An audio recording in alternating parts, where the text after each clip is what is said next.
out your chest and be a little bolder. All we do is we buy and hold. There will be shills who wanna steal your thrills. There will be friends who hold till the end. There will be doubt, fear and cloud, but it's all in your head. Those hedgies are dead. Panic and fear really are near, but it's not ours to own. We have shown that all we do is buy and hold. Oh, there will be shills who wanna steal your thrills, and there will be friends who hold till the end, and there will be doubt, fear and cloud, but it's all in your head. Those hedgies are dead. So when the night's getting colder, you're needing that shoulder, these apes got your back, we got each other. All we do is we buy and hold.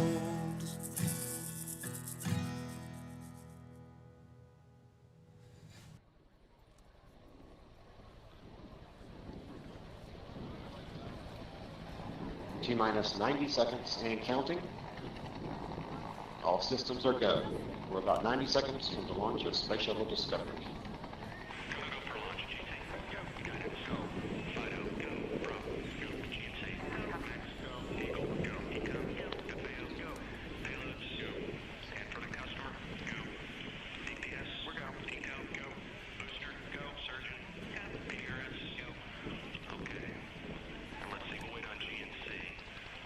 T-minus 60 seconds and counting. We are transferring to orbiter internal power at this time. Discovery is now running off its 3 onboard fuel cells. Coming up on a go for auto sequence start.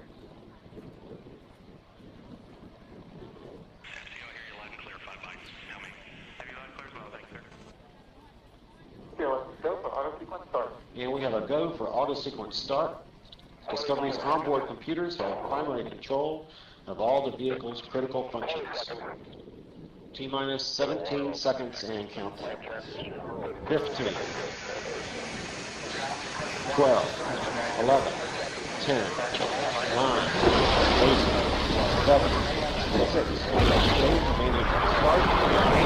start, 2, 1, booster ignition, and liftoff of the Space Shuttle Discovery, returning to the space station, paving the way for future missions beyond.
Discovery's onboard computers commanding the main engine nozzles to swivel, aiming the shuttle for its precise target in space for main engine cutoff.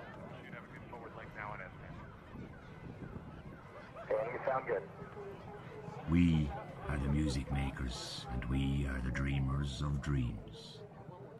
Wandering by lone sea breakers and sitting by desolate streams. world losers and world forsakers, on whom the pale moon gleams, yet we are the movers and shakers of the world forever, it seems. With wonderful deathless ditties we build up the world's great cities, and out of a fabulous story we fashion an empire's glory. One man with a dream at pleasure shall go forth and conquer a crown, and three with a new song's measure, they can trample a kingdom down.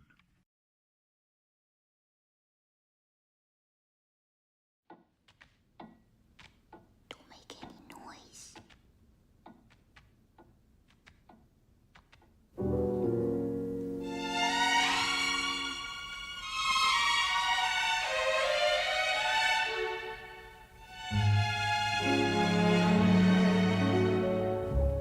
Chestnuts roasting on an open fire, Jack Frost nipping at your nose, Yuletide carols being sung by a choir, and folks dressed up like Eskimos. Everybody knows a turkey and some mistletoe help to make the season bright. Tiny tots with their eyes all aglow will find it hard to sleep tonight. They know that Santa's on his way.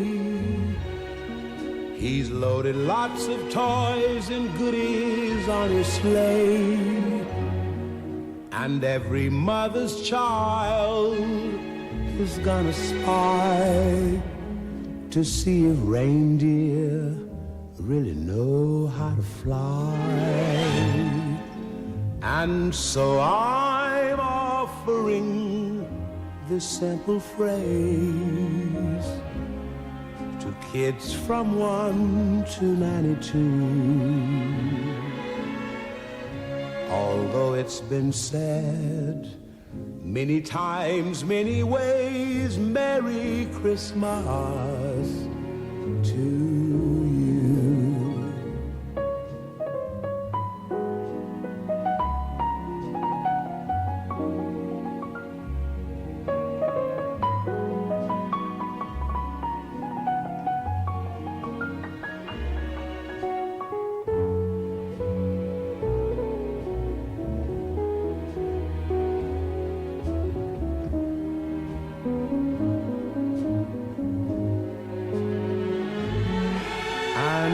So I'm offering this simple phrase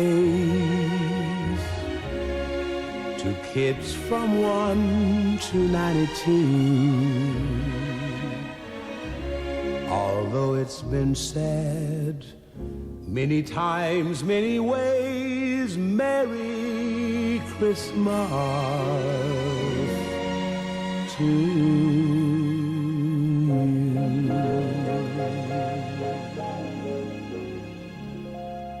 I'd like to say to all of you, everywhere, that I hope you have a most happy, pleasant, and beautiful Christmas.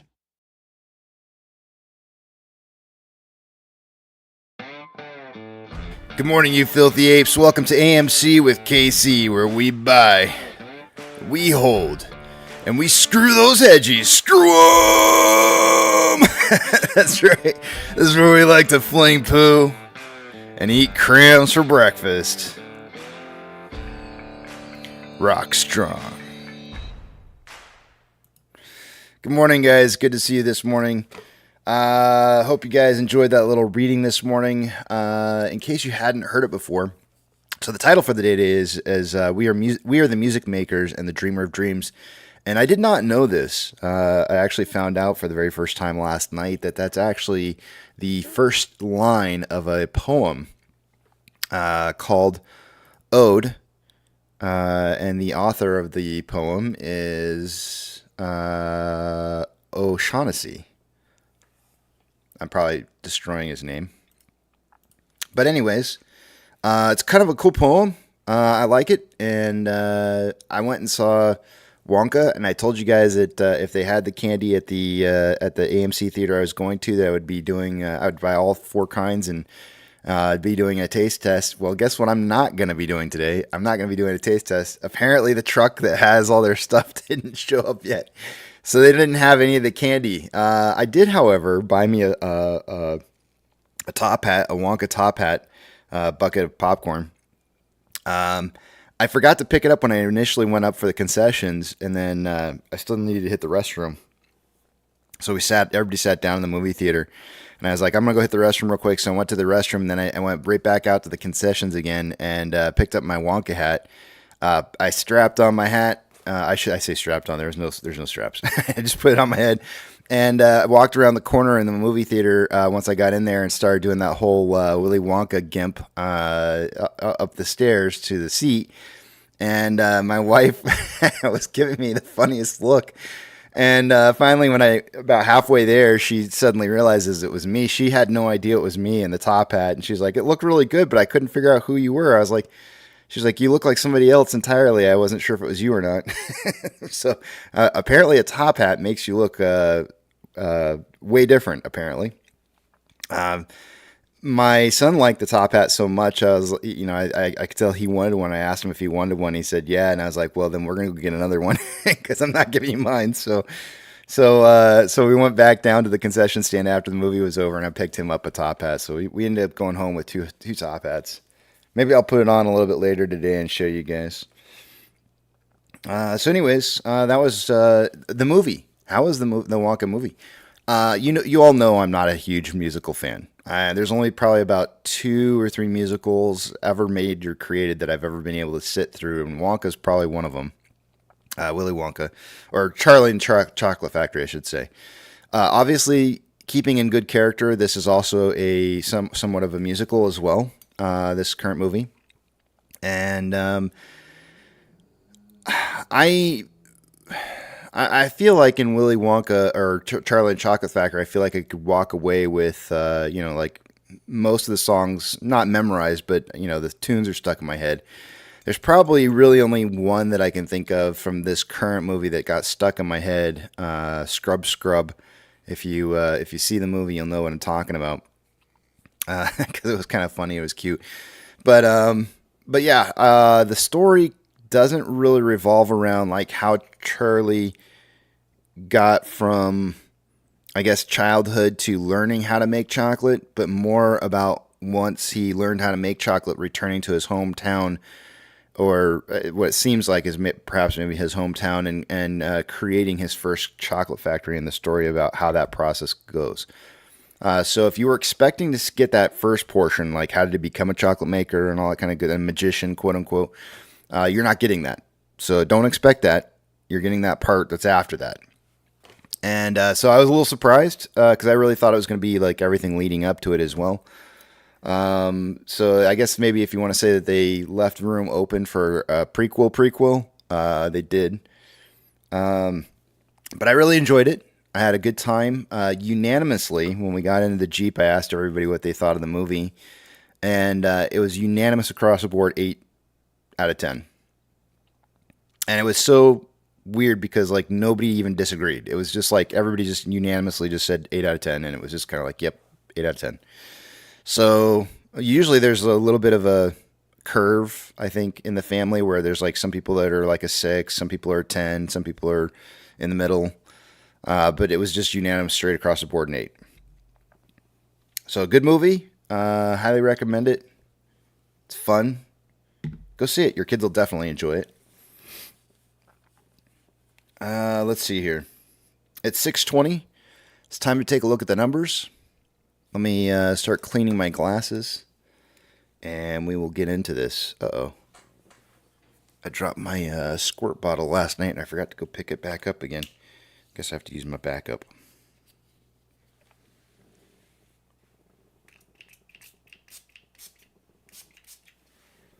I have a backup bottle here. Actually, I have 2 backup bottles. Well, I had 2 backup bottles. I don't know what happened to the other one. Must have taken it on a trip. Oh, there it is. I see it. Yeah, really weird, right? 2 backup bottles of glass spray. I'm weird like that. All right. Hopefully you guys had a... Richard said the movie kind of reminded me of our community. Yeah, dude. There were so many different things that were in that movie that made me think of like basically everything that we're going through in regards of like, you know, the system that's trying to keep things the way that they are, and us trying to change things up. I posted out a tweet this weekend, and at the very end of the tweet, I actually took a quote from the movie and used it because I thought it applied. But yeah, dude, I really enjoyed it.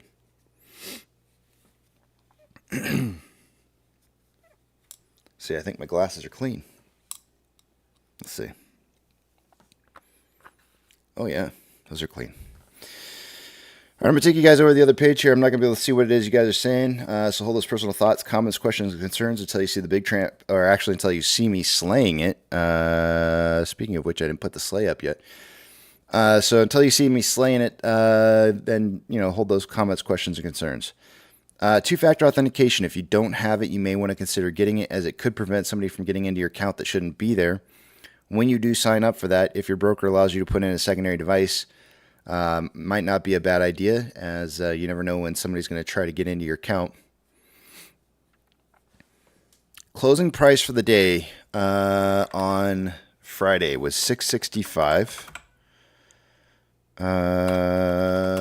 Putting the bottom price at $515. The closest person with a prediction to that was Twisty. And I'm not 100% certain, but this might be the first week that Twisty's ever won, as Twisty's going to get an extra bonus point for being the closest predictor. Not bad. Congratulations, Twisty. He was a little more than 10 cents off, about 13 cents off on his price prediction. That is definitely worth a win. So when you see Twisty, eventually, give him a high five for winning out the week. Let me go through and change all the points. We'll, of course, congratulate him again later. Short exempt volume. Way low. I was really kind of surprised when I opened up short exempt volume. I actually looked at it last night, updated, and was really, really surprised at how low it was. We ended up having about 36.5 million in volume for Friday. The previous day to that was 28.6 or 28.592 million shares traded. So I felt like there should have been a lot more short exempt volume, but there wasn't. That short exempt volume ended up being 111.4. Excuse me.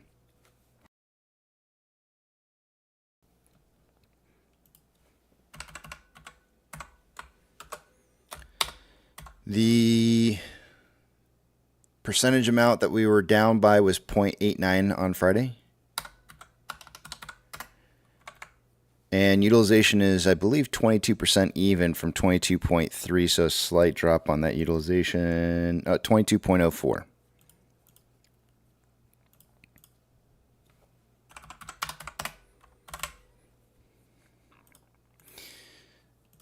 Alrighty, and let's see here. What's next? Max Payne. So we finished out the week. We started out last week at 650 on Max Payne. On Tuesday, we went to 7. And then Wednesday through Friday was 650. We had somebody come in and talk about Chart Exchange showing a different value for Max Payne, and which was, I think it was 750. But you can see that we definitely closed about, 18 cents higher than 650. I'm pretty sure Max Payne, I'm going to keep following the Max Payne on maxpayne.com. I'm not sure exactly why it's calculating differently, but it seems to be more accurate in regards to getting Max Payne correct. especially for where the market tries to close price at. So this week, though, I've already updated it, and it's $7. Off exchange final values for the end of the day. Normally, I would expect to see about 64% going through off exchange and EDGX. Holy crap, these numbers are really, really, really low. We ended up seeing 34.75% going through off exchange and EDGX. This is probably the reason why. Look at how low EDGX was, 3.98. The combined total of off exchange and EDGX volume was 38.73%, when normally we should see about 64%. That means we were down by 25.27% of our volume going through those exchange. That is extremely low numbers. That's probably the reason why we didn't see a lot of short exempt volume. What ended up getting a lot more volume than normal? The New York Stock Exchange got 39.72% of our total volume. 14.99% is the 30-day average. So it was more than double the 30-day average. Well, more. I really don't know what to make of that. I know that if I took you guys back to the chart, and we'll look at it here in a minute, but when I take you back to the other chart, I think what we're going to see is there was some very large candles in the aftermarket hours that had shares that shouldn't have been. I mean, that shouldn't be NYSE trades that went through. So I'm really surprised to see these numbers as big as they are. It's kind of crazy. CHX volume ended up being 2,292 shares on AMC. GME CHX volume for the day was 2,406. Taking a look at institutional ownership,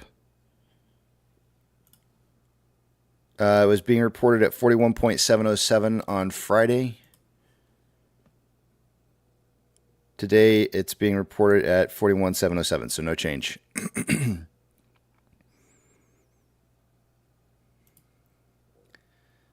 And then, let's see, options. Let's see where those are at.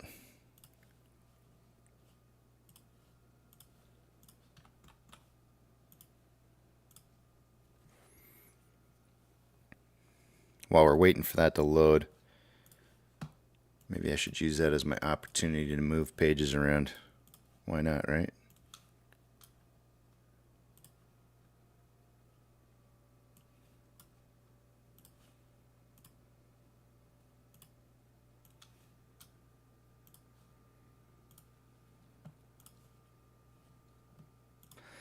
All right. It's still not loading up there. There we go. There it is. Got to be on the page, I guess.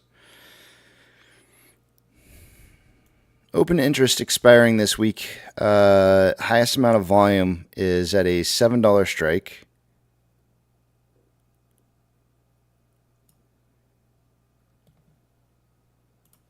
Compared to last week, it was 7.5, so that's down a little bit. There's currently 15.4 thousand contracts at 7. Highest amount of put volume. Let me scroll down just a tad bit here and make sure that's the highest amount. Indeed it is. Highest amount of put volume currently at a $7 strike as well, which is up $1 from 6. And there's currently 8.6 thousand contracts at 7. Those are currently in the money. If the price of AMC starts shooting up at some point, we may see some of those closing out, and that should help drive price upwards.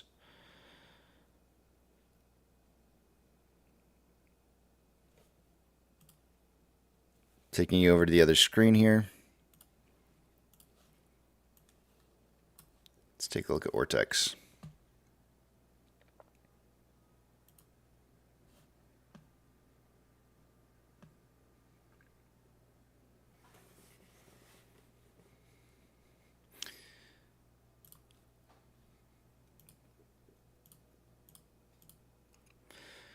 There's utilization dropping just a tad bit day over day from 22.3 down to 22.04. That typically means that the on-loan amount is going to drop, but not always. And in this particular case, it was not the case. We went from 9.97 million shares on loan to 10.09. So 0.12 or 120,000 shares increase on borrowed shares.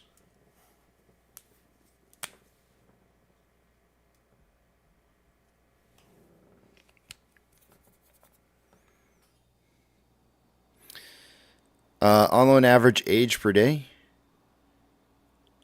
Actually, let's not look at that just yet. Estimated short share interest of the free float. Usually, they estimate about 1/3 of the total amount of newly loaned shares or return shares is going to be how much the short interest changed by. And in this particular case, they are actually suggesting that there was a 0.01 change, which, based off the new total of shares outstanding at 248.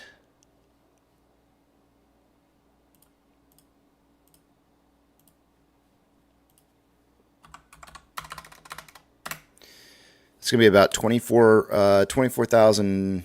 Let's just call it 25. We'll round up a little. 25,000 shares out of that 120,000 is in new short interest.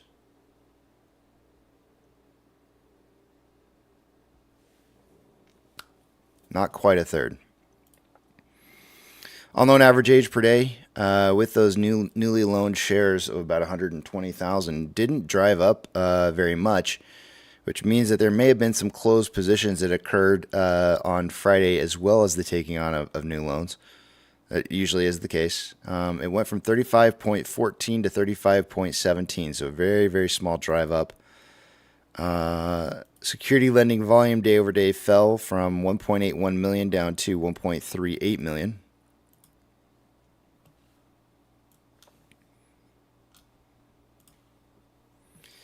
MMRI, when we ended the week last week, was 249.12. It's now 249.35. However, as you can probably see with your eyes, it's probably pretty clear to you that the two-year, 10-year spread has widened again. When we left off last week, or when we started the week, we watched this huge gap close between the 2-year and 10-year yield right here, where we were down to like 0.35 or somewhere around there. Currently, with the 2-year yields at 4.449 and the 10-year yields at 3.913, we have a 0.536 gap.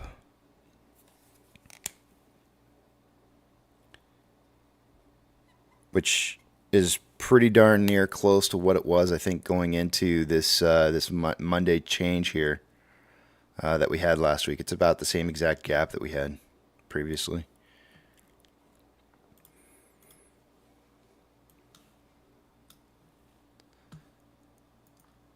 Futures. We're showing futures on the VIX are up 0.03.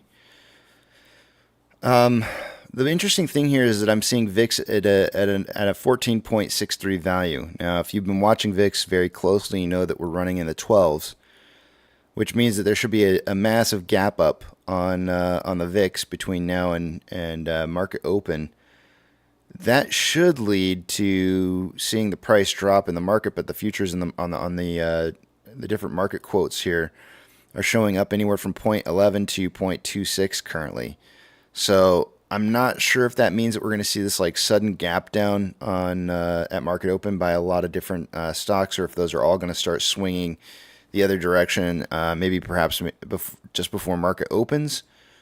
But there's a big difference between what's being reported right here for the future on the VIX in an increase, because it's sitting at it's saying 14.63.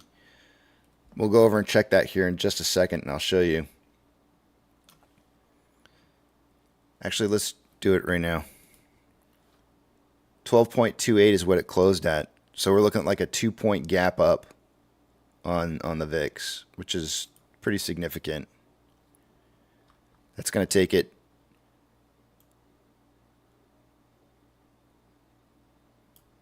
up to here. If I scroll out to like a larger time scale, a gap up to 14.3 is going to be kind of in this range right in here, which is where we've seen some resistance several times in the past.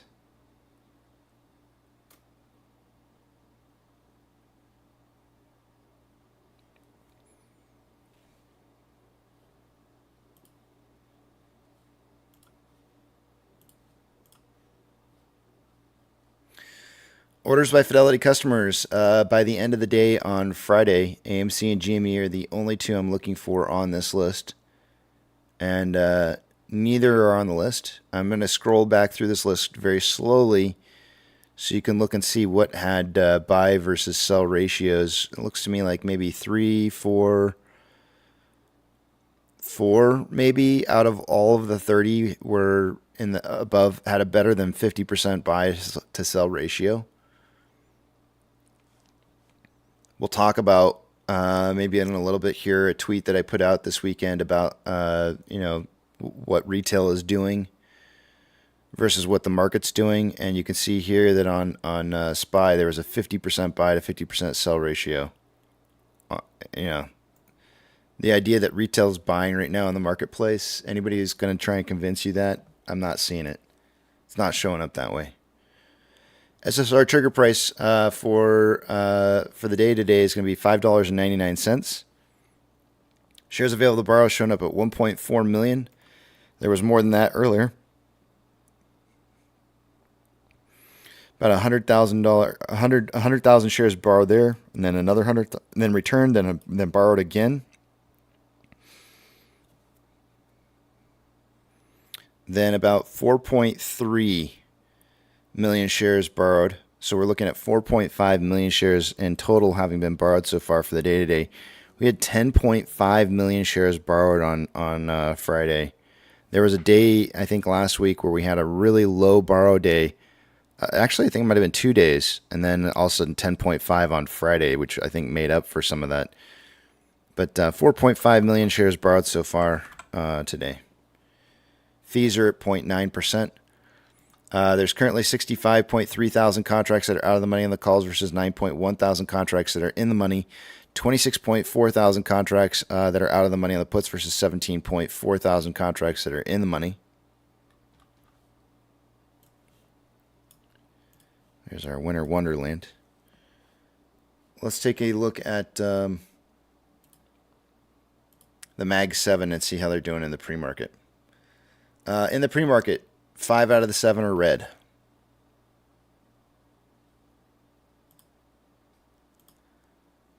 Big bank movers in the pre-market, anything plus or minus 2.5% or greater is going to get a shout out.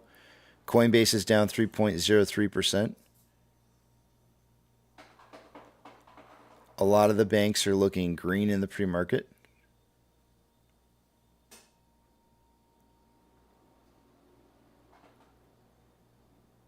Yep.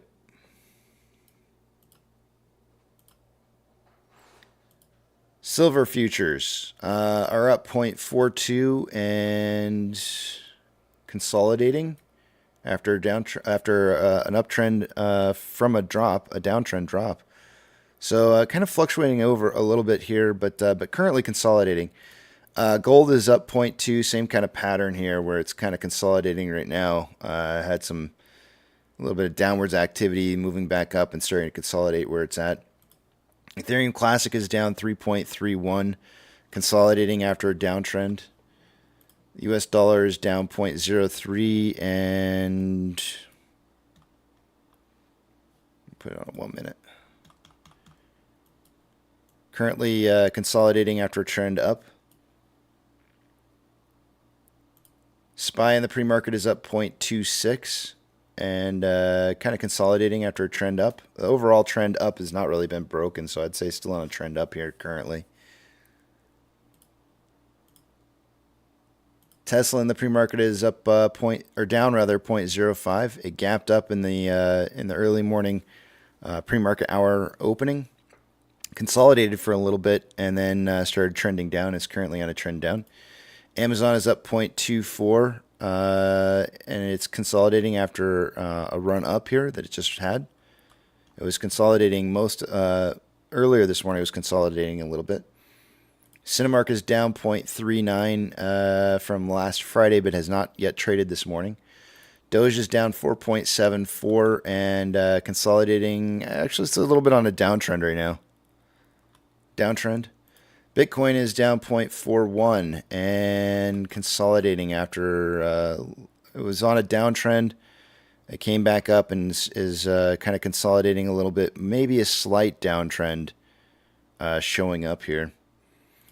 GME in the pre-market is up or down rather 0.35 and kind of consolidating a little bit. HYMC is up 1.3. Actually, HYMC and NCMI have not yet traded yet this morning.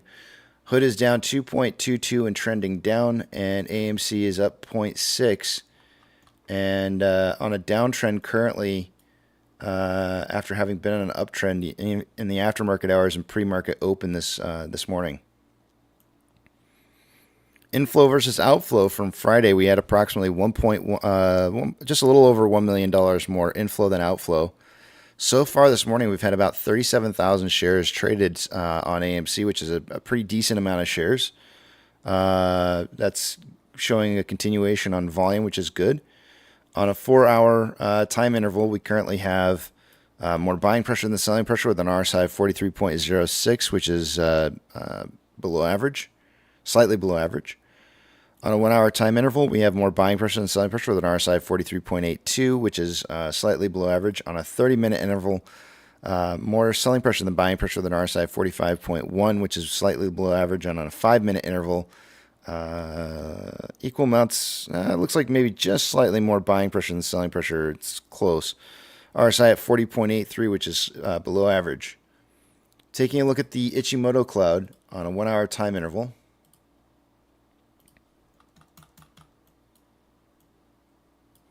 Lagging line is on price line. Conversions below base. In order to turn this into a buy signal for the end of the day today, price has to at some point get above $6.86, which we're not too far away from. It's a very, very thin cloud here that could be easily broken. Getting above 686 should cause the conversion line to cross base, and the lagging line would be above price line as well. So I'm going to go ahead and write down 686 as being the target for where we may see additional buying pressure kicking in.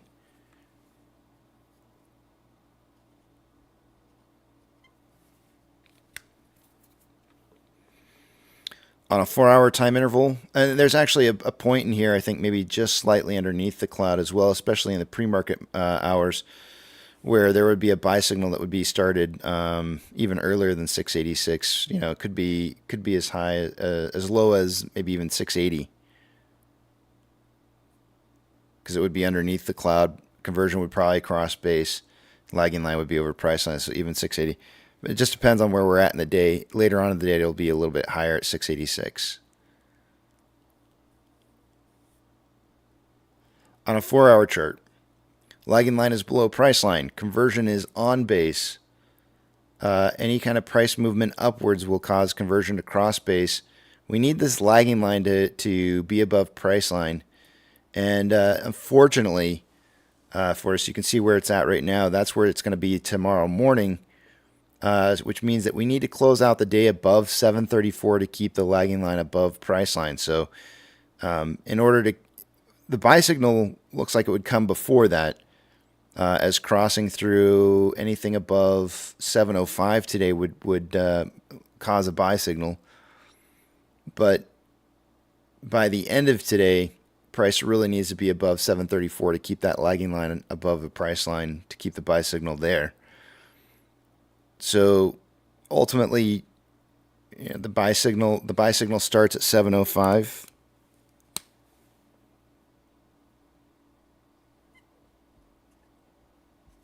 But is not where the day needs to close out. It needs to close out a little higher than that. And you can see there's a momentary green cloud that's showing up here, and that means that we'll probably have like a little bit of a dip. We may have some run in price, followed by a little bit of a dip, and then a continuation of price movement upwards.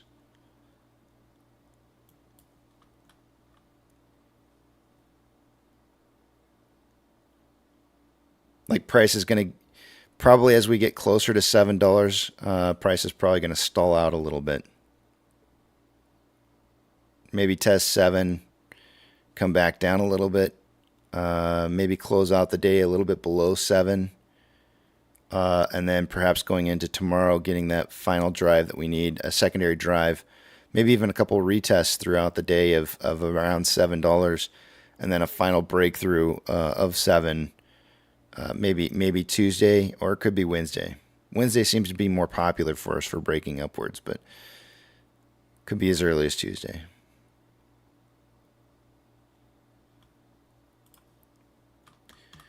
And with that, that's all I got for you guys. Let me take us back to a 1-minute time interval. We got Pokey Stick of Volume coming in about 13 minutes. And I'm going to head back to the back of the Big Tramp and read you guys my tweet this weekend. Some of you may have been inspired by, some of you may have not heard it yet.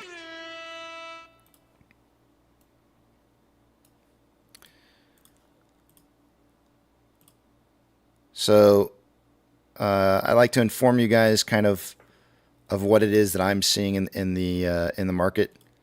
What I guess the general consensus of what people are saying, and I'm seeing this narrative that's kind of taking place right now, where a lot of people are saying, oh, everybody who told you that the market's going to crash is, they were wrong, because look, we're hitting all-time highs now.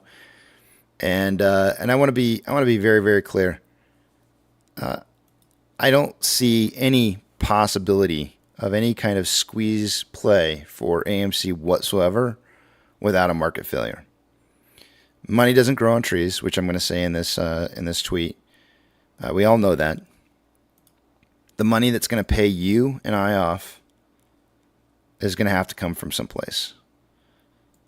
So, the part that I think is interesting is that, yes, I would have not have expected to see all-time highs hitting on the SPY. But if you look really, really, really closely into why that's happening, it's not because the overall market sentiment across the board is that a lot of companies are hitting all-time highs. In fact, exactly the opposite. I looked it up. There's only like 127... No, 172. Shoot, hold on a second here. I got out on an Excel spreadsheet.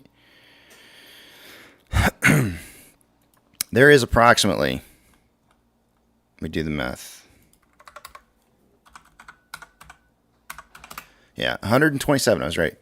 127 stocks that are breaking all-time highs right now. Like all-time highs. Out of the whole market. Now, out of those, I haven't done a cross-reference on it. I kind of wanted to do this over this weekend, but it just turned out to be way more work than I was willing to put in. But out of that 127 stocks that are hitting all-time highs, I doubt very many of them are S&P 500 related. In fact, if I had to guess, there's probably only less than 10. Less than 10. So if there's people out there who are trying to tell you, oh, the whole market's up right now, and it's like, no, it is not. Don't let them deceive you into believing that that's the case, because the ultimate narrative is that they're trying to create is that the people who said that there has to be a market crash in order for us to be able to make money on our position were wrong. They're on crack pipes. They have no clue how this market works, and that there has to be money coming from someplace to pay you out. And this is going to be that same crowd of people out there who say that market cap can't get to some specific number because the money doesn't exist. And it's just like, wait a minute, hold on a second. You're in one breath, you're telling me that market cap matters, but in another breath, you're telling me that you don't believe that you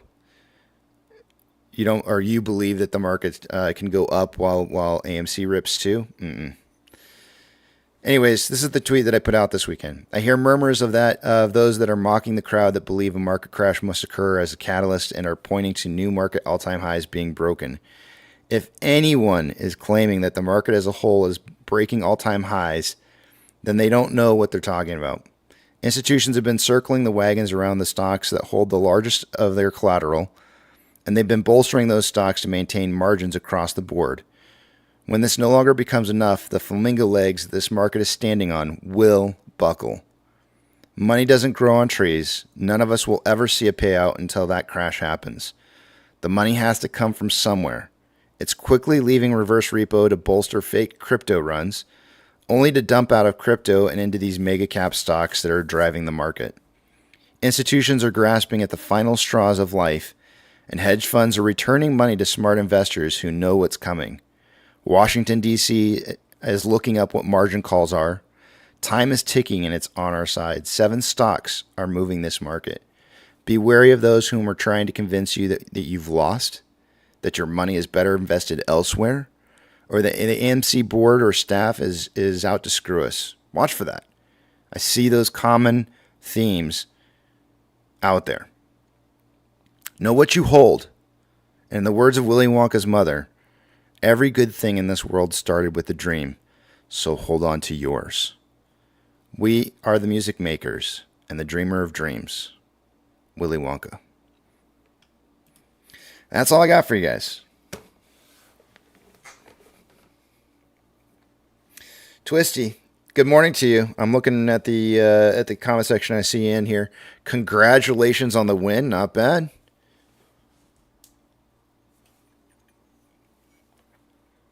Is that the first week, Twisty? Wait, what's that? Drafted that entire tweet. Not a single solitary mention of Pirate Coin. It would have been so appropriate at that time to slip in a little sponsor buy. Just pegged to gold. Yeah, I did. Such a finely crafted tweet.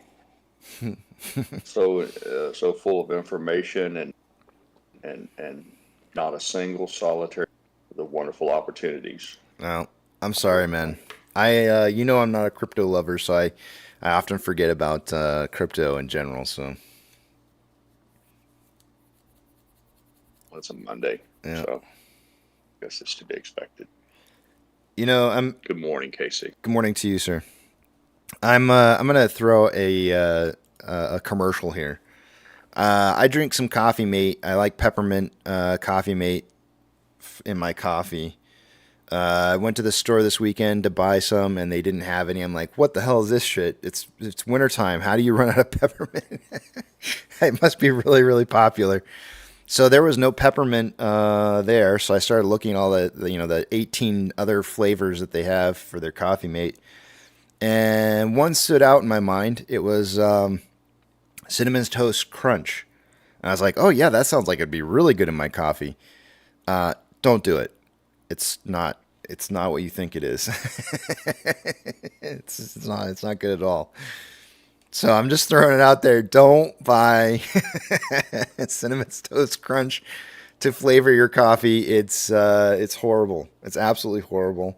I don't know what in the world would have crossed my mind that would have made me think, like, what if I poured in coffee into my Cinnamon Toast Crunch cereal? Would that make it taste better? Because obviously, if I would have thought it from that perspective, I probably would have been like, oh yeah, that's a bad idea. So don't do it. I'm begging you. I'm trying to save you some heartache. Now I gotta finish this whole Coffee Mate. Ugh. Real fond of that.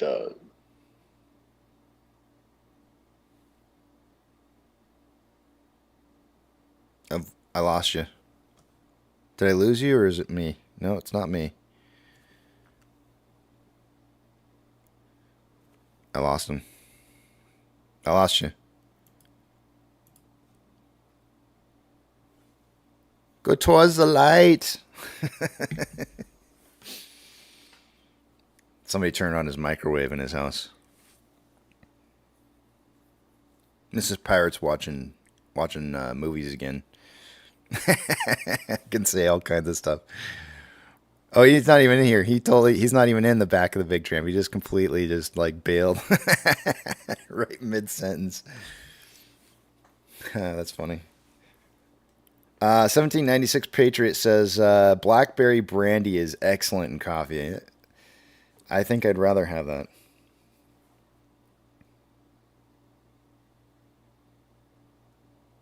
PB Thor says, Pirate, I saw the draft of Casey's tweet. He tried to compare you to Slugworth. I asked for that removal.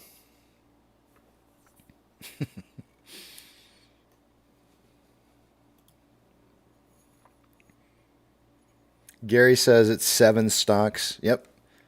That's why I kind of put the magnet. I wasn't, I've always had that policy of not, doing shout outs on other stocks. But I think that Magnificent Sevens, I put those up for a reason. I think if they're driving the whole market, then it's probably important for us to watch those 7, which is why we started watching them.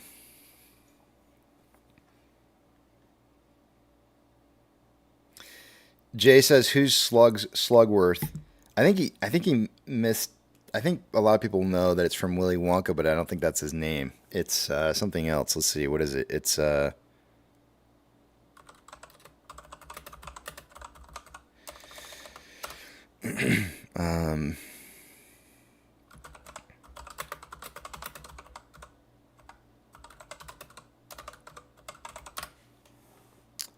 it is Slugworth. He got it right.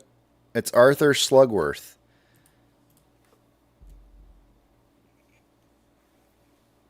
He's he's like this. He's the bad guy. When I pull up the face, you'll know exactly who it is. He did get it right. For some reason, I was thinking the name was a little bit different than that. But that's him from the first Charlie and the Chocolate Factory. You probably remember him.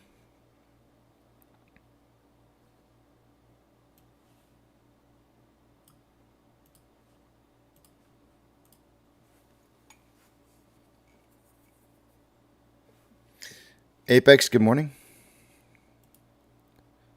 Pirate, welcome back. Maybe.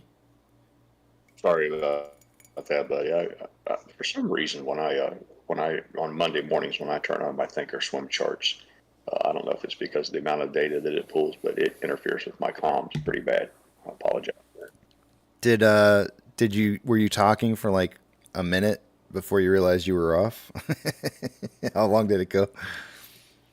No, I just mentioned that I enjoyed the hazelnut flavored coffee creamer, and I realized that you didn't hear that. I knew then what was up.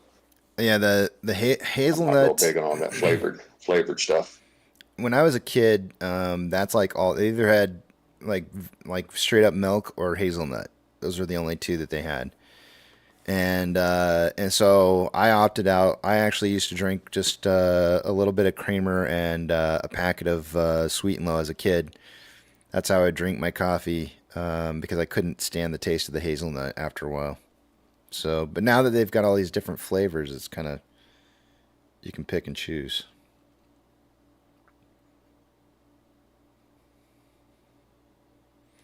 Jay says, "Oh hell, I know who that is."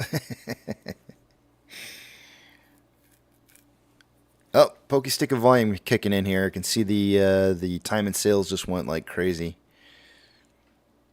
It's giving us a total of about 85,000 shares traded, which is not going to be enough for me to predict a big day today like last week. Last week I gave us a 15 to 35 million prediction for the day. We ended up hitting 36.5, which is actually higher than the prediction that I had. There was some. Oh, I said we would look at this, and we didn't even look at it.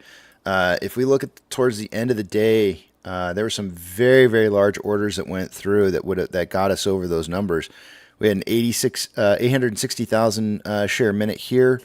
This minute was 578,000 shares, 889,000 shares, 821,000 shares, 624, 466. So I mean, there was like within the last 3 minutes of trading of the day, and the first 15 minutes of the after hours, we had massive quantities of volume in here. In fact, I'll just tell you how much it was.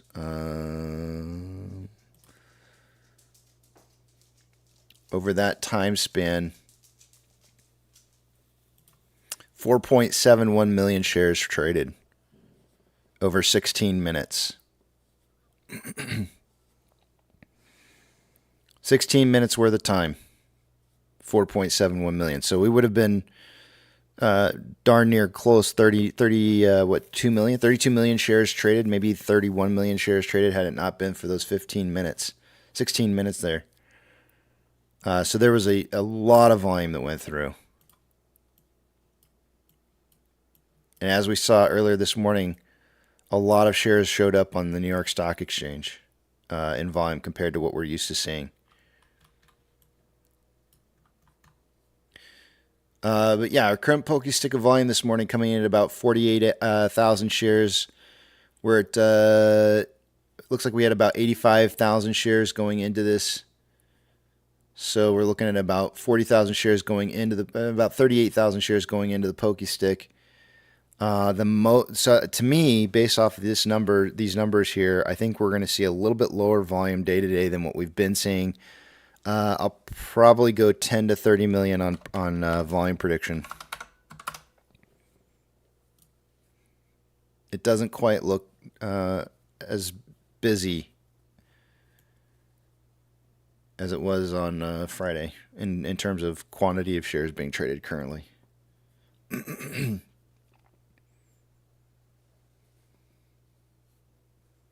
Hey, see, Chris threw you under the bus, said you compared me to Slugworth, and yeah, yep. I just like the record to reflect that Slugworth was ultimately proven to be like a secret agent. He was not the bad guy. He was running behind enemy lines. He was doing the useful work for Willy Wonka. So if I'm going to be compared to him, I'll wear that badge. I'll wear the Slugworth badge. Yes. Yeah. Well, wasn't he like not really Slugworth? Like wasn't he like the guy that exactly. he said he was Slugworth, but he wasn't? Yeah. In the end, he was revealed to be like I said, he was running like a false flag operation for Willy Wonka, trying to ferret out who was going to be worthy or not. Otherwise, Willy Wonka wouldn't have been able to put his plan into effect to find out who was worthy. Yeah. Petro saying double agent. I like that, Petro, double agent. Corey says that would suck to have a bad guy face. Then good morning, by the way, Corey. That would suck to have a bad guy face. Then everybody would just hate you like that boy from Game of Thrones. Yeah, it would kind of suck.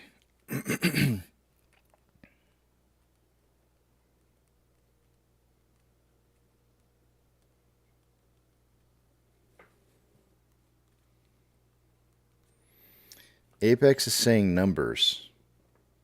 We've done them.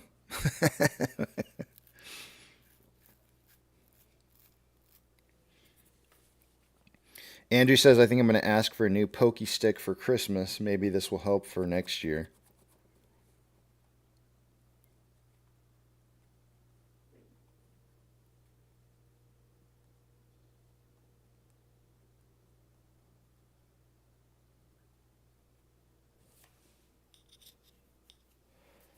Twisty Swifty says all these elaborate words for a guy that lied to a few kids.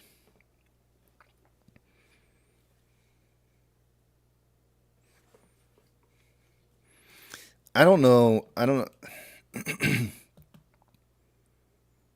kind of thinking of like all the other kids and their situations compared to like Charlie's. And like I could understand like why Charlie would give up his everlasting gobstopper to for some cash, since his family wasn't well off. But like that really rich girl, I can't never remember the name, so you guys will probably like throw them out there and be like, how do you not know? Veruca Salt. Yeah, that one.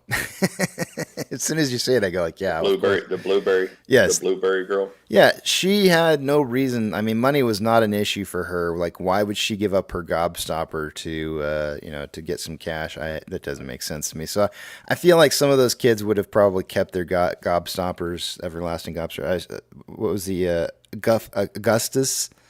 I don't remember what Augustus's last name is. The big. I don't think he would have given up his everlasting gobstopper. There's no way you're getting it out of his hands. What was the cowboy shoot 'em up kid? Mike something? Mike. TV Mike or. I don't know. I can't remember. I I don't know. He probably would have given it up. Trying to think of all the kids now. I can't think of them all. Hold on a second here. I gotta look him up.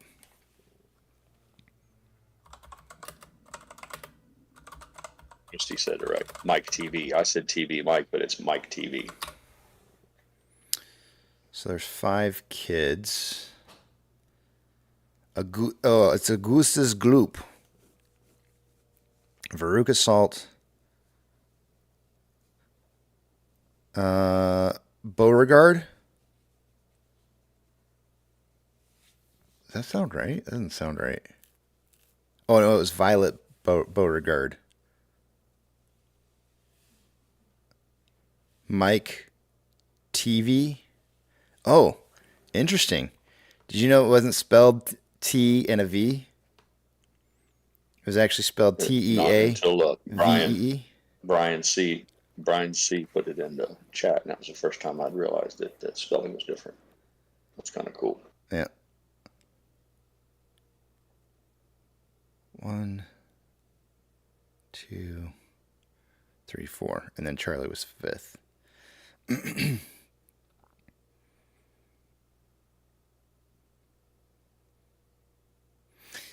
I feel like the gum chewing girl would have given it up. The 2 that would have kept it for sure, I think, would have been Augustus and I Want It Now. Veruca Salt, yeah.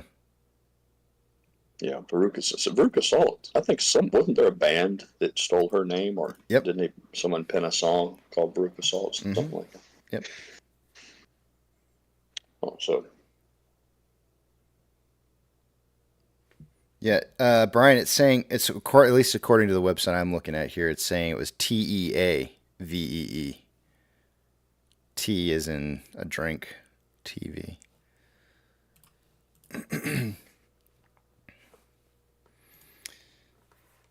PB Thor says, if I was a German, I would take major offense to always being portrayed as the fat-ass sausage and candy eaters. I don't think they were trying to portray, and I mean, you could say that about probably any of the kids, right? Like, well, I guess kids were kind of into TV a lot here in the U.S. I don't know. I guess maybe they were supposed to be like representative of, I don't know. Who knows?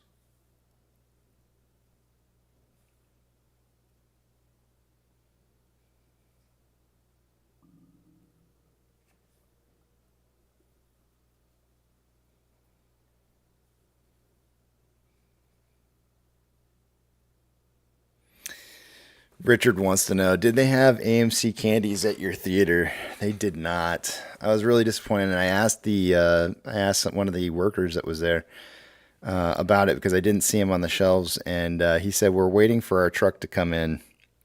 He goes, as soon as it gets here, we should have them. And I was so disappointed. I was like, oh, man. But I did get 2 Willy Wonka hats. Top hats. Those are kind of cool. They double as a. I wouldn't say that they're a great hat to begin with because it's made out of plastic, but it looks really cool. It's not something I would wear around probably all day long, but it doubles as a popcorn bucket, which is probably more cool than anything.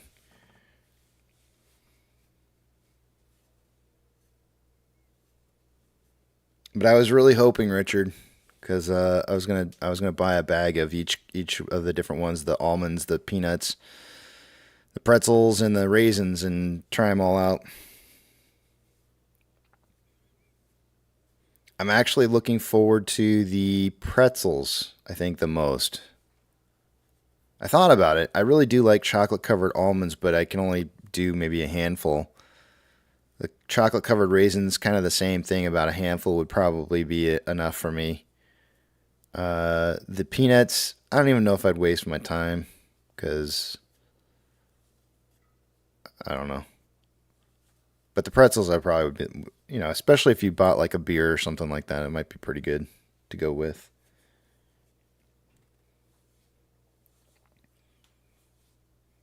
Brazil, good morning to you.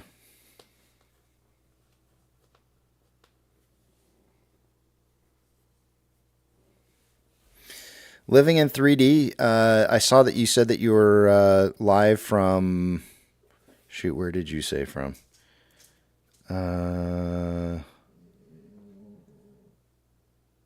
Vietnam. Yeah, that's pretty cool. Yeah. It's very cool. Very cool. Welcome from Vietnam. Internet must be pretty good where you're staying.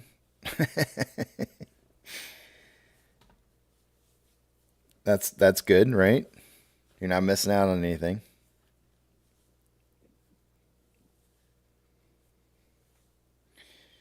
Petra says, when is the wine and beer coming out? Not positive. I think they only have mentioned wine. I don't think if I've seen any beer stuff, but and then Doctor says, is it a licensing deal or is AMC making the candies? Does anyone know? I'm not positive.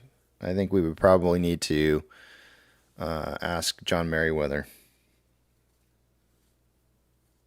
Well, it has to be licensing. There's no way you could build a factory, do the research and development to get into candy manufacturing. So it almost certainly is a licensing deal. Yeah, that would be my guess.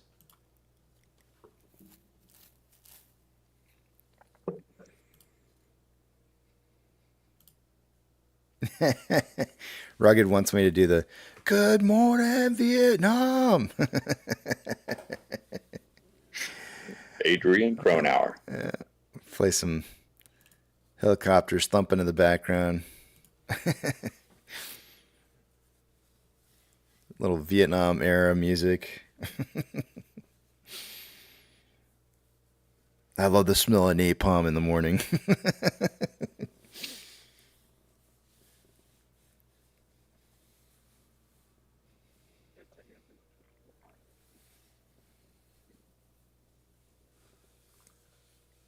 Actually, Dr. Zayas, we've looked into it, and I don't know that anybody's been able to figure it out.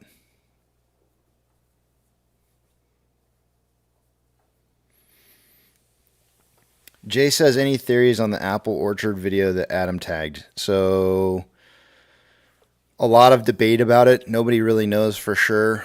My first red flag was as soon as that I saw that he had posted something. The first red flag that I had was that I couldn't see the comment on what he had commented on. I couldn't see the user because I had blocked them a while back. I don't just usually block accounts unless there's a really good reason why. And so I thought it was kind of interesting. And so when I looked at it and then saw that it was the apple orchards and all that kind of good stuff, I'm kind of leaning towards the idea that he's saying that it's bad apples. Maybe he's pointing out the fact that the account's bad apples, because I think the account was trying to make a link between apples that were being killed off and saying that corn was involved in it as well. And then some people did some research and found out that the states that AMC is getting their corn harvested from for the production of their corn isn't even that state. So for Adam Aron to go in there and put in just AMC theaters, I think he's saying that it's bad apples. He's calling out the tweet as a bad apple tweet. I can't say for sure. Nobody really knows why he did it. Some people have gone as far as saying that his account got hijacked. And I don't think that's the case. He's since posted out other tweets that are not hijacked tweets. So I don't think that anybody hijacked his account.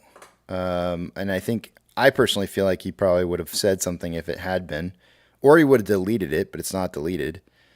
And I think he's just trying to point out bad apples in the community. And he wants us to know that they're bad apples.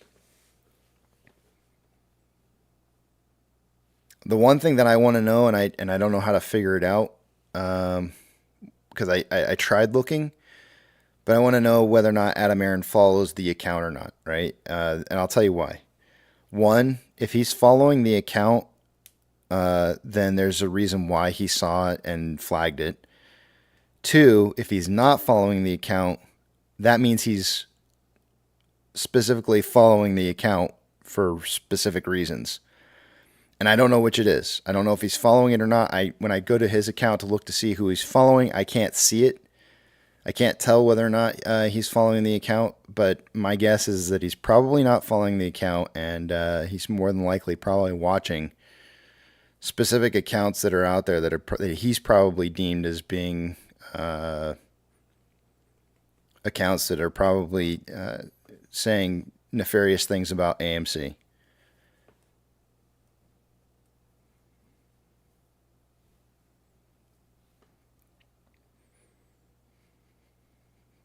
And I think part of the reason maybe for that is he may be seeking legal action against people that are saying incorrect information. Because, I mean, this defamation about the company, like for them to sit there and imply that AMC may be impacted by some kind of harvesting issue when it's completely false information it's defamation against the company. When the moon hits your eye like a big pizza pie. That's pepperoni. Pepperoni in the house. Hello, everyone. How's it going?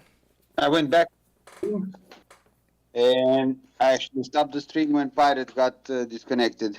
How are you? Doing good.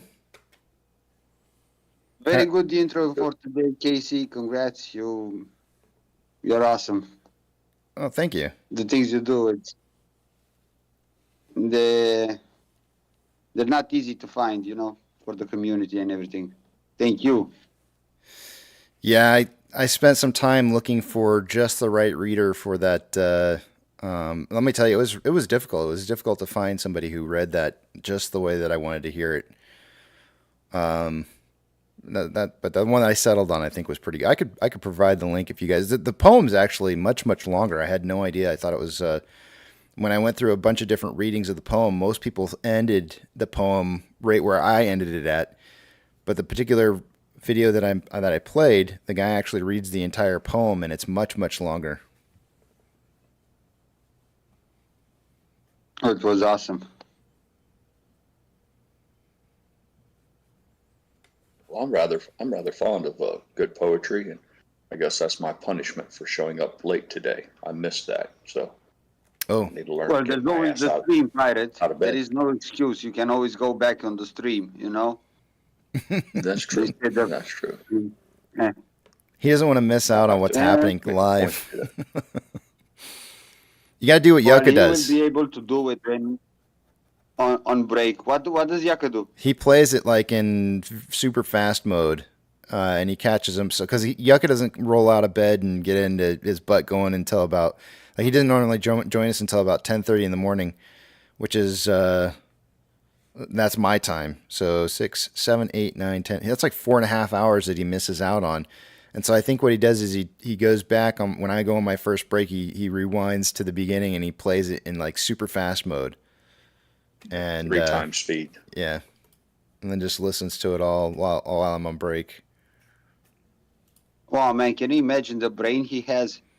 He works so fast. So I've had people recommend to me because I have a really short attention span, and so some of these like longer videos that people recommend to me, they say, well, just watch it in on a 3x or something like that, and it sounds like a bunch of chipmunks talking. and I tried it for a little while, but I didn't feel like I was absorbing the information as well. Just because it was playing faster didn't mean that I could absorb it as fast. So it doesn't really work for me. Plus, I spent. So did you had your cinnamon coffee yet? Did you finish it? I did, man. I choked it down. Ah, man, that's good for you. Yeah. If it ever happens that I fuck up the coffee, I just get dressed and buy a new one. Yeah. I mean, coffee is the most important thing. I choked it down, and I'll probably continue to keep doing it until I run out of this Coffee Mate creamer. But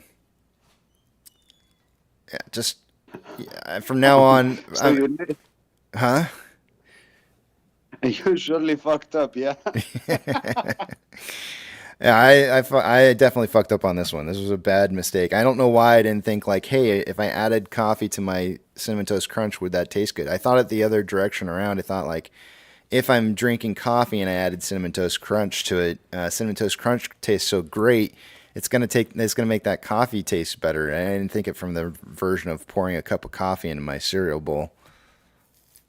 When you think of it from that perspective, it's a no bueno. Well, you know, Casey, there's a certain segment of people who think it's just a abomination to add put anything other than cream. Yeah. Yep. I had one of my son's friends come over, and he thought it was one of the most disgusting practices ever that we would use coffee made and dehydrated creamers. He just thought it was sinful. Yeah, it's like putting pineapple on a pizza, you know, but some people like it. Yeah, exactly, I guess. I went to an uncle-in-law's house one time and went to go drink his coffee, made it the way I normally would, and it was the best tasting coffee in the whole wide world that I've ever had. Had this like hint of cinnamon to it. And I asked him, I said, like, what in the world did you do to your coffee? And I said, what kind of brand of coffee are you making? Because I got to buy that. And he goes, it's Folgers. And I went, there's no way that's Folgers. And he goes, no, it really is Folgers. But I take cinnamon and I pour cinnamon into the top of the filter, because he was using like the old filter ones, right? So he puts the Folgers scoops in there, and then he pours some cinnamon over the top of it, and then he kind of shakes it a little so it kind of infuses into it.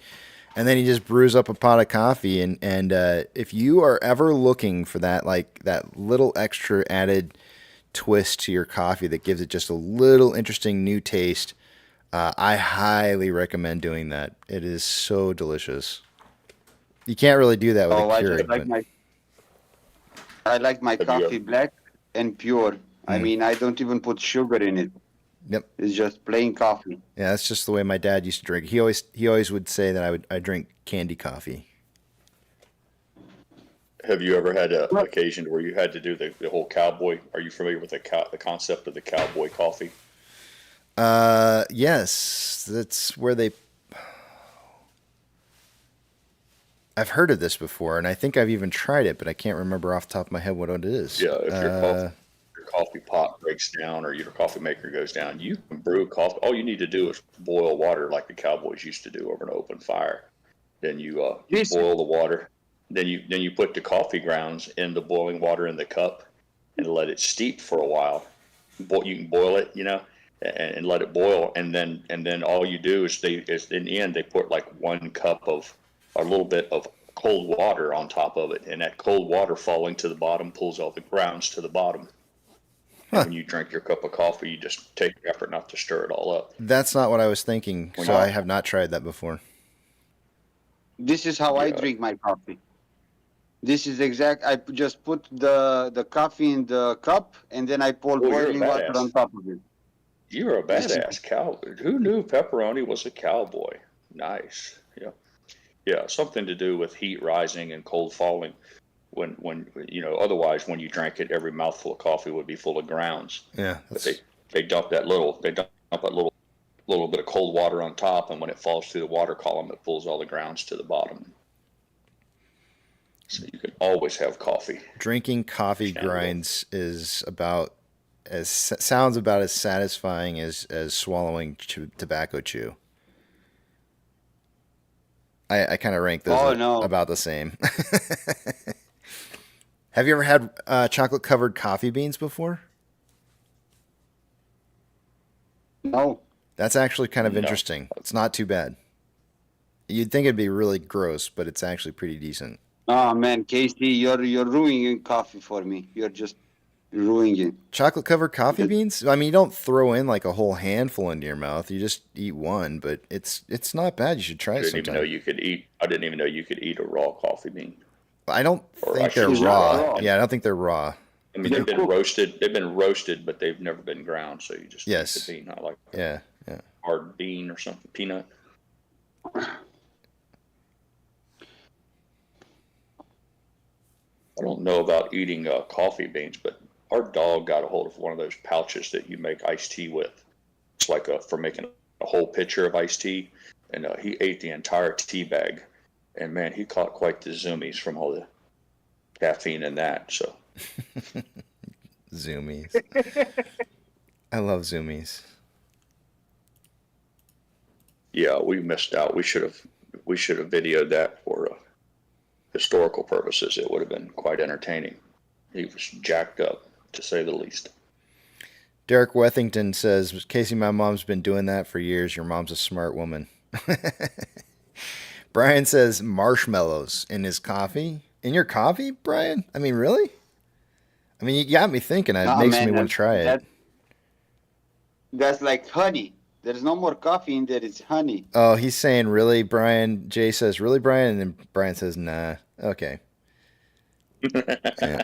Never mind. Never mind. Jay, you and me both, man. I'm gullible with you.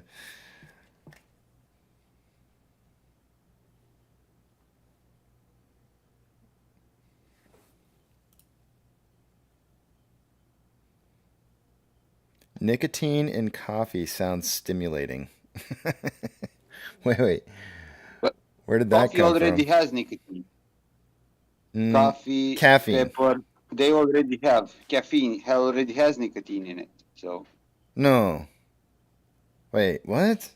What are you saying? I feel like you're getting confused with caffeine. Caffeine and nicotine, not the same. The coffee has some type of nicotine in it, I'm sure. No. Hold on a second here. I gotta fact check this. You're confusing caffeine with nicotine. Two different things. Two different enes. Wait, Pirate. We have the professor here. He's gonna fact check everything. Thank you, Casey. Oh yeah, I'm fact checking this here because I'm not. It does, right? No, I don't see it. It's funny the people that say they like to have a cup of coffee and a cigarette to relax because both of them are stimulants. Yeah. Yeah, I don't see that as the case. I'm looking here and I don't see that. I've never heard of it either. Oh, so maybe it's because I actually have 2 cigarettes each time I have a cup of a mug. That's why there's nicotine in your coffee, yes.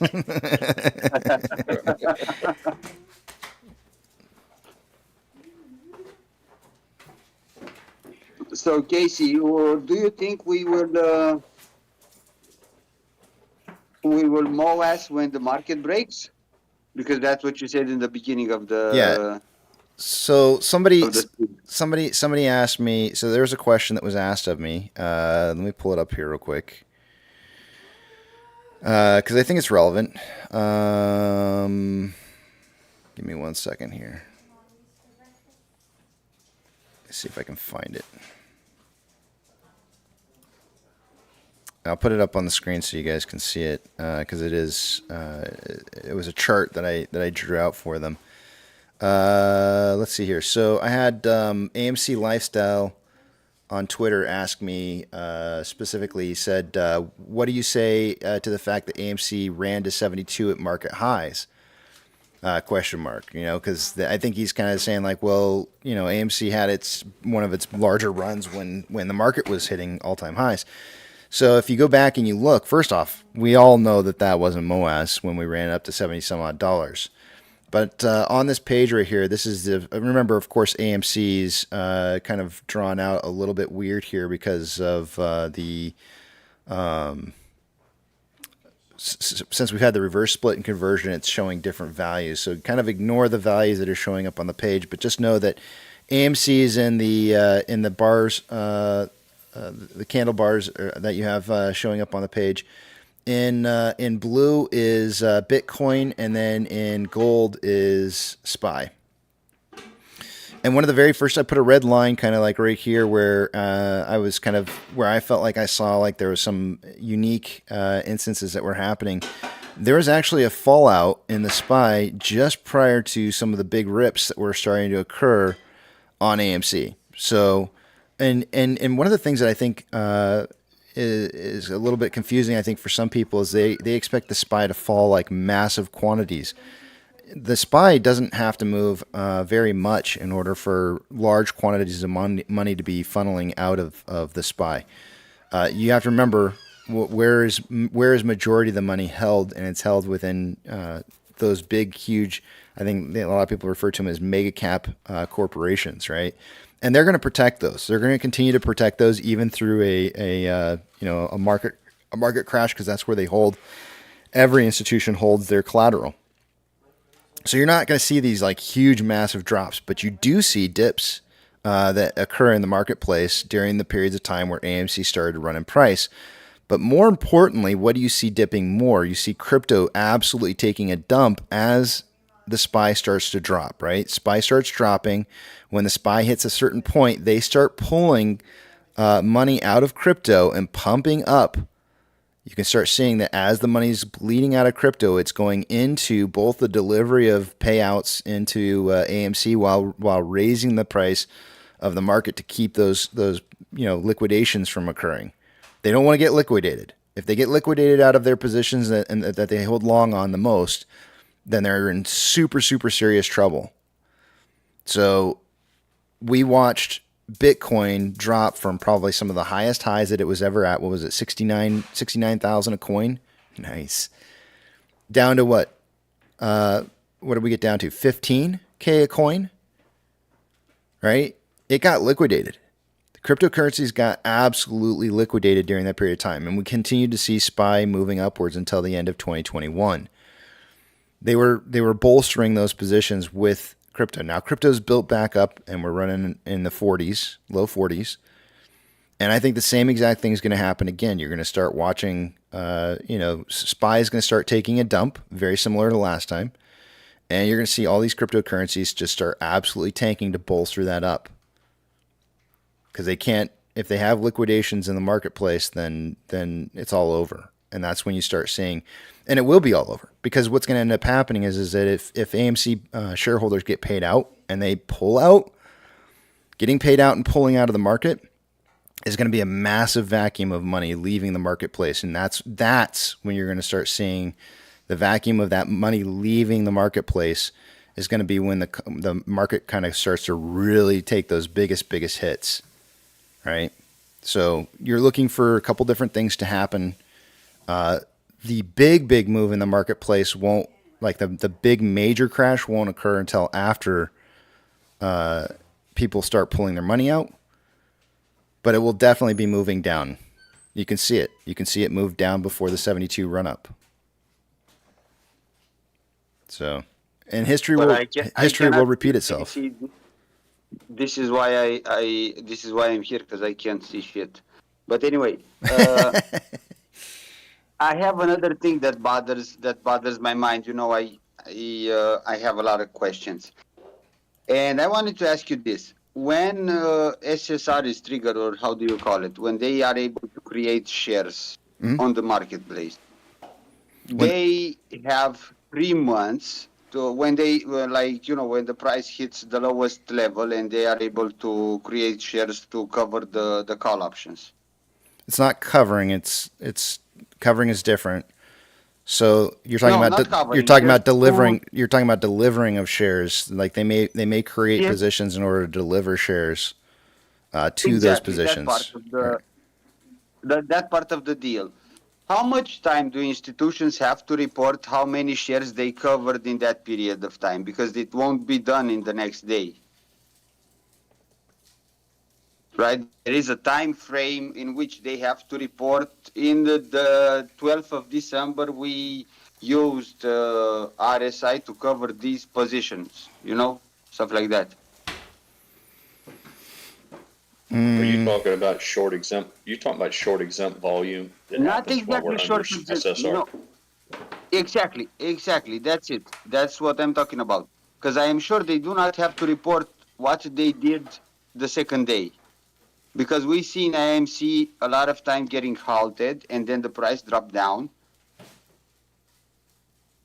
So they created, all the shares that they created. Do they ever have to report all the shares that they created prior to that day? I guess I feel like what you're asking is when they're creating short exempt volume, do they need to report? They do report. They do report. But in regards to returning of shares, and how they get those shares, whether they borrow them from institutions to fill the obligations that they have. In regard, I think I'm trying to figure out like exactly what you're asking. How much time do they have to report I the think- day they use SSR? They tricked SSR. You know what I mean? This is what I'm actually trying to say. So SSR tripping is really just a matter of price movement. It's 10% it's 10% down from the previous day's closing price. So it's not a matter of you're conflating like two different topics. Short exempt volume and SSR being tripped are two different things. They're not related in any kind of way. But when SSR gets triggered, they create shares. The shares that they create out of nothing. Okay, they have to create shares out of They nothing report to it. keep on making the market. They report it like within 2 hours of market close. So it gets reported soon Immediately. after the market closes. Immediately, yeah. there's your answer. Okay. Usually Because before 6 doesn't- o'clock p.m. my time, I usually see the data up there. In fact, sometimes it's even earlier than 6 o'clock. So it's very shortly after the market closes. And there's actually a website that you can use to pull the information to get it, and you can see it for yourself without having to pull up like Stonko Tracker or whatever. You can go straight to the source and pull the file that gets reported every single day at the end of the day. Do you want that link, or were you just curious when? Just give me a second to get a pen and paper. No, I'll just Or you post. can just I'll put just it put it in in the Discord. chat. Yeah, I'll post it in the chat. Give me just 1 second. Let me pull it up. Sometimes I have it open and sometimes I don't. Because I So- had this question on my mind even Friday, and I asked Pirate because he was on Discord. I talked with him, and he said you should ask Casey. So here I am asking you about it. So the link I just gave you will take you to a site that looks like this that I'm looking at right now. And when you scroll down, you just want to make sure that your month is correct, your year is correct. And it should show you FINRA Consolidated NMS as the first portion. And you're looking for the day that ended to show up. So today's the 18th, an hour or so after market closes, maybe an hour and a half after market closes, a new file will show up on this page called the 18th. It'll say Monday the 18th. You click on that file, and then it's just going to take you to this page here that's just got like a crap ton of information on it. And a lot of this, it's all titled. It tells you what it is. But what you're really looking for is you're looking for short exempt volume, which is going to be the second to last number listed. So as I scroll down here, I'm just going to scroll till I get to AMC, or you can do a Control F and actually just search for it. But it's not too far down the page. And here's AMC's entry rate here. This number is not the number that I want. It's the second to last number that shows, which is this one right here.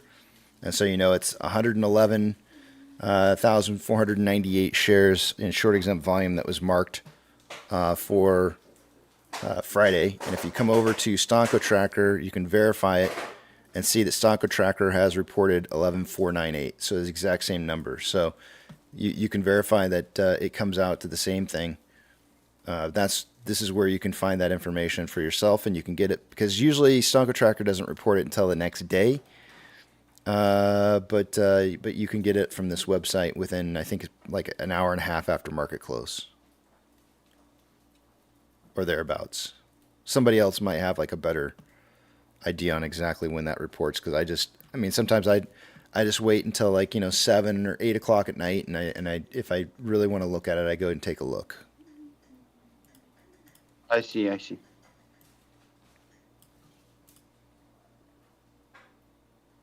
Because it got me confused, because they create naked sharing, naked short selling. Creating naked, fucking word. Okay, so you understand what I'm saying. Yes, yeah. They create short exempt volume. It's a position that's sold without locating of a share. They have no share. And They I have no am share sure to sell. Yeah. They are not reporting it correctly. You I don't. mean, You in don't think regards so? to AMC, no, I don't. I really don't think so. I mean, I have a few friends that my workplace is next to Anima, which is an investing firm in Milan. And I asked one of these guys, do you know the AMC stock? And they said, yeah, we know about the AMC. What's about it? And I said, I have a position in it. And they didn't actually, went on to talk about it, but they said, like, forget about it. It was like, you should look at something else in the end. And I'm like, why? And they didn't want to talk about it. But they wanted to talk about Palantir. They wanted to talk about other shit. And I'm like, well, if you don't want to talk about it, that you work here and you give me, I have a backpack from them. I have a bag that I can take my computer around from them because I have, I know them for a very long time. But they didn't want to talk about it. And I said, fuck it, I'm going to buy me another 11 shares,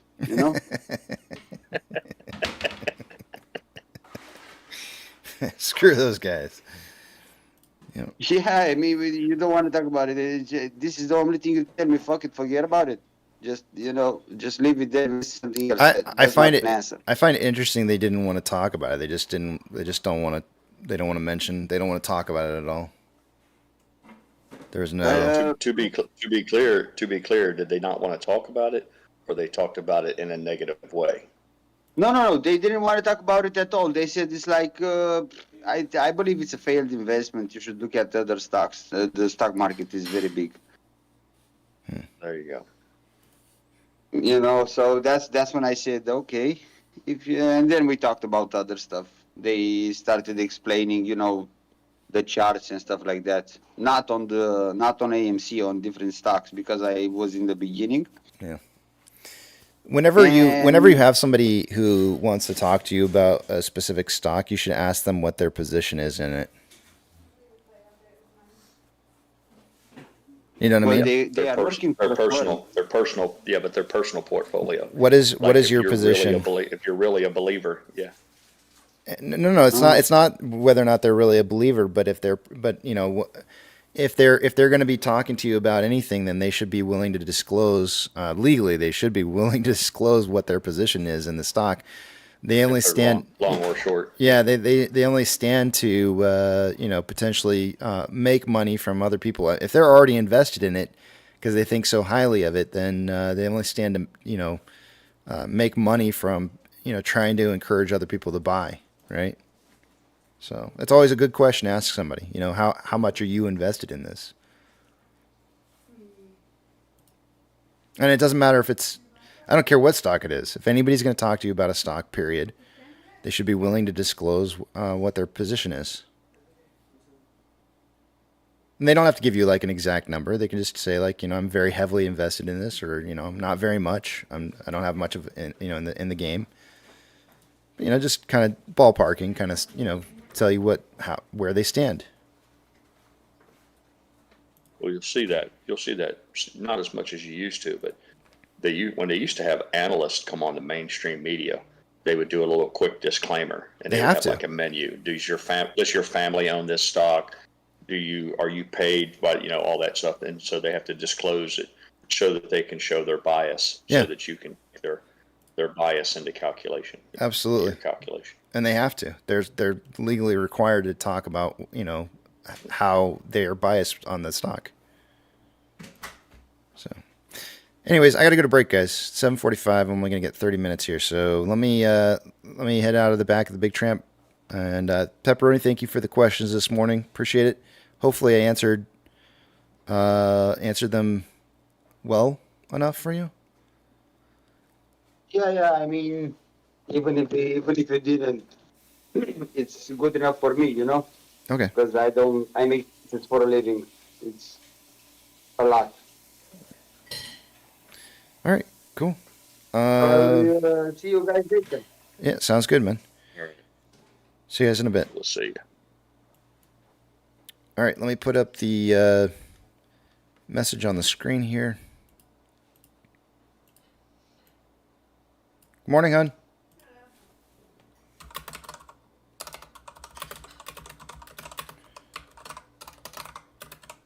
Oof, I cannot type this morning. This seems like every morning. All right. Cool. We're good to go.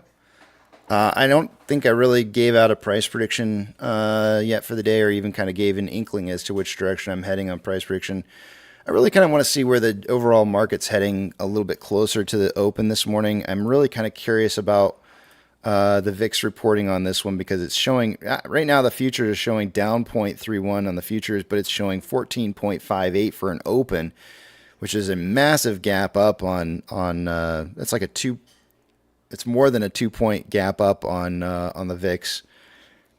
So that should have the markets dropping this morning. But as of right now, they're all showing, positive. So I'm thinking we're going to see maybe like a market open red. And I don't know whether or not we're going to see a reversal at some given point or another. But if the market's going to open red, I kind of will a 650 price for this week. And as those start to close out, we'll probably see price returning to either where it's at, or maybe even eventually going higher. Especially if the largest amount of put volume right now is at a $7 strike. So either direction that price starts moving, if it finds a bottom at some point and starts moving back upwards, those $7 puts are more than likely going to close out, which should cause price to increase even more, which is kind of exciting. So I'm not sure if we're going to start moving up. Even if we move up right at get-go in the morning, those $7 puts start closing as price goes up. That'll even help to push even further. So most ideally, we would want to see price moving upwards at market open to get those sevens to close out. A push down to 650 or below is going to help to close out some of the 650 positions, and then as price is rising back up again, maybe some of the sevens to follow. So we'll see which direction when I come back from break we're kind of heading towards, and I'll probably give a prediction then. So I'll see you guys back here. It's 8:15 my time.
Hey, it's Benji from All Good Folks. If you love our music and you want to support Upbeat's amazing community of artists, upgrade to Premium today and help us keep creating great new tracks for you.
That song that just played literally reminded me of like the I almost said Harry Potter. The it reminded me of the Willy Wonka movie. I got to come up with a price prediction here, and I'm not having a fun time doing it. It looks like the SPY is still trending upwards here for early market open up. Again, the VIX is gold. So let's see. Gold is trending slightly down. Sorry, that was silver. Gold is trending up and is reversing and starting to trend down. Ethereum Classic kind of trending up right now. The US dollar is down 0.1, and it looks like it's trending overall pretty much down. Maybe the market's going to open up. I'm really kind of confused, though, because it was showing VIX showing a gap up at 14 on the futures here, so I'm kind of confused why this would be, I don't know, showing up at 1248 right now.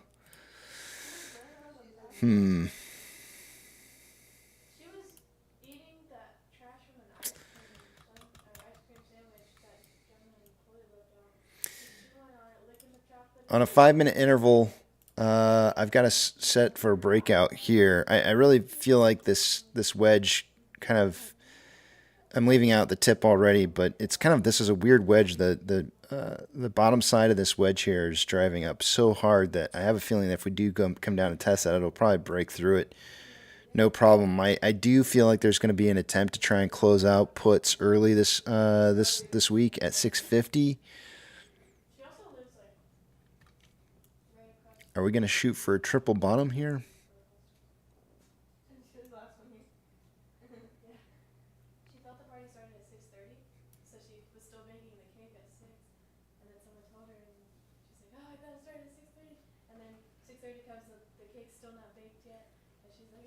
I got to tell you guys about an interesting dream that I had last night. Let's see here. I'm really having a hard time deciding where I'm going to go on price on this. Let's. I think I'm going to target like a 670 close for the day.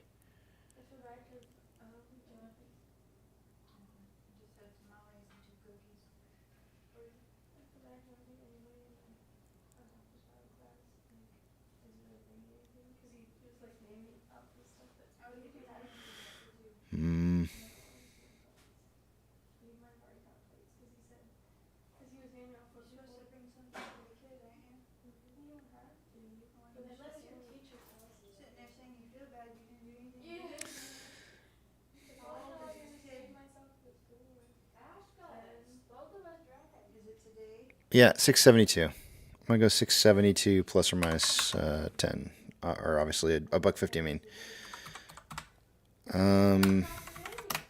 522 to 822 is gonna be my price prediction. It's a little bit lower than what I had last week on Friday. I know Twisty already sent me, and congratulations again to Twisty for winning out the week last week. He already sent me a message here on his price prediction. He's going 678. He's going 528 to 828. A little bit higher than I am. That's actually the same exact number that he went with last week. Apex is probably in here throwing in his numbers. Yep, 523 to 823 for Apex. 1 penny ahead of me. And so we're just missing TB this morning. Let me just check and verify. I haven't gotten a message from... Yep, there it is. I got TB's message right here. TB's going with 10 to 30 million in volume today. That's exactly what I'm going with. 545 to 845 with TB. So TB's going a little bit more bullish than the rest of us. There is only... Let's see, who's got the low end of the stick here? I do. There is a 23-cent spread between the group of us on our price predictions for today. I've got the low end. TB's got the high end.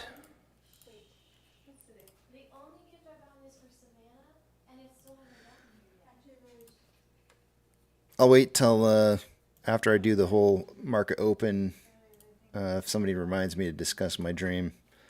Weird dream. Like just weird stuff. Let's see here.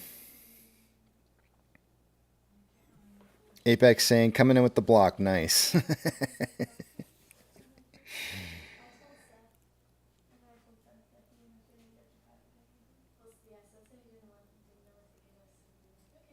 Yes, Apex says TB is the only one available for a bonus point too, and that is correct.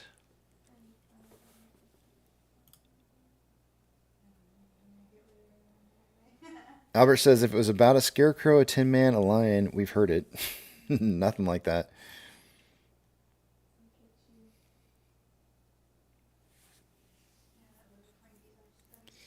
My brain was making up. Actually, I might wait until Yucca shows up later this morning because I'm kind of curious what he has to say about it.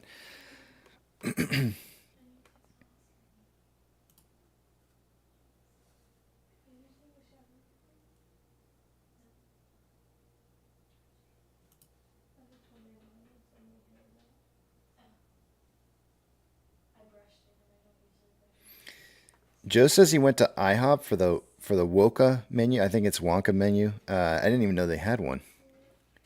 That sounds really cool, though.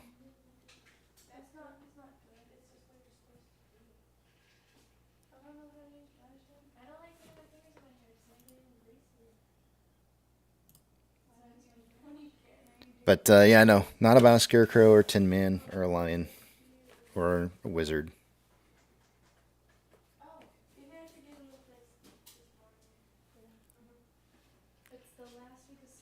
Currently, we're at $6.68, about 3 cents higher than what we were at for closing on Friday. Up 0.45%.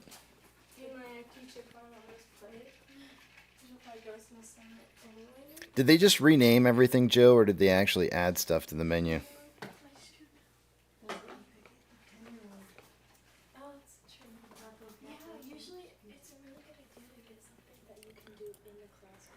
All right, let's get this morning started. I'll see you guys on the other side of market open.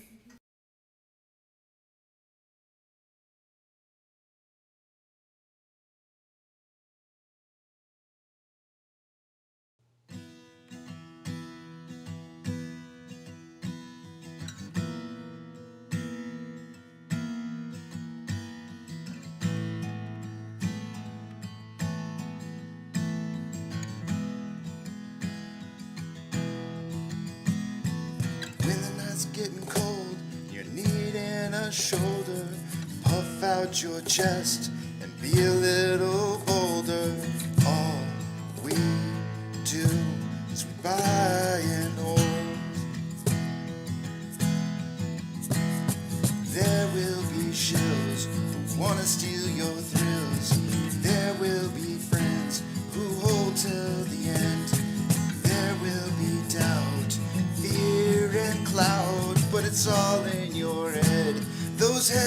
hedgies are dead.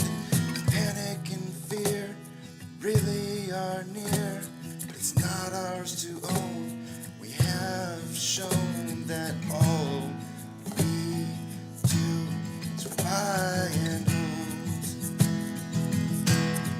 Oh, there will be shills who wanna steal your thrills, and there will be friends who hold till the end, and there will be doubt, fear and cloud, but it's all in your head. Those hedgies are dead. So when the night's getting colder, you're needing that shoulder, these apes got your back.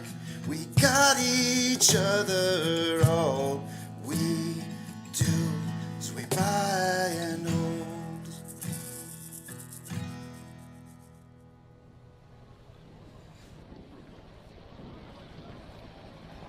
T-minus 90 seconds and counting. All systems are go. We're about 90 seconds from the launch of Space Shuttle Discovery.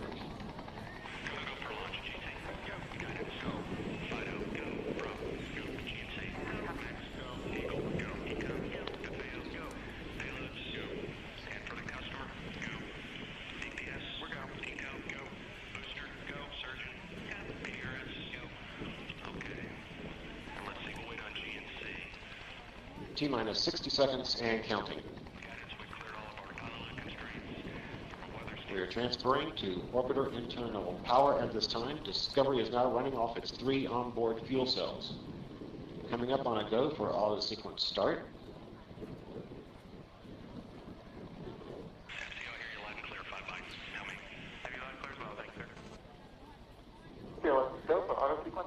And we have a go for auto sequence start. Discovery's onboard computers have primary control of all the vehicle's critical functions. T-minus 17 seconds and counting. 15, 12, 11, 10, 9, 8, 7, 6, start, 2, 1, booster ignition, and liftoff of the Space Shuttle Discovery, returning to the space station, paving the way for future missions beyond.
Discovery's onboard computers commanding the main engine nozzles to swivel, aiming the shuttle for its precise target in space for main engine cutoff. Should have a good forward link now in it. Sound good.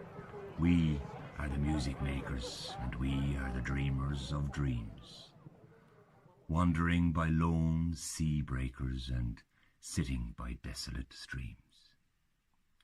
World losers and world forsakers, on whom the pale moon gleams, yet we are the movers and shakers of the world forever, it seems. With wonderful deathless ditties we build up the world's great cities, and out of a fabulous story we fashion an empire's glory. One man with a dream at pleasure shall go forth and conquer a crown, and 3 with a new song's measure they can trample a kingdom down.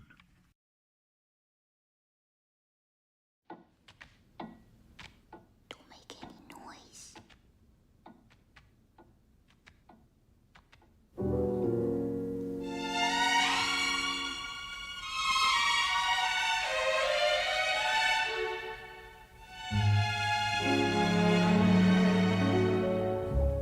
Chestnuts roasting on an open fire,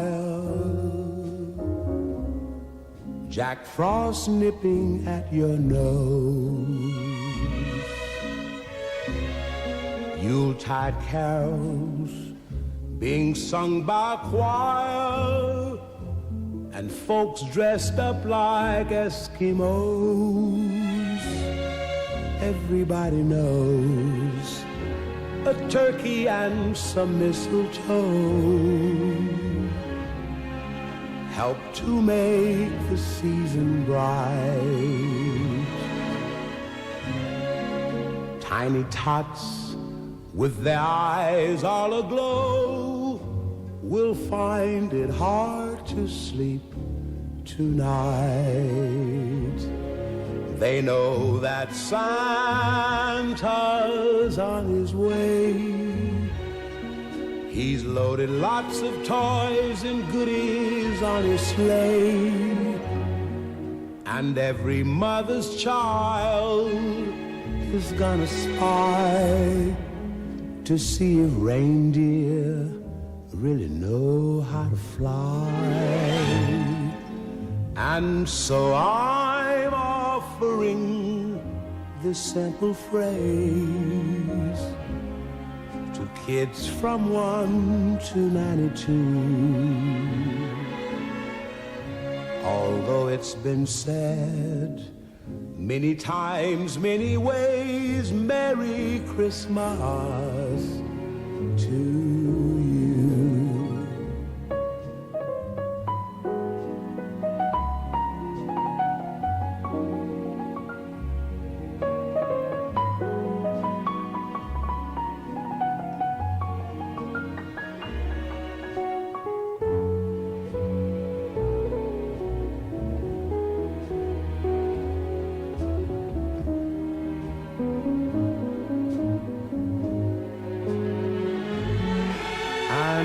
So I'm offering this simple phrase to kids from 1 to 92. Although it's been said many times, many ways, Merry Christmas to you.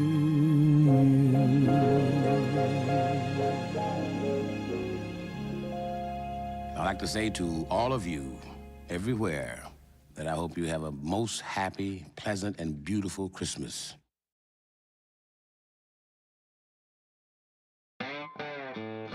Good morning, you filthy apes. Welcome to AMC with KC, where we buy, we hold, and we screw those hedgies. Screw them! That's right.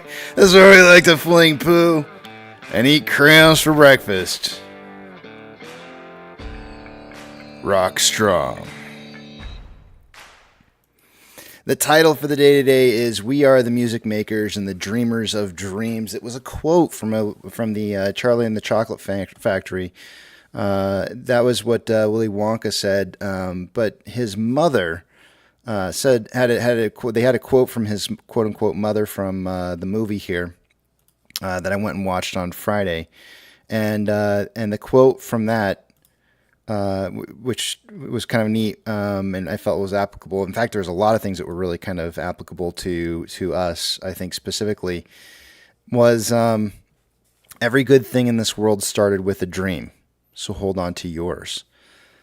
I wrote a little something up this weekend. I always take note of some of the things that I see happening within the community that I think are...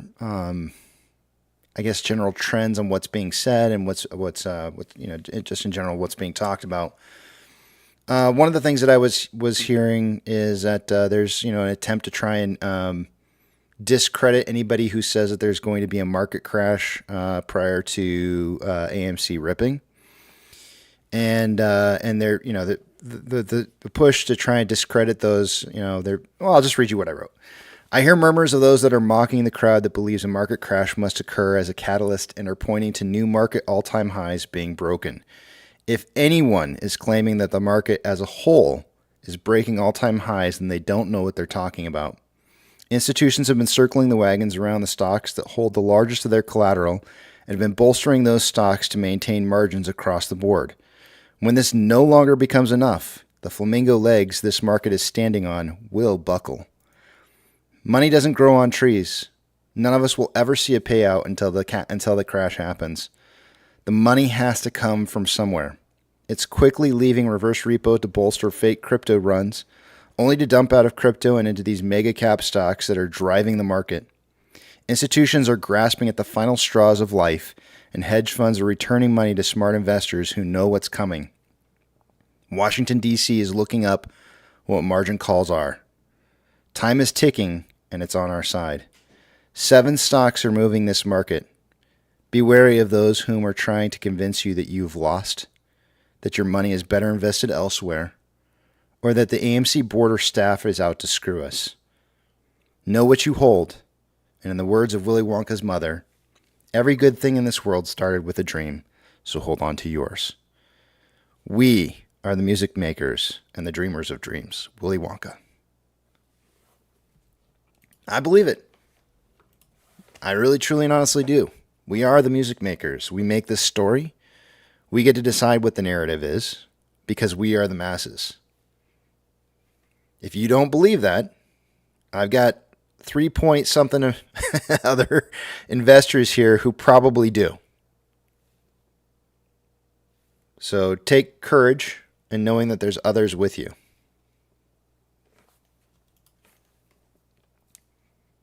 I'm going to head back over to the back of the Big Tramp. Oops. Maybe. There we go. They're off. Anybody who feels like joining me up here, you're more than welcome to. We did get that push to underneath 650. More than likely, we are probably seeing a lot of the 650 puts that are probably closing out. As those 650 puts are closing out, price is going to be rebounding off of that. If price rebounds enough on the way up, then there'll probably be $7 puts that start closing as well. That's going to help ultimately drive the price up some more. The key is whether or not price is going to continue to push up or if it's going to stall out and try to head back down some more. So we will see. Let's see. Oh, Tyler says, where are you reading this from? It's a tweet that I posted up on Twitter.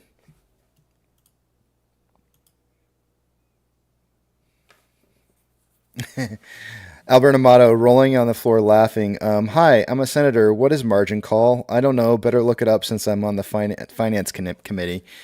In actuality, because I don't know if you were here or not, I assume that you're probably here for the day that we saw this, but we went and we looked up margin call statistics on Google, and one of the most heavily trafficked locations in the U.S. that was searching what margin call was Washington, D.C. So if you wanted my opinion, if you were to ask me, like, why do I think that's the case? There are a lot of these senators and that were on the finance committee and whatnot. They know what a margin call is. More than likely what it is that it's their staff who are usually, young kids that don't know. They're new to the world of politics, to the world of finance, and they have no clue what's going on. And so they start hearing, murmurs of this, that, and the other coming out of their senators' mouths. And they're probably going like, margin call, what the hell is that? So they go looking it up and they're figuring out, they're going, oh, margin call. We should probably familiarize ourselves with what a margin call is, since that's the new key hot term word, right? So we saw a big, huge influx of traffic coming out of Washington, D.C., looking up margin calls. Petro says no, it's the SEC. Yeah, right. That was funny. What's a margin call? Yeah, who knows? Maybe it is. I mean, there might even be some new senators that maybe are who don't know what it is as well. Who knows? I mean, how many of you guys? Legitimately? Let's put this up as a poll. And it's okay because it's anonymous. Nobody can feel embarrassed or not by this. But I'll start a poll here. Did you know what a margin call was prior to 2021?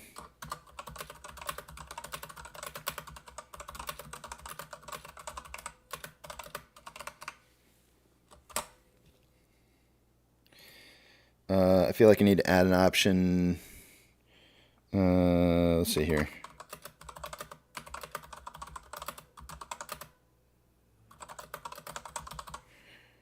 Well, that was just enough letters. And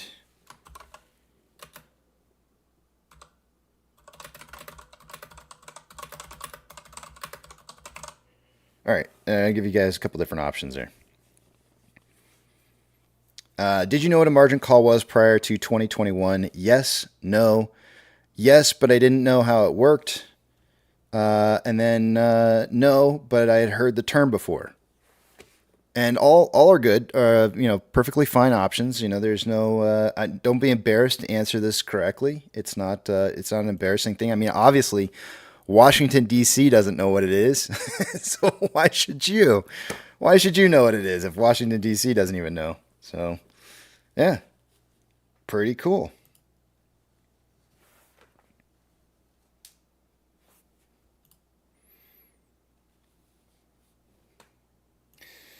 Let's see here. Knights of he changed it back.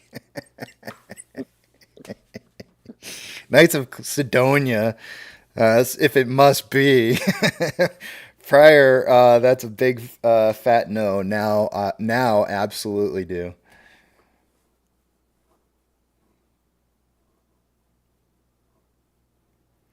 Margin. Casey, I posted our little. Go ahead. I posted our little story that we crafted on Twitter, but for whatever reason, it just kind of disappeared. Really? I don't know if it was. I don't know if it was shadow banned or if it didn't muster, but for whatever reason, it never appeared on the feeds and all that. It still shows it under my. If I go to my little, whatever the fuck they call it, my name or my channel, it still shows it as something that I posted, but I never saw it. I never saw it out there. So. Lame. I didn't. If I had seen it, I definitely would have. Did you enhance it at all or no? No, I just did a. I had to figure out a way to get it all on there, so I took a picture of it and then posted a picture because the text was too long. Oh yeah. But I figured out though that if I did a screenshot of it and then displayed it as a picture, it would show it in its entirety.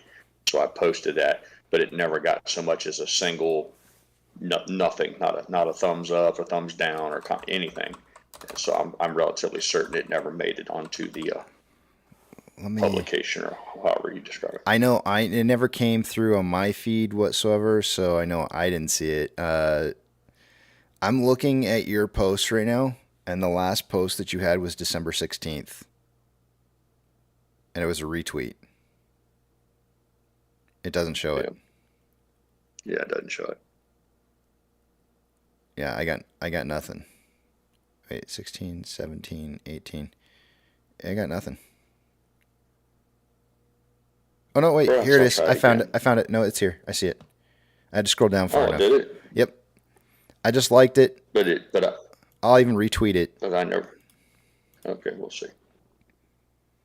I just retweeted. I'm immensely proud of that work. I mean, it's one of the finer one of the finer pieces of literature that's been produced in this century. Eager to share it with the world. People are going to read that and wonder what the hell happened to me. What is Casey smoking, man? Yeah, that's cool. I don't care. Let's see here. If anything, if it confuses the algos, that's what I want. There you go. Give me 1 second. I'll be right back. I gotta go check. I thought I heard Bruno kicking on the door. I'll be right back. You go.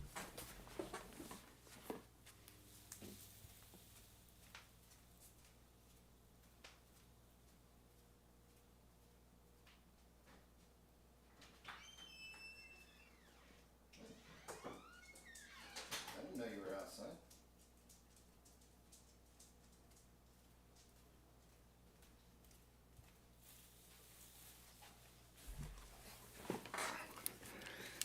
Yeah.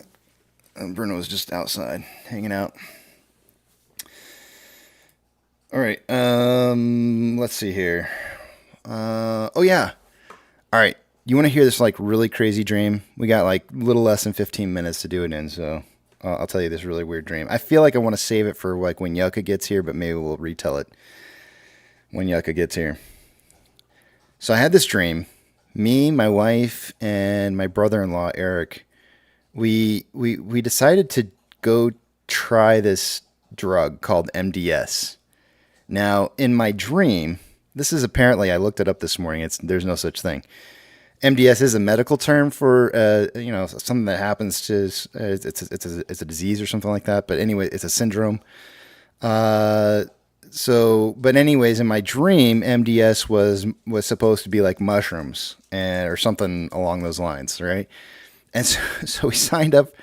We signed up for this clinic that was supposed to help us like guide us through this like experience of having like a nice safe experience on MDS, and it ended up being like this like horror story where like they were like harvesting like people's body parts and stuff, and it was just like whatever drug, the amount that they gave me wasn't working on me. So I was actually able to like kind of escape, and I was able to like try and go, get everybody out and everything. It was so weird. It was the weirdest thing. I have no idea where this dream came from. It was so random and out of the blue. But yeah, I don't know. MDS. That's what it was in my dream, and I don't think it's even a real thing. That's what we were calling it. Casey wants some LSD. No. And see, this is the exact reason. Why I don't ever want to do one of those. I don't ever want to do shrooms or anything that would alter my mind like that in a way that would. Yeah, I have no desire whatsoever because I just remember I was like in sheer panic the whole time because I it was like here I am tripping on something. It wasn't hitting me like it was hitting everybody else, and I'm, they're starting to tie people down in beds and, straps and stuff, and I'm going like, this is not for me. I'm out of here. It turned into a nightmare. It was horrible. You either had a natural immunity to the MDS, or you were such a prolific user prior to it, you built up a tolerance. There's only a few logical explanations of why everyone else in the dream was affected. So apparently, your tolerance quite high for it. Yeah, I guess. Apex says Casey's a sissy, won't do drugs. I'm telling you, man. I just don't like. I just feel like all kinds of bad things happen when you go down that road. So it was a little bit of a nightmare. MDS gives you big boobs. Hold on a second here. I gotta look up what MDS is again. It says I can't say this. Myelodysplastic syndrome. I can't even say it. It's a rare type of rare blood cancer where you don't have enough healthy blood cells. It's also known as myelodysplasia or something like that. I don't know. It's hard to read. There are many different types of MDS. Some types can stay mild for years, and others are more serious. I don't know. All I know in my dream is it was supposed to be something like shrooms, but it was, everybody was calling it MDS for whatever reason.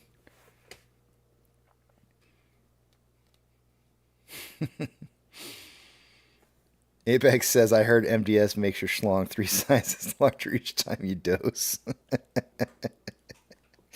Are you saying Miley Cyrus syndrome? Miley Cyrus syndrome. Why not? Yeah, that's exactly what I'm saying. Don't get that one. You'll be swinging half naked from balls. Well, Chains. to be clear, in the dream, it wasn't a syndrome or an affliction, right? It was a drug. It was a It drug, wasn't the yeah. MDS a drug. Yeah, it was Okay, a drug. so we have to find a corresponding drug called MDS. Yeah, it was supposed to give you like a Not trip like necessarily a syndrome or shrooms. something. Yeah, it was supposed to the way that it was described in the dream was is it was supposed to give you like a trip sensation, and you were so and the whole point of going to a clinic for it was is that for some people they had bad reactions, and so for those particular people they would strap them into the beds to that's what they would say was like if you look like you're going to have an experience where you're going to have a bad trip. We'll do everything that we need to. Our care technicians will take care of you and strap you into the bed and make sure that you're not going to harm yourself in any kind of way, so that you have a good experience. Otherwise, I'm sitting there going like, Well, I just did crazy. a real quick Google search, and I come up with monkey dong secretions.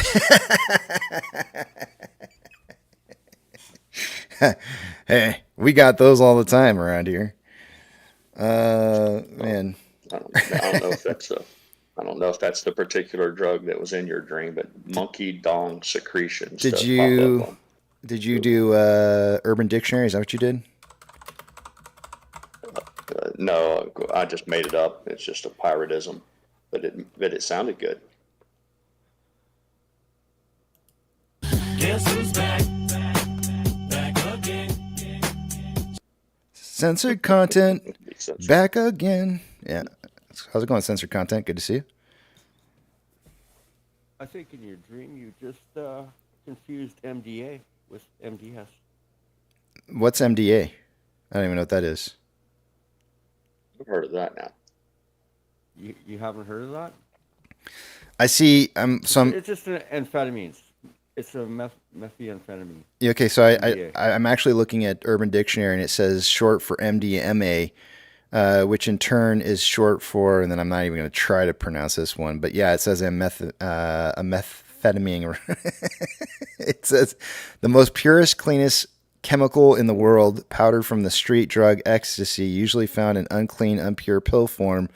Once you do this, you'll never want to touch another pill again. Swear down. However, it has a rather foul, vile taste, so it is best taken wrapped in a rosilla, which I have no idea what that is either. I don't want to go down any of this road here. I don't know why I chose to have this dream, because that is definitely something I would never want to be a part of. Yeah, get in there. Rugged, good morning to you. Good to see you this morning. I heard you talking about this donkey doo-doo. Excited. Got you all interested, wanting to participate. Oh, yeah. Yep. Use that for fertilizer and generate some energy, some fuel, biofuel. You know what I mean? Yeah. 1796 says that he sees a poll, but no question. The question is did you know what a margin call was prior to 2021? If anybody else has a problem with seeing the margin call, maybe I'll just post here. I'll just do this, just in case other people have this same problem. I heard of a margin call on a personal account, but not so much on a. I wasn't not as heavily as from a institutional. Yeah. There, I pinned it to the top here, the poll question, in case other people have that same problem. And I would put myself in that same category. I'd heard of margin calls for personal accounts, but I'd never heard of a margin call. I mean, it wasn't, other than the movie that came out, I guess, a while back. I don't even know what year that released in. It's like we heard it in the movie, but we really didn't fully. I guess it was in 2011. 2011 is when Margin Call came out. That was probably the first time, but I don't know that I really associated it with specifically anything having to do with stocks in general. I promise you, there was a large percentage of people whose first experience with margin call was when they got their very own. I'm certain there's people who were awarded margin accounts through the various trading platforms that we're on, and I guarantee you that many of them woke up, as did I at one point, to a little flashing red exclamation point or a message center indicator, and you learn real fast when it comes to your house.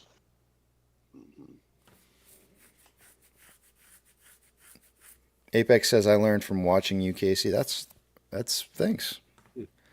Sounds like a drug commercial from the 80s. Which one? I had a MBS? margin call for $1.80. I shit you not, $1.80, and I called them up and gave them what for, and the lady explained to me that my account wouldn't be. That it was she essentially said that it was boilerplate and that it's automated. She said, don't worry about it. It's only $1.80. But I learned so much in that brief moment of time there that it's a system. The panic system set up to automatically generate it. The panic moment where your heart drops. Well, yeah, because you realize, what you realize is that at that moment there's something in the fine print that turns over control of your account and your decision making to someone else. And that was a big fucking aha moment for me. And then suddenly their this free margin that they were offering me wasn't so appealing any longer. And I got as far away from that shit as I could. Yeah. Roberto Benegas is saying, what is a margin call? So a margin call, I feel like if I say it right now, people, well, I guess it doesn't really matter. But a margin call is essentially when somebody's holding collateral in terms of a position that they don't actually hold a position for. So, in other words, like if you can make positions in the marketplace that somebody will back up to a certain amount, provided that you have enough money in your account to back that position. If you don't have enough money in your accounts, whether that be through investments in other securities, or even just cash in the account, and you don't meet the requirements that are given by, I guess, for most of us little guys, it's going to be based off of what our broker tells us is our margin requirements. For anybody outside of us, in regards to institutions, they have different regulations that they have to follow. But whatever those margin limits are, if you do not meet those expectations at the time when your margins are checked, then somebody's going to give you a call and be like, "Look, you're due. You're due for making sure that you have the appropriate amount of money to back the position that you have." And if you don't have that within the certain period of time that you are supposed to, then they basically liquidate your account. They sell off all of your positions until you meet margin requirements, and then that's essentially what a margin call is. And sometimes, JC, in like Pirates. May I add something to that? Absolutely. It's helpful before you understand what a margin call is. First, familiarize yourself what margin is, what it means to trade on margin, because a margin call is just that. It's a phone call or an email or a text that's essentially calling you up and saying that the credit that they allowed you, they gave you their money to trade on, but in return for that, they use your current portfolio as a collateral. And when your current portfolio is no longer worth what it once was, then the risk becomes theirs, and they're not going to have that. So I would encourage you to understand first what trading on margin is, and then you'll understand what a margin call is. Yeah. Which, in my when you phone in a bet to your bookie, and a week later he says, "Yeah, those bets didn't go so well. I'm sending Louis over with a baseball bat." Hey.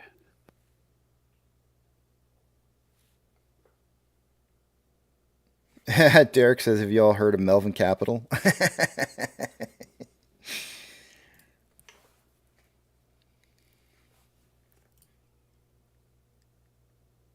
The longer this goes, the less people that do.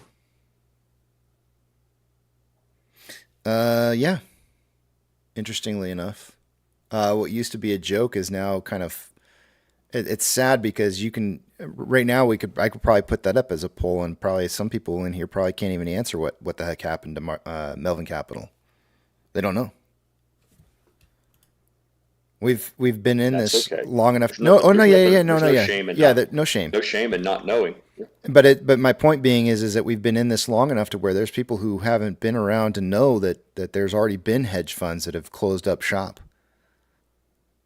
So, and they're not the only ones. There's been others. So, and I think it's really kind of interesting when people, try to point to AMC as being, the big loser in all of this, and all of us shareholders who are holding positions as the big losers, but we're not the ones who are bankrupt. Banks have closed down. Hedge funds have closed down. In fact, Melvin Capital closed down a lot earlier than was reported too. It's just important for people to realize that when you trade on margin, they're giving you a line of credit. They're saying, yes, we'll let you buy something on credit on essentially an IOU. But what you need to understand is in the fine print, their protection is you agree to turn over your entire portfolio to them as security. That's the collateral for the loan. And they'll let you run amok with that money, spend it as you will, as long as your current portfolio is enough that if things go wrong for you, they could sell all your shit and get their money back. And that's the hook on it, is that if you fall just a little bit behind, that in a sense, if you refuse to deposit more money on demand, or perhaps you're caught in a liquidity crisis of your own, you're between paychecks, you don't have any more dry powder, they call you up and say, your current positions, your portfolio has fallen to the point that your line of credit is no longer protected by that. If we sold off your entire portfolio right now, we're still going to lose money, and we can't have that. Mm-hmm. So I need you to either deposit some fresh powder, some dry powder, or we need to sell off some of your stocks to balance things. And that's where it starts getting ticklish. And that was where it was a no-go for me. When I finally realized that at a moment's notice, they could just arbitrarily sell what they wanted, because we already know they're not working on our best interest. Mm-hmm. So for me, each person can be the captain of their own ship. But as for me and my family, we pay as we go. I'll say no thank you to the free credit. Yeah. No thank you. No thank you, sir. Yeah, it's there's definitely risk involved. It's something that I've never done. I will openly admit I have never traded on margin before. I don't have a problem saying that. I'm not going to do it. Well, full disclosure for me, and I let the cat out of the bag that I had done it. But for me, it was a tool that when I sold one particular equity, I wanted to move into something immediately. And instead of waiting the 2 or 3 days for the cash to settle with T+2, with margin, I could go ahead and buy the new stock. And then once the settlement went through, so it's a tantamount to using a credit card, but paying it off at the end of the month type of attitude. But I still didn't like it. I didn't like it that even in that brief moment of time, I discovered real quickly how someone else could become, could take charge. And I didn't like that one bit. Yeah. No, thank you. Numbers time. I think now would be a great time to check and see if those $7 puts are starting to get a little bit of volume there, because if they are, then that means that they're more than likely closing those puts. Closing those puts should help to drive price up. We did almost exactly like I kind of expected us to do in terms of dropping down just below 650 to close out the 650 puts. And then once those 650 puts started closing out, we started rising in price. And the higher we go up in price here, the more likely we're going to see more and more $7 puts, which was where most of our open interest is in puts for this week. If those start closing out, that's going to help to move price up even further. And hopefully, once we get beyond the $7 price point, we won't see call positions closing. And if price starts moving quick enough, they probably won't close out in hopes that they can maybe make more profit as the week continues on. As I go through the numbers today, what you're going to see is that on a 1 hour Ichimoto, $6.86 is kind of a very significant point for us. Breaking past 686 and holding that for an hour's period of time should yield in more a buying signal from short-term investors. So That's going to be a really difficult one for us to push through. Once we get past that, the next one's going to be for the 4-hour time interval, which is a 7:05 sticking point. I don't believe I have any kind of Fibonacci retracement at 7:05, but you'll see probably a little bit of stickiness right around that price point. And then once we bust through probably like 7, price should move pretty good, at least from what I'm seeing based on the numbers so far. But let me take you guys over to the other page here because it is time to take a look at the numbers for the day-to-day. And let's take a look and see what's going on.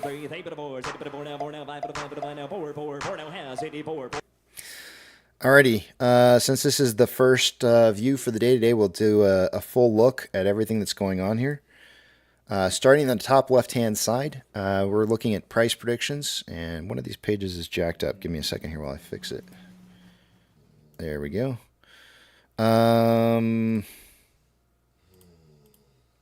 Bruno's in the background grunting.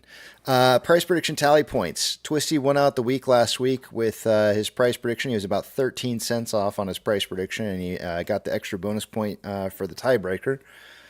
Going into this week, so congratulations. If you see Twisty around, congratulate him on his job well done. I think it might be his first week that he's won. Taking a look at price predictions for the day. Remember that, guys, this is not financial advice. It's just simply 4 apes trying to guess the price as best as we possibly can within a certain a $3 price range. I have 522 to 822. I'm the low man on the totem pole today. Twisty's got 528 to 828. Apex has 523 to 823. And TB has 545 to 845. TB is the only one that has a price prediction that's within 10 cent, or outside of a 10-cent range of anybody else.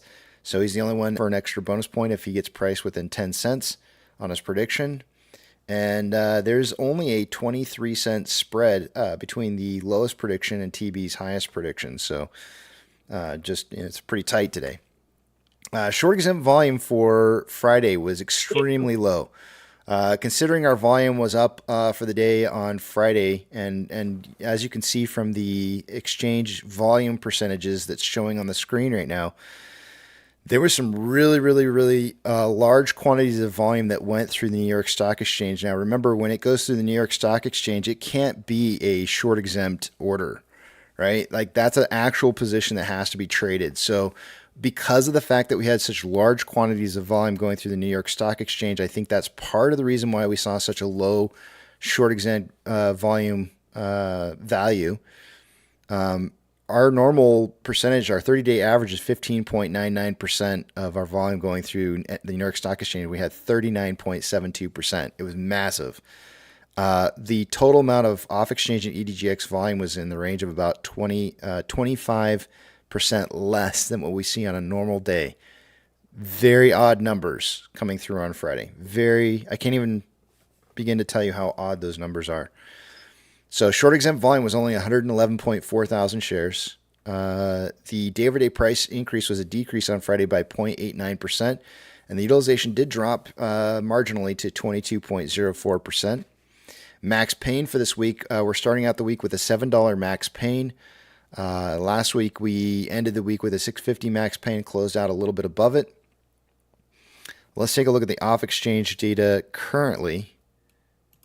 By this time in the morning, I would expect about 44% to be going through off-exchange, and EDGX to be somewhere between 10 and 11%. Currently, we have 52.45% going through off-exchange, and EDGX is at 10.8. The combined total, 63.25%. That is approximately 9.25% higher than I would expect it to be by this time of the day. So a lot of price suppression going on right now, or price discovery suppression going on right now by the utilization of those exchanges. CHX volume for the day today is at $7.79 shares, and it's not a whole lot. GME CHX volume for the day today is sitting at 1,237, also not very much. Taking a look at the options, highest amount of call volume so far for the day today coming in at a $7 strike.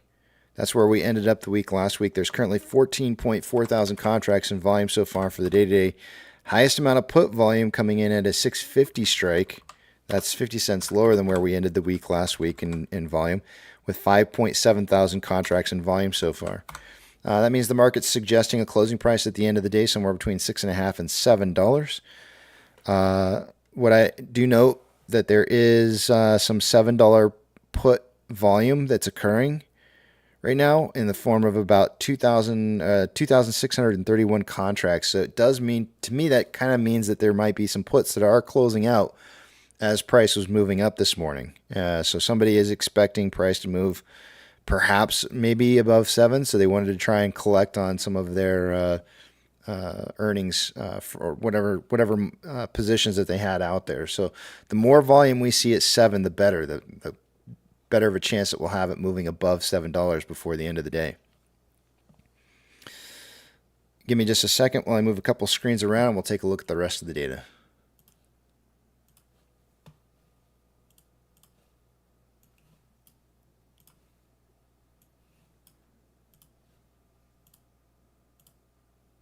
Oops.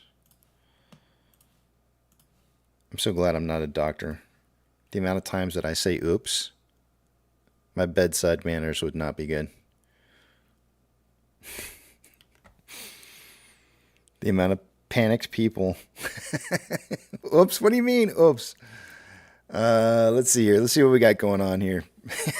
I would never make a great brain surgeon. Starting with looking at the amount of borrowed change on AMC for the day-to-day, we have 464,000 shares having been reported as being returned. It's going to cause the estimated short share interest of the free float to drop to 8.47%. There is no cost to borrow, min, max, or average due to the fact that there has been no borrowing of any shares as of yet for this morning. Shares on loan for the day-to-day is higher than what it was on Friday. But let's take a look at utilization first here. Utilization coming in day over day from 22.3 dropping to 22.04. On loan amount increasing from 9.97 million shares on loan to 10.09. So about 120,000 shares more on loan today than there was on Friday. Ortex estimated that the short share interest of the free float rose from 8.52 to 8.53, which means about 25,000 shares in new short interest from Friday. And that's going to cause, that's not going to cause anything, but the on-loan average age per day, since we had some new loan shares and perhaps maybe some older loans that were closed out, didn't rise very much. It went from 35.14 to 35.17. And then the security lending volume day over day dropping slightly from 1.81 million to 1.38 million.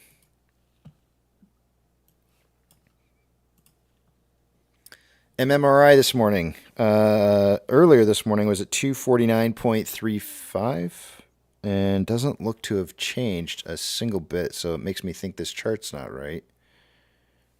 That's what I have written down on my board is 249.35. I can't imagine it's exactly the same place as it was when I looked at it earlier this morning.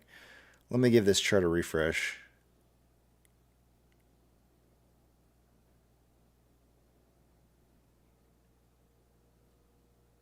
Yeah, I didn't think so.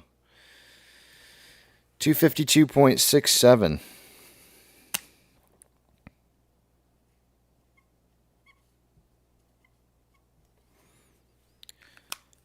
Earlier this morning when I measured the distance of separation between the 2-year and 10-year yields, it was a 0.536% difference.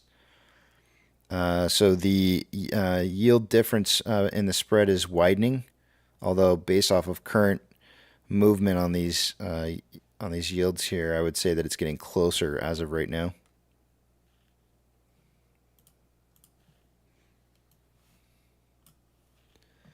Orders by Fidelity customers for this day, for the morning. So far, I'm only looking for AMC and Ape on this list, and neither of which seem to be on here. Does seem to be a little bit of buying going on in the market, more than usual. SSR trigger price for the day-to-day is at $5.99. Shares available to borrow is at 5 million shares. Since the borrowing we had earlier this morning, we've only had returned shares since. Fees have dropped from 0.9 to 0.8%. In total for the day-to-day, we've seen about 4.5 million shares having been borrowed. 65.3 thousand contracts are out of the money on the calls versus 9.1 thousand contracts that are in the money. 26.4 thousand contracts are out of the money on puts versus 17.4 thousand contracts that are in the money.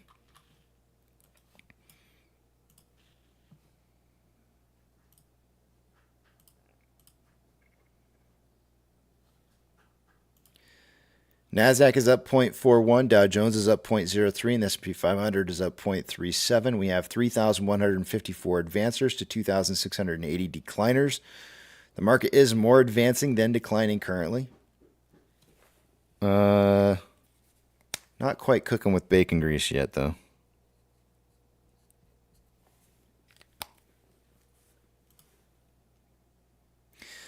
Of the Mag 7, 6 out of the 7 are green.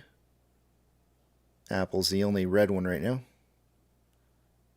Most are 1% or higher in the green, except for Microsoft is just barely above breaking even at 0.11.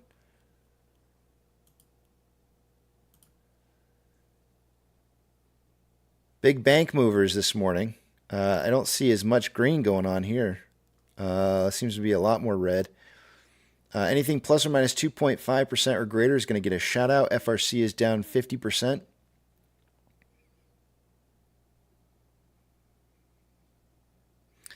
Looks like that's the only shout out that I'm going to be having here. Besides that, there's nothing else here to read off. Silver down 0.37 and trending down. Gold is up 0.17 and trending down. Ethereum Classic is down 1.97 but trending up. US dollar is down 0.04.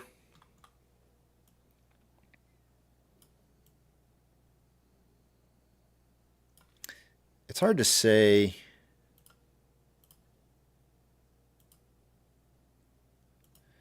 I wouldn't really say that it's trending up yet. It's not breaking any kind of levels of resistance. But it is, I mean, it is trending up currently, but the overall trend, it looks like it's about ready to break to the top side here, the US dollar. When that happens, usually the market starts trending down. Oil is up 1.82 and trending down after a pre-market run up and then some consolidation followed by a trend down. Mortgage-backed securities are down anywhere from 0.36 to 0.43 and are trending down. SPY is up 0.52 and trending up. VIX is up 2.36, never moved up. It didn't gap up to that 14 number, which really kind of makes me curious as to why this futures tab that I'm looking at here is showing it at 14.58. My guess is that maybe we're going to see a jump in the VIX at some point to 14s. It's like a 2-point jump up, which would be pretty massive. And should cause the market to come crashing down. The VIX is trending up. VBR is currently up 0.33 and trending up. This might be a short-lived boost here. VB is up 0.28, trending up. Tesla is up 1.95 and trending up. Amazon is up 1.99 and trending up. Cinemark is down 0.03, trending up. It did have a market open down, but it's been trending up since. Doge is down 3.25 and trending up. Bitcoin is up 0.82, trending up. GME is up 5.79 and consolidating after a trend up. HYMC is down 2.22, but really looks like it's just kind of consolidating right now. NCMI is up 3.64, trending up. Hood is down 0.6 and is trending down after a market open trend up. And AMC is up 1.61% and trending up. Inflow versus outflow. We have approximately $500,000, a little over $500,000 more outflow than inflow. 6.44 million shares traded so far for the day today. We're on a good pace.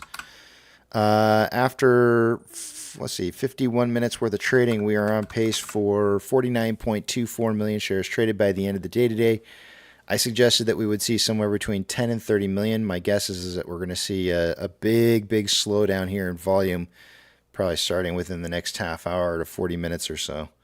which is the usual case. The afternoon slowdown in volatility.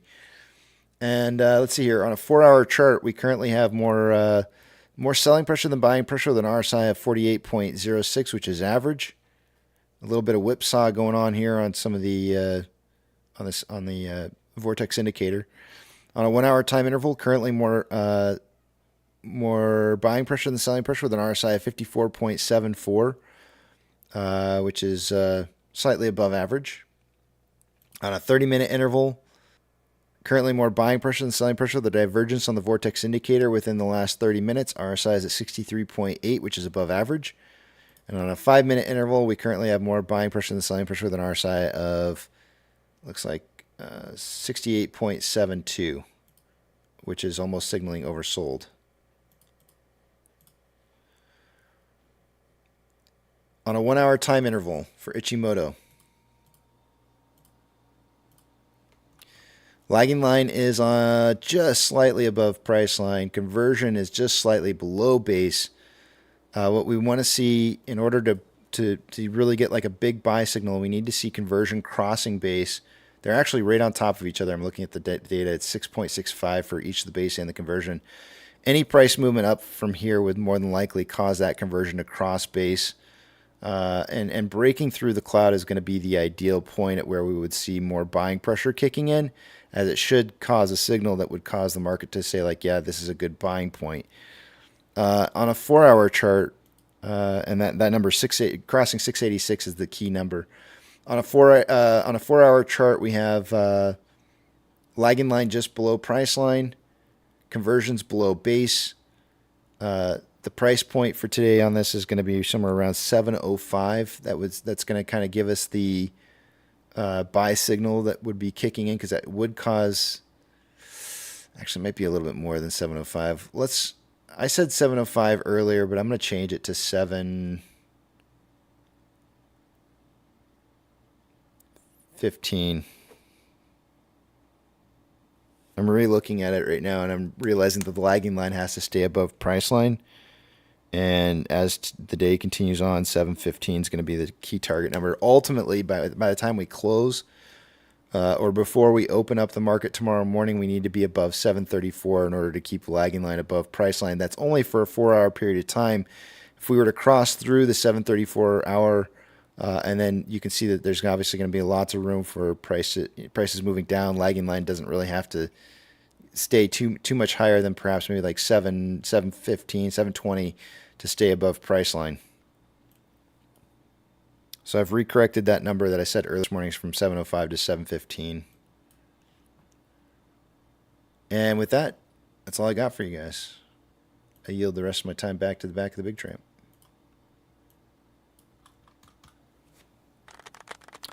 Thank you, thank you. On the Bollinger Bands, on the price rise up, we never actually touched my Bollinger Bands. But remember, I run a very loose Bollinger Band. So the bottom side of the Bollinger Band was tested earlier this morning, and we did retest the simple moving average and broke through. But this, on a normal setup on a Bollinger Band on a 2 sigma, this would have touched the Bollinger Bands, and means that we're probably going to be driving back to the simple moving average to retest that. Maybe it meets up the simple moving average and the price line meeting up right around this price point here at around 674. Before being able to see a continuation on price moving upwards. And with that,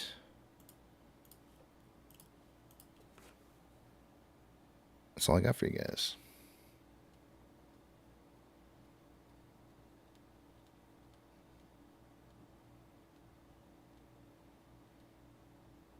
Good job. Thick is here. Thick is good to see you. Real thick. It's my brother. I can recap everything Casey said in 8 seconds. To the moon? We're gonna blow a really big bubble. Are you ready? Real nice. That's it. Wow! Pop! Oh no! Our bubble popped, and the sticky bubble gum is all over our hands. Yeah. What is that from? Whatever it is, I want to watch the video. Margin call? I don't know. You are unbelievably short.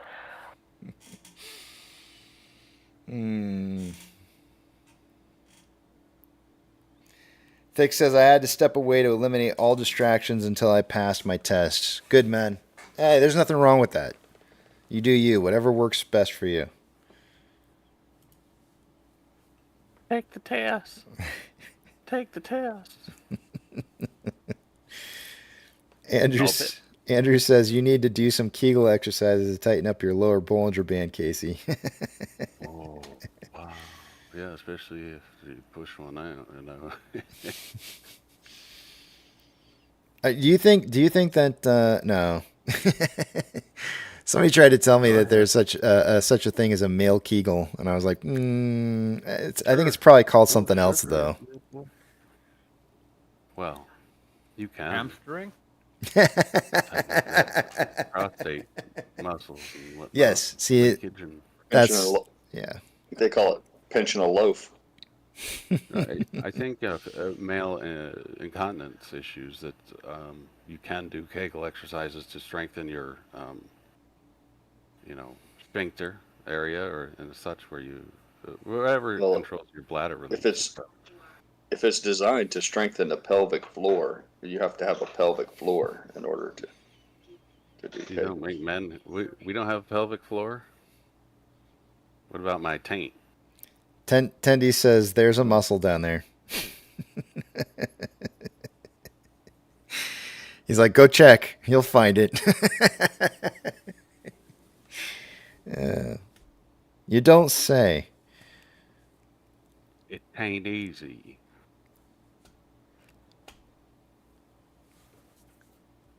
I don't know what I was looking at. Oh, I know what it was.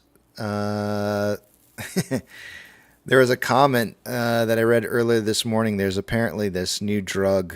Well, I guess it's not very new. It was new to me, it was really odd because I mentioned it this morning, and my daughter, who's a freshman in high school, says, she's a freshman. She's not. She's a sophomore. She's a sophomore, and she says, "That's an old drug," and I was like. And she's skinny as a toothpick. I'm looking to see what give me just 1 second here. I'll look up what the drug was. Is it the new one that the celebrities are taking now? Omnis something. Yeah. What's it called? Do you know what it's called? Yeah, it begins with an O. Yeah, I know it starts with an O. Yeah.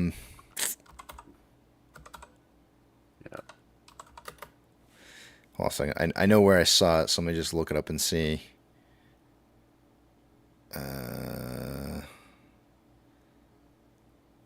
I'm gonna pop it in the chat here. I would think. Let's see. Where's our pharmacist? Ozempic. Ozempic, Yeah. Ozempic. Okay. Yeah. Ozempic. I had never heard of this drug in my entire life until today. No idea it even existed. She's like, it's not new. I was like, how the heck do you know what that is? So I looked it up. Hold on a second here. Let me look it up again.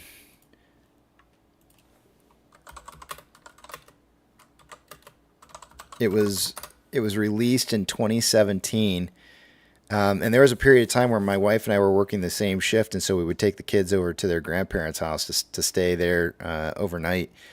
As we were working, and so that's apparently where they heard it was over at their place, because it's like it's a lot of times I think it's been used in the past for people who had diabetes. So I was like, no wonder I've never heard of it. I don't have diabetes, so it hasn't been advertised to me. But this long story that I'm creating here for you.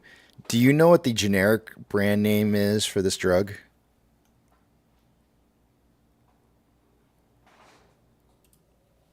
No. I'm going to put it in the chat for you.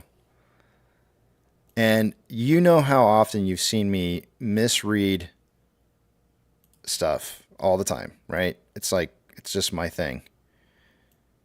How do you think I pronounced this when I first read this? Here we go. I'll put it in the chat.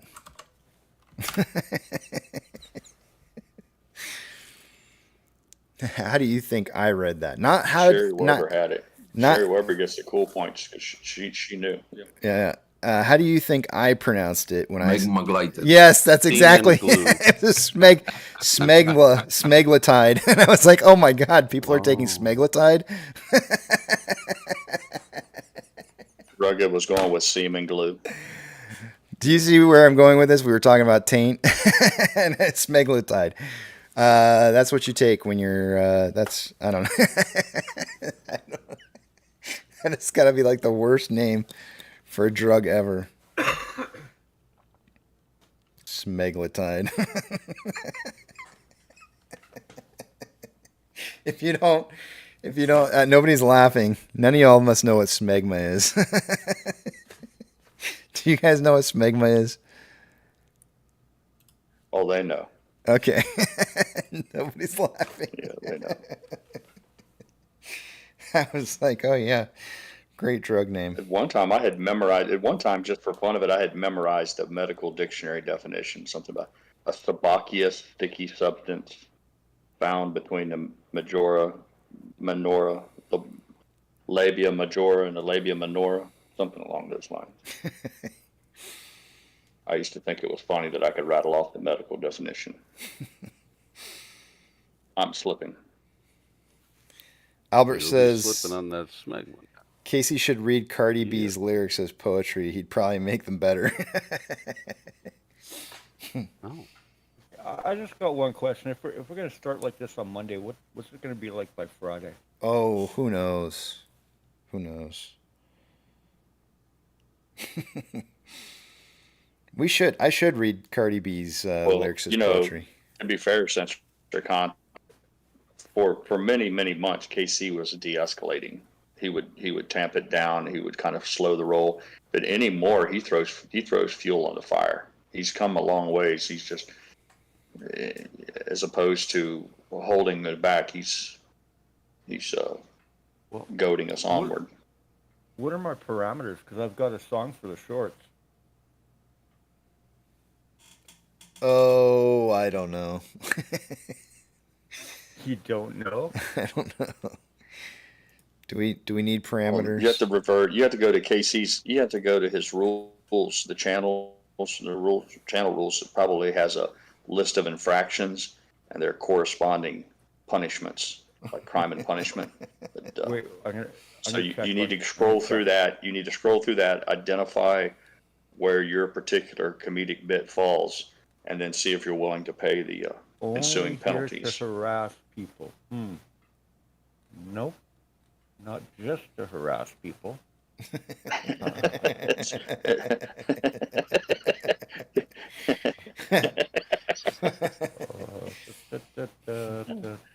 I don't see. You're not limited. You're not. What are you trying to say? You're not limited to only to harassment. Yeah. Well, the guy's father was a lawyer. He should know how to write a disclaimer better than that. Didn't put enough fine print in there. Like, I'm not harassing you. I'm just insulting you. Harassment would mean it has to be done on a repetitive nature. If you just hurl one jabbing insult, then you're clear of that one. That one no longer applies. Nothing in here about dirty words. I think I'm okay. All right, go for it. Well, put out a disclosure. The kid's still in bed? I mean, here we go. Put out a disclosure. This is not safe for kids' ears, guys. Yeah. Children are listening. Cover your kids' ears. Here coming. Censored. You go ahead and prepare your clip. If there's children listening, censored content's getting ready to cross way over the lines.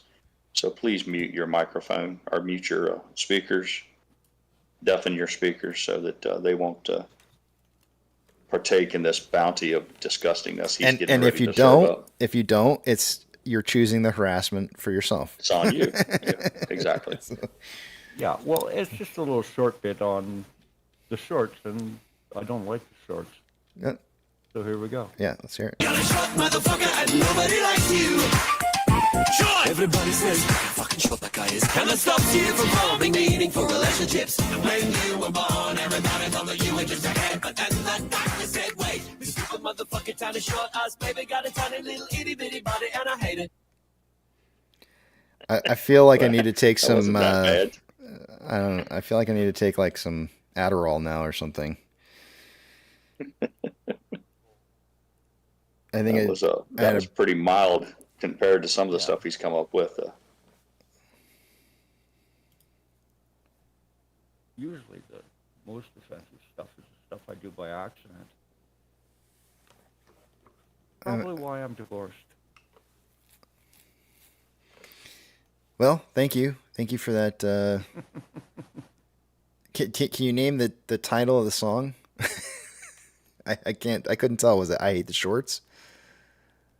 F the shorts. What was it? I don't know what the name of the song on it. It just says you're short.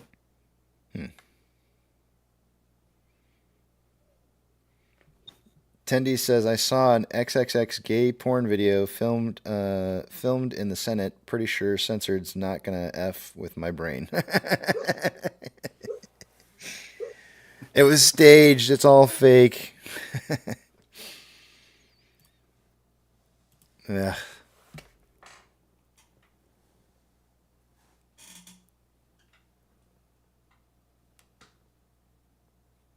I don't even know how I feel about that. Like the whole, I don't even. Let's not go there. Was that? Teeny weeny, teeny weeny, shriveled little short man. Don't want. I didn't see the video.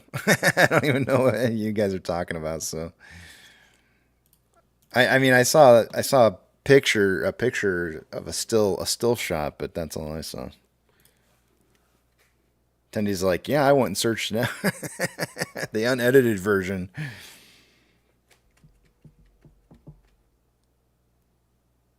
Tendies, were you the one that gave us the preview for the Civil War movie last night? And then you come in with this week? This is 2 for 2.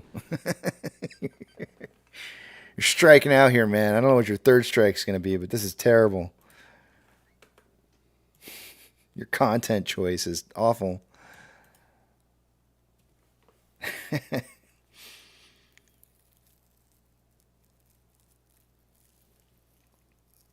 James, good morning to you. Just joined, listened to the intro and saw the poll. Yep, got margin called in 2008, lost everything. Wanted to ride out the storm, but got wiped out. Never used a margin account again. I've never used a margin account, but only because I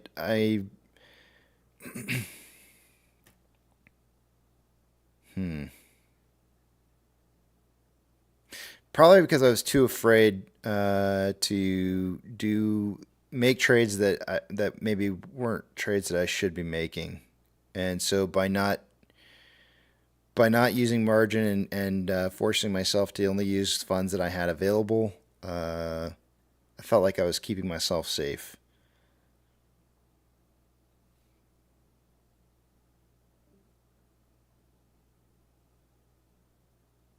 But I think that a lot of people would probably say that it's not one of the most smartest ways to invest. If you want to utilize the most out of your potential. So I just choose to invest differently.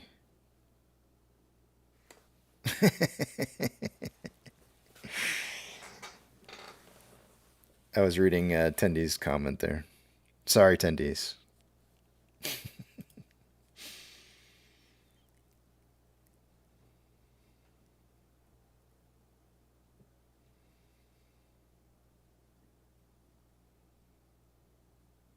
Oh, you were saying it. I thought you were. I see. Somebody in here has the name Ned right now.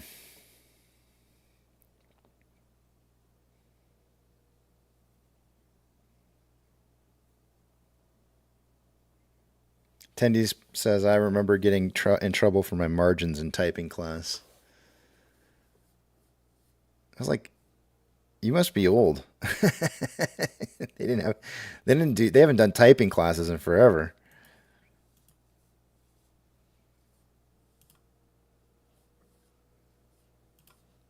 Did any of you guys find it odd that your kids... Oh, hey, Preacher, good morning to you. Rex, good morning to you. Hey, morning. Did you guys find odd that... You can always tell who took a typing class because they can always recite the home row, the ASDF JKL semicolon. Only the people who had the typing class can recite that home row. You know, I don't even... Where your fingers are supposed to rest. Your fingers are supposed to rest over those keys, and every strike of an additional key is a move from those positions and back to them. It's ASDF JKL semicolon, where your fingers are supposed to live. That's their home. You want to know what's really weird to me is that I don't think about... Like, if somebody asks me where the letter is on the keyboard, I have to think about typing a word that has the letter in it so that I know where my fingers would naturally just move to. Like, I don't even think about it when my fingers move. There's just, like, it just doesn't.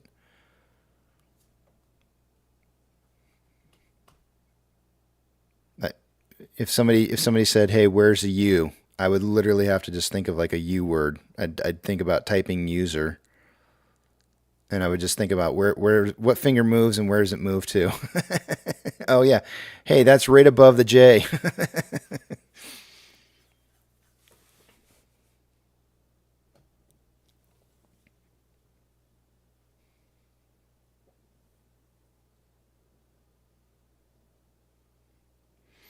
If you have a cash account, there's no pattern day trading rules if you have settled cash. That's correct. But you have to have settled cash. You know, this brings up an interesting kind of topic because there was a lot of people who were talking about trying to swing trade I think this used to be a hot topic for me for a long time. People have oftentimes talked about trying to swing trade AMC as it starts to take off in price.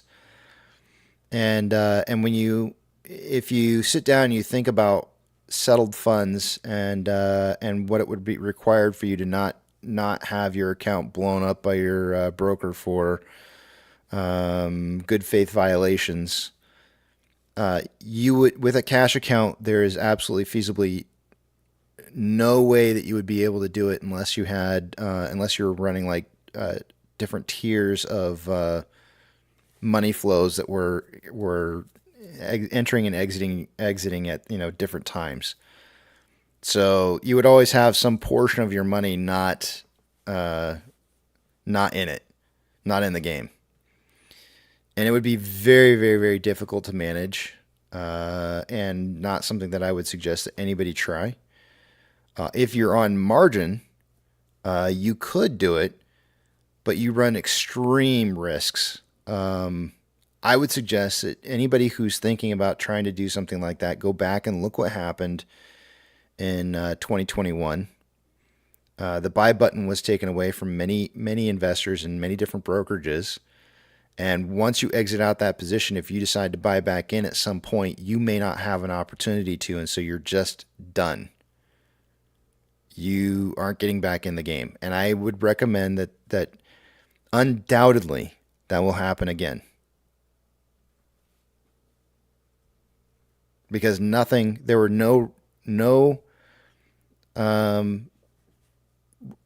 nobody was punished for taking away the buy button the last time around.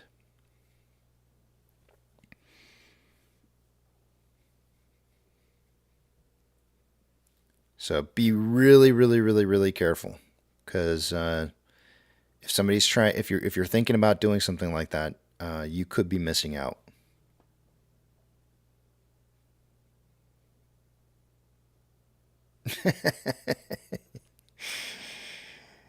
Thick says, wait, I thought the fingers always rest on hot MILF. Now I had to look at my screen. Okay, yeah, that doesn't work. Hey, Thick, real quick question. On your testing, how did you do? Did you do really well?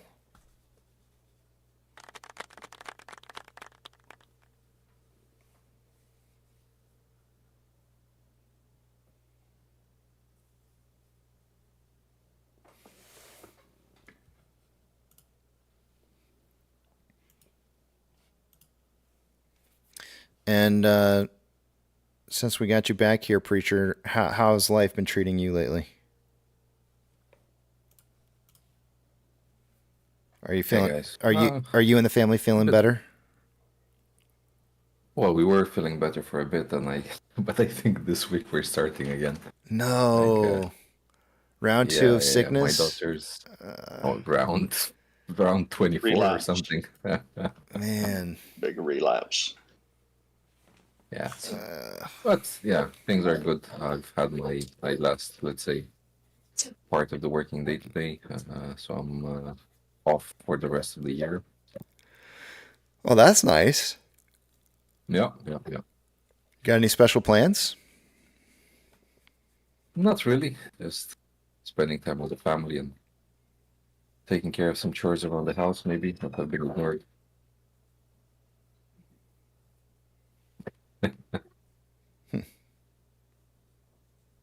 Yeah, that's also why I'm staying muted. There's a lot of wild noises going around. Well, that's okay. Don't worry about it. Kids are kids, man. Doesn't bother me none. Yeah. There's hardly a better sound in the world than the laughter of little children.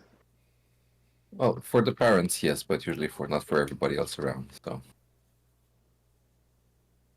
I don't want to cause problems for anyone.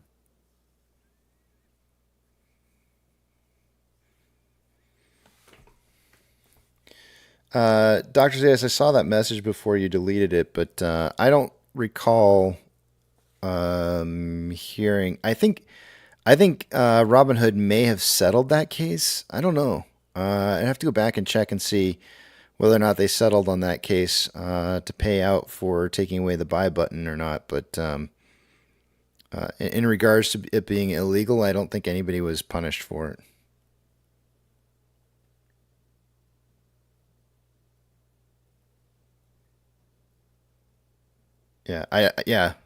I don't think that it was found to be illegal, but I do believe that there was a case though, a civil case that was brought to civil. Is that the right term?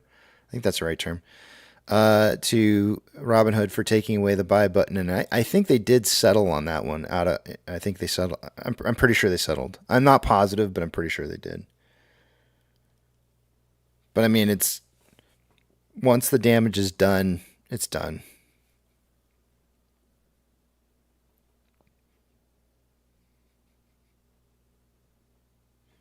And my guess is that more than likely, most of our brokers have probably modified our contracts with them and gotten us to sign off on them by continuing to hold our accounts with them for them to be able to do this in the future as well.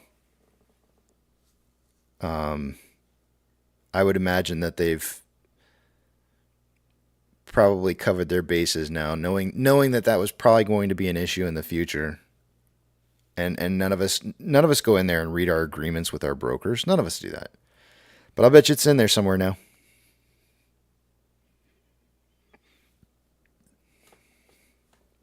Somebody could probably do some deep digging and look into it, but I'll bet you can probably find it. That they reserve the right to be able to stop you from being able to buy a security at any point in time.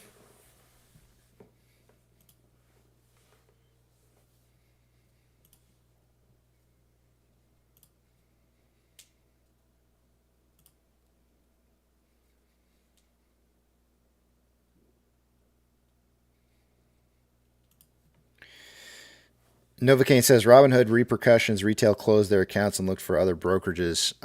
In some cases, there's still a lot of people out there that are still holding accounts with them, though. Believe it or not.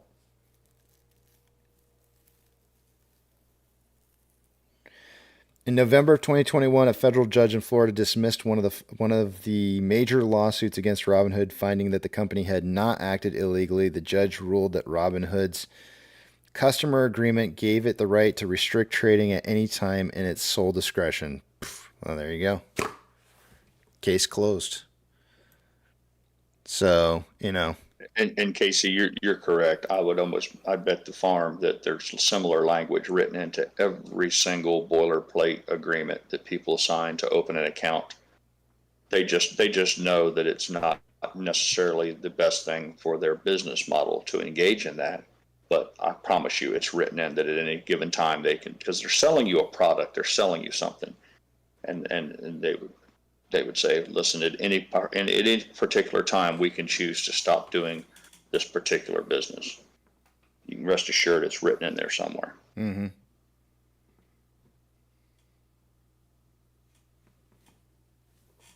Thick says, wait, hold on a second here. Did Thick answer the question up above? I passed. Yeah, you passed. It says it was part 107 drone license test. I mean, Thick, you gotta help me out a little bit here, buddy. I don't. You passed. Give us. I see you're telling us what you were passing, the 107 drone license test. What is this? What are you hoping to achieve with this? Give us some background information here. It sounds very, very interesting. If you don't want to, I totally understand. Say it's none of your business, and I'd be okay with that. But neighbor has a pool. Neighbor has a pool. He lives nearby the Playboy Mansion. Oh man, or something of the likes.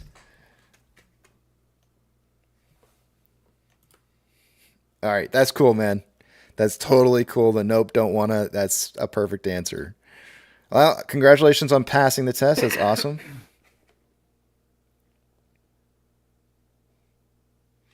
Dr. Zaya says, I wonder if they sell your shares even if in a cash account. No, they should not be able to do that. You holding your position, they should not be able to just sell out. I don't think that there's going to be any. Well, I mean, each broker is different. I can't speak for every broker, but I can't imagine there being a clause in there that states that they could sell your position for you at any given time that they choose to. They could tell you. They could say that they. There. They could tell you that they could close your contract to a position close only. And in fact, I've seen that actually happen on quite a few occasions. Every once in a while, once in a blue moon, I'll have somebody that comes along and say that that their account was closed by their broker to a position close only. And they'll be like, I didn't do anything. I was just day trading. And then suddenly, next thing I know, they told me that they're closing my account. I suspect there's reasons why that's happened because I don't know without looking at those individual accounts, and I can't. But it's really interesting because then they'll say like, well, I tried to go to another account and or another broker and open up another account, and they won't let me. They've literally been blacklisted from like all brokers across the board as if they did something specifically that would cause them to go on a list somewhere that would cause brokers to not want to have them as a client. But I can't. I can't think of a situation where they would force you to sell. They can put you into position close only. There's a very good chance that they may not want to continue to hold you as an owner or as a client.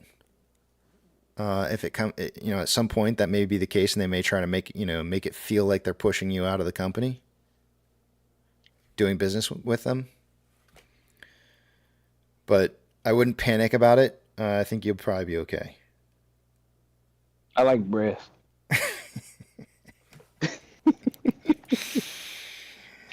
I like turtles.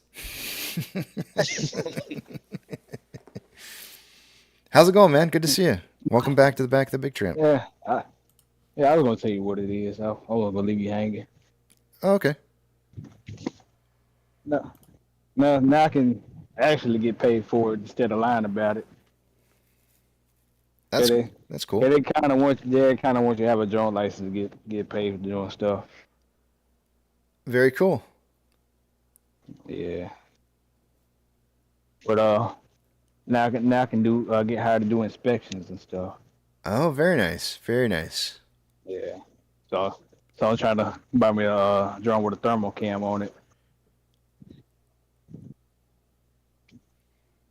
Are you in business for yourself, or you?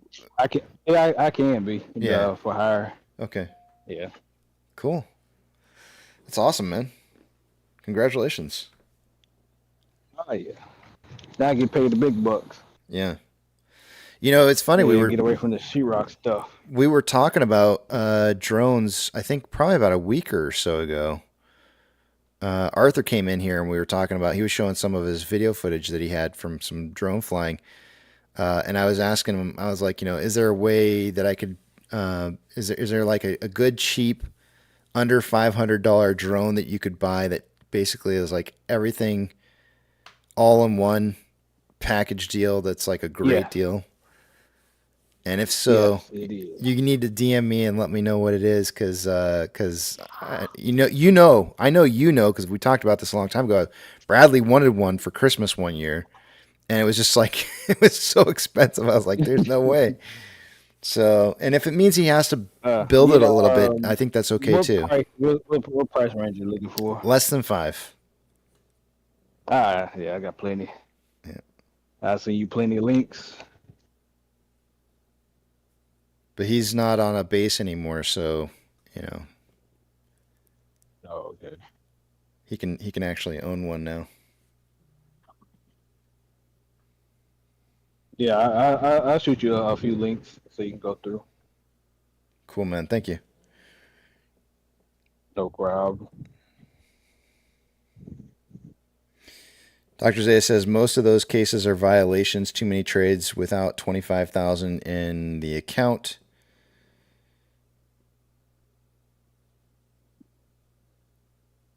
Pro Jeweler says, I personally don't feel that like they're actual shares backing up my positions on AMC. And that's okay. They don't have to. I mean, technically speaking, they should, but they don't technically have to hold the positions. They just have to be able to pay you.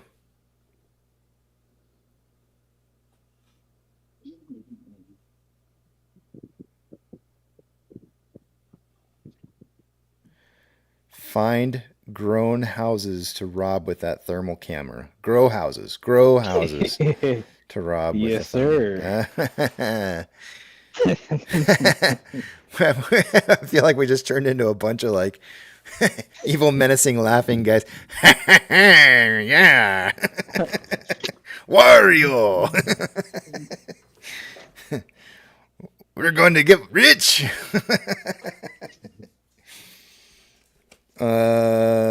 Grow houses, huh?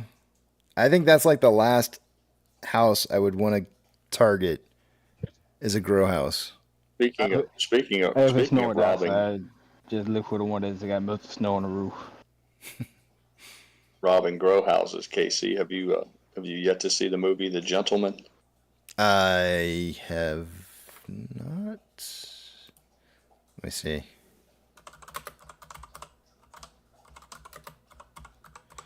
(2019)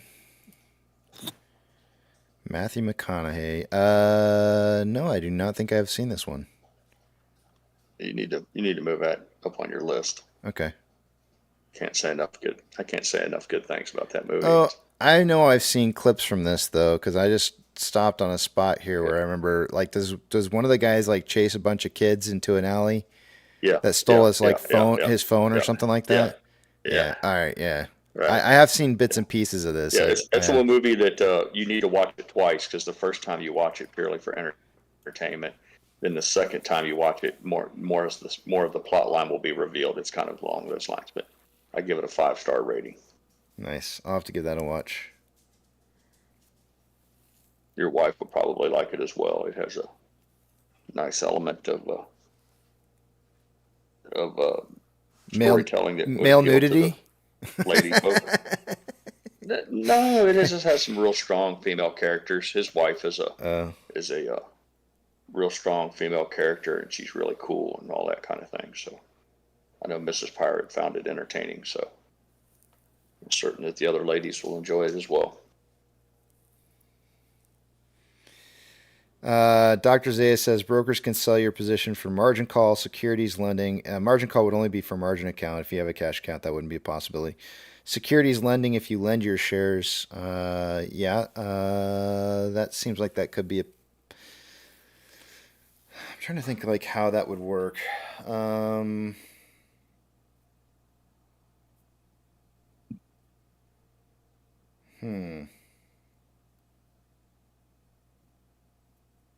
A cash account, securities lending. I'm just thinking, if you have a cash account and you're lending your shares, he's saying that they can sell your position.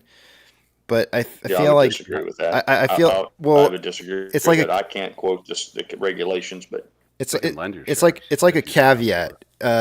So I feel like they're selling your share, your loan position. I don't think they're actually selling your held position.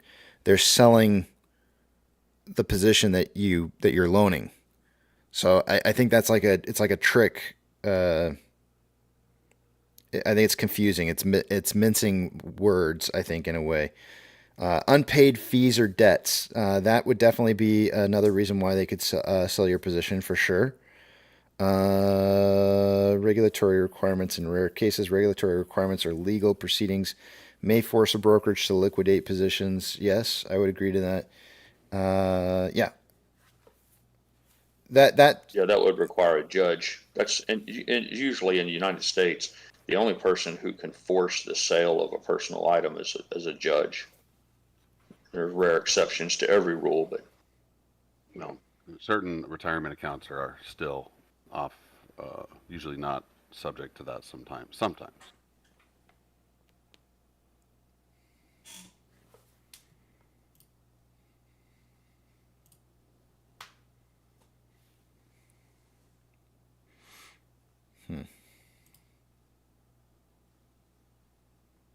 Like I think one possible example that some people may hear about or deal with is if they're going through like divorce and there's a splitting of assets, perhaps, that could potentially be, I think, an area where they could force. ordered by a judge. Again, ordered by a judge. Yep. Dr. But Zayas a company in and of itself can't just arbitrarily start to sell someone else's possessions. This is actually kind of an interesting thing here. He says you are not covered by insurance if they are lending or your shares are not guaranteed. I know on a couple different occasions people have gone into their accounts. Doesn't matter what broker it is. It seemed to have happened across a lot of different brokers. Found that their share lending had been turned on after they'd been turned off in the past. So make sure you check that if you don't want your shares to be loaned out, which is entirely up to you. If you don't want them to be loaned out, then make sure you're checking that. I would say quarterly. You should probably check it quarterly and make sure that it's not it hasn't been changed. Do it. I'm gonna check mine right now. I've seen plenty of people who have come and reported that they know that they turned off their share lending and it turned back on automatically. And sometimes when they brokers send out like new terms and conditions that you're following and you agree to them, they reset some of the settings in your profile. So yeah, anytime you see one of those like user agreements and you click on it, make sure you go in and check everything. And that's why I say just check it quarterly. You never know. So Casey, I came in here to on my Webull account. I go to the app and go to account and security, and then within there it gives you the option stock lending income program. Yeah. Basically it's unchecked. The box is unchecked. Yep. That one, Webull specifically goes through Apex and all that crap. But even with like Public, Public, for instance, is is an app that's supposedly known for routing orders direct automatically to the exchange, to a lit exchange, supposedly. But you still have to, at least back in the day, I still had to send them a chat and say, please do not lend these out. Yeah. And that's how it's done.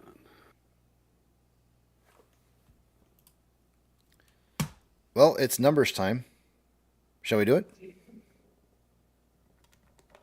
Take you guys. By all means. Take you guys over to the other page here. We'll take a look at these numbers for the day. Let's see.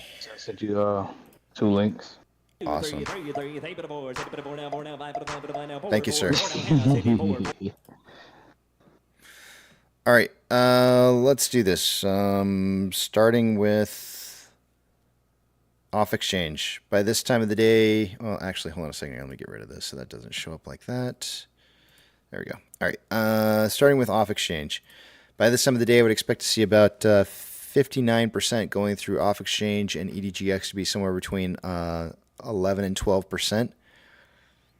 Currently, we have 55.67% going through off exchange, and EDGX is at 10.17. The combined total on that, I'm sorry, I said 59% on off exchange. I should have said 49%. My bad. The combined total between the two of these right now is at 65.84% or 5.84% higher than I would expect it to be by this time of the day. CHX volume is currently at 779 shares. It's not a whole lot. GME CHX volume for the day today is sitting at 79,748 shares. That's more than twice the amount of shares that I feel is an excessive amount of shares and could be part of the reason why we're seeing price moving to some extent as of right now for GME. Taking a look at Ortex, as of an hour ago, there was approximately 464,000 shares having been returned. That's now showing up at 61,000 shares having been returned. So that means some shares have been borrowed within the last hour. That's going to cause the estimated short-term interest of the free float to rise to 8.52. Cost to borrow mins at 1.04. Averages 1.06 and max 1.25. The amount of shares on loan right now is currently sitting at 10.09 million shares. That's 120,000 shares more on loan today than there was on Friday, and Ortex is estimated about 25,000 of that is in new short interest. Taking a look at options, highest amount of call volume so far for the day today coming in at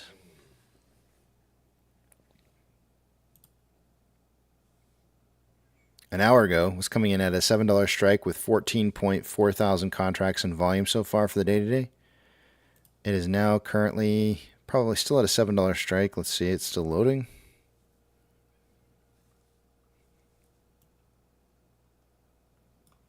That volume is increased to 21.2 thousand contracts in volume for the day.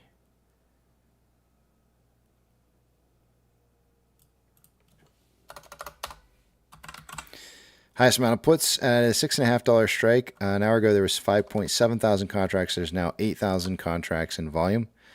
Market's still suggesting a closing price somewhere between 6.5 and 7 by the end of the day. MMRI, an hour ago, was at 252.67, is now at 251.57.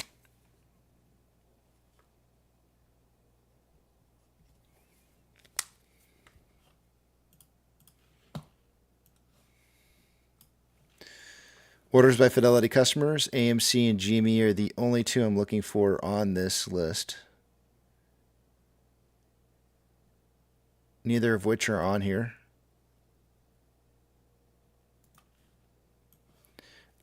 Something interesting I wanted to show you guys, which was kind of brought to my attention, I think this weekend, or I think it was this weekend. The amount of shares available to be borrowed by GME, and I just switched over GME's page here on Stonko Tracker. There's 0 shares available to be borrowed right now. Some of the numbers on the amount of shares that are available, or some of the numbers for the fees on cost to borrow are starting to rise.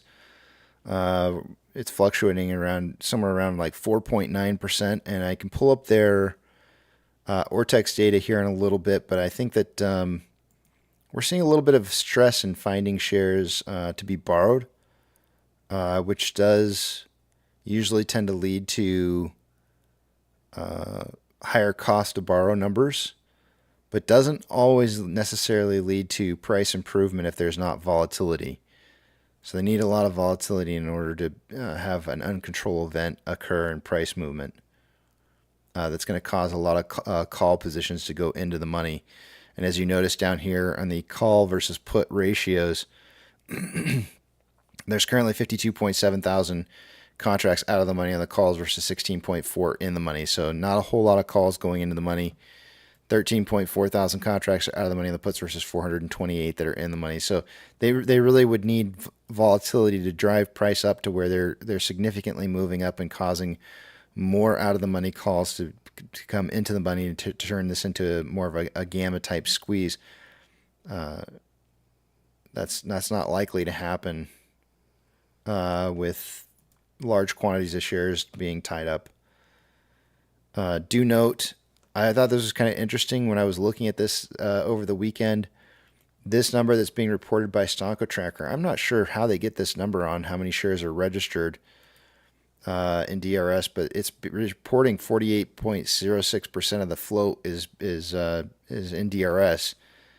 But we also know that GameStop just recently came out with their quarterly report, and the number was nowhere near this 48.06%.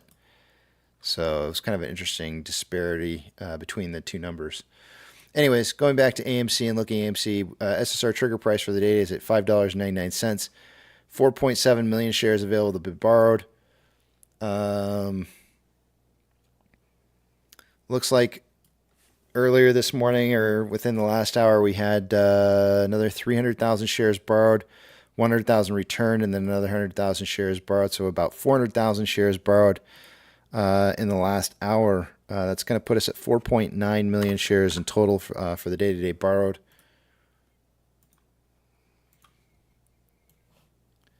Wait a minute. Did I cover fees? Yeah, fees are 0.8.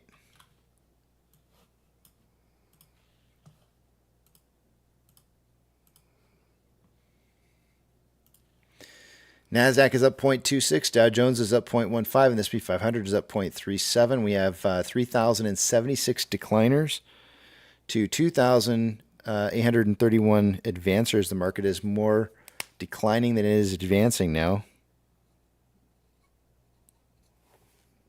Looks like we got that shift in the market.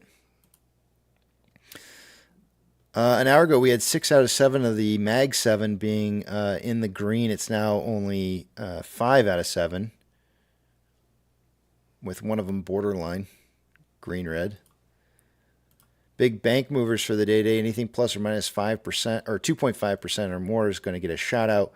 FRC is down 50% for the day-to-day, and I don't think there's going to be anything else on this list that's going to meet the qualifications of a shout-out. And that is the case. Oh, yep, that is the case. Thought there was one there, but there wasn't. Silver is down 0.4 and trending very slightly down. Gold is up 0.18 and consolidating. Ethereum Classic is down 2.18 and trending up. US dollar is up 0.02, and it did break past this level of resistance here and did start moving upwards. This is probably about the time where we started seeing the reversal in the market around 1032. And you can see that the trend, overall trend on the DXY or the US dollar is trending up. Oil is also up, though, 1.38. Usually when oil trends up, the market trends up. It has not, however, broken the downtrend it was in earlier, and does suggest that it's moving into some consolidation. Mortgage-backed securities for Vanguard and BlackRock are down anywhere from 0.34 to 0.37 and starting to consolidate after a downtrend.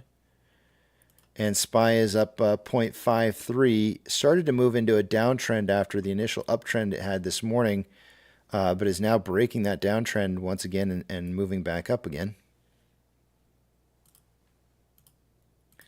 VIX is up 1.63 and consolidating, it looks like. VBR is up 0.15.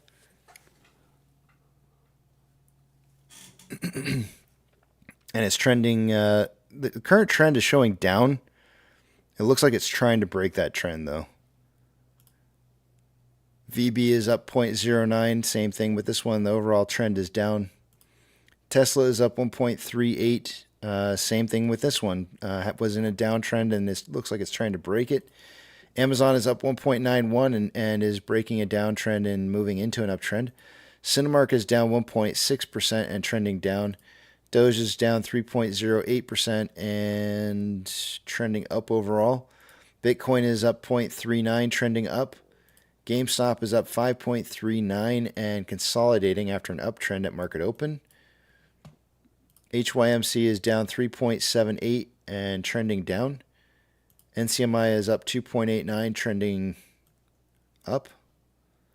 Hood is down 0.67 and consolidating after a trend down, and AMC is up 0.53 and trending down after an uptrend earlier this morning. Inflow versus outflow, it almost looks like it's moving into consolidation at this point here at around 669. Inflow versus outflow for the day-to-day, I see about $700,000 more outflow than inflow. 8.31 million shares traded so far for the day-to-day after 107 minutes worth of trading puts us on a pace for 30.28 million shares traded by the end of the day today. I suggested in pre-market that we would see somewhere between 10 and 30 million shares traded, and I think we're on a good pace for that. That prediction looks good. On a 4-hour chart, there is more selling pressure than buying pressure than RSI at 44.09, which is slightly below average. On a 1-hour chart, more buying pressure than selling pressure than RSI at 46.41. Which is slightly below average, and a divergence on the vortex indicator within the last 2 hours. On a 30-minute interval, there's more selling pressure than buying pressure than RSI 47.62, which is slightly below average. Divergence on the vortex indicator within the last hour. On a 5-minute interval, more selling pressure than buying pressure with a divergence on the vortex indicator within the last 20 minutes. RSI is at 48, which is average. And with that, I yield the rest of my time back to the back of the big tramp.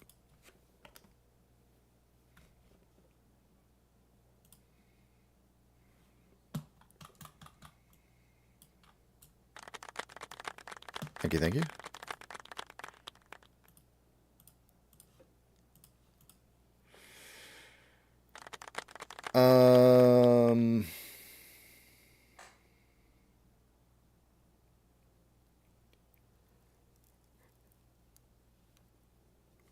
$4 million Gorilla says, is suck, squeeze, bang, blow happening on GME? I have never been able to find signs of suck, squeeze, bang, blow on GME.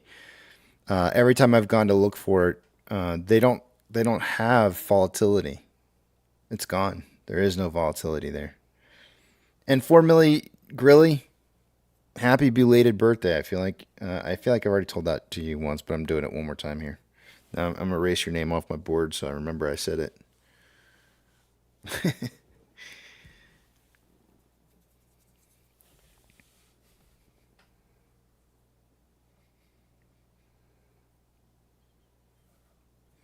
Yeah, Dr. Zay says, check your broker. Make sure you don't have share lending turn on without your knowledge. That happened. This has happened to me twice with 2 different accounts.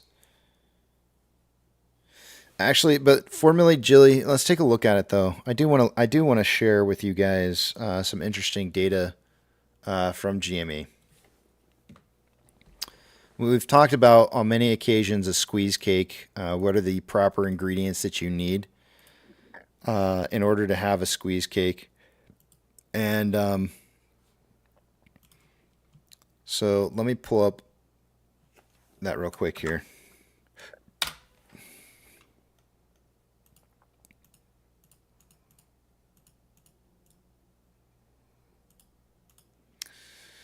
All right.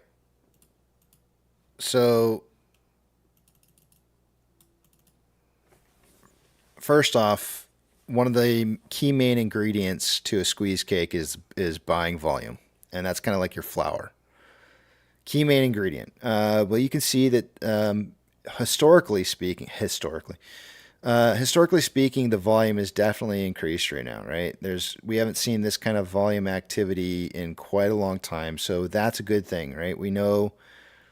Actually, no, this is AMC. Never mind. I'm looking at AMC. I'm like, that doesn't look like GME when I looked at it last. Hold on a second here. All right, buying volume. Go back. Give me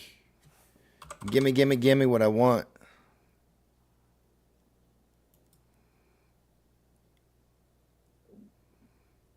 There we go. So you can see that there is some increased buying volume that's currently happening here. And we don't have to discuss like who's buying or where that buying pressure is coming from. The important thing to note is that there is volume, right? You want volume. Volume is crucial as it's one of your key main ingredients to having a squeeze cake. Holding is OBV, knowing that that retail or whoever owns the positions are holding them, which I don't really have any reason to believe that there isn't a good holding pattern going on here. Synthetic shares is your butter.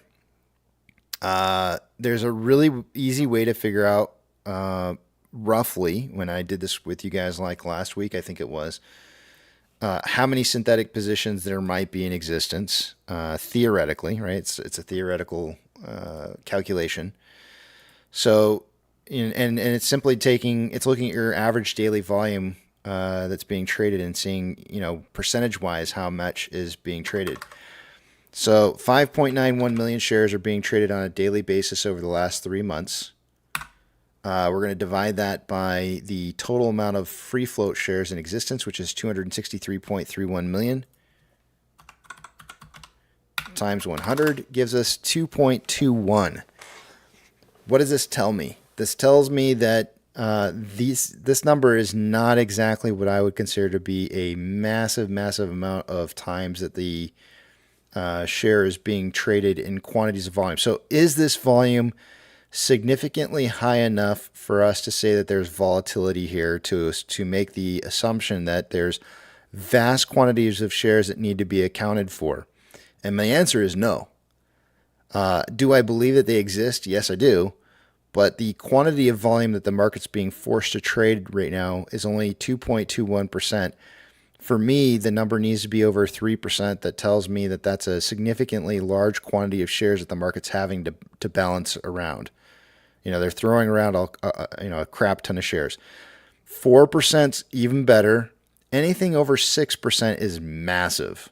Absolutely massive. So typically speaking, you want to see the number be over 4%. That tells you that your synthetic positions that are being traded back and forth between institutions is large. And they're dealing with some really massive quantities of volume that's hurting them. So what kind of number would the average volume need to be trading at right now in order for GME to be in a better position so that they would see large quantities of volatility on a heavily volume traded day? And the answer is just simply double the number that they're at right now. So if they're at 5.91 million, make it 12 million shares traded per day. That's what the kind of volume that they need to be averaging is somewhere in the range of about 12 million per day. So they got a little bit of a problem there. And I can tell you a lot of that stems from the fact that they've tied up a lot of their shares into DRS. If they had their shares out there being traded for the market to be able to trade those back and forth, they'd be seeing larger quantities of volume being traded. Okay, so what's the next one? Short interest is your sugar, right? Oh, by the way, the synthetic shares was your butter. Short interest, and the holding OBV was your milk. Short interest is your sugar. Short interest looks great. They got a good number here. This number, obviously, in pre-2021 was a much higher value than the 22.86% that it's at now. But remember, this is a self-reported number, so a lot of times it's not going to be hugely. What's the word I want to use here? I lost my train of thought.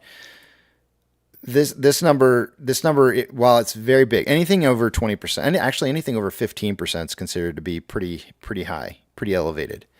So it being at 22.86 to me is plenty good.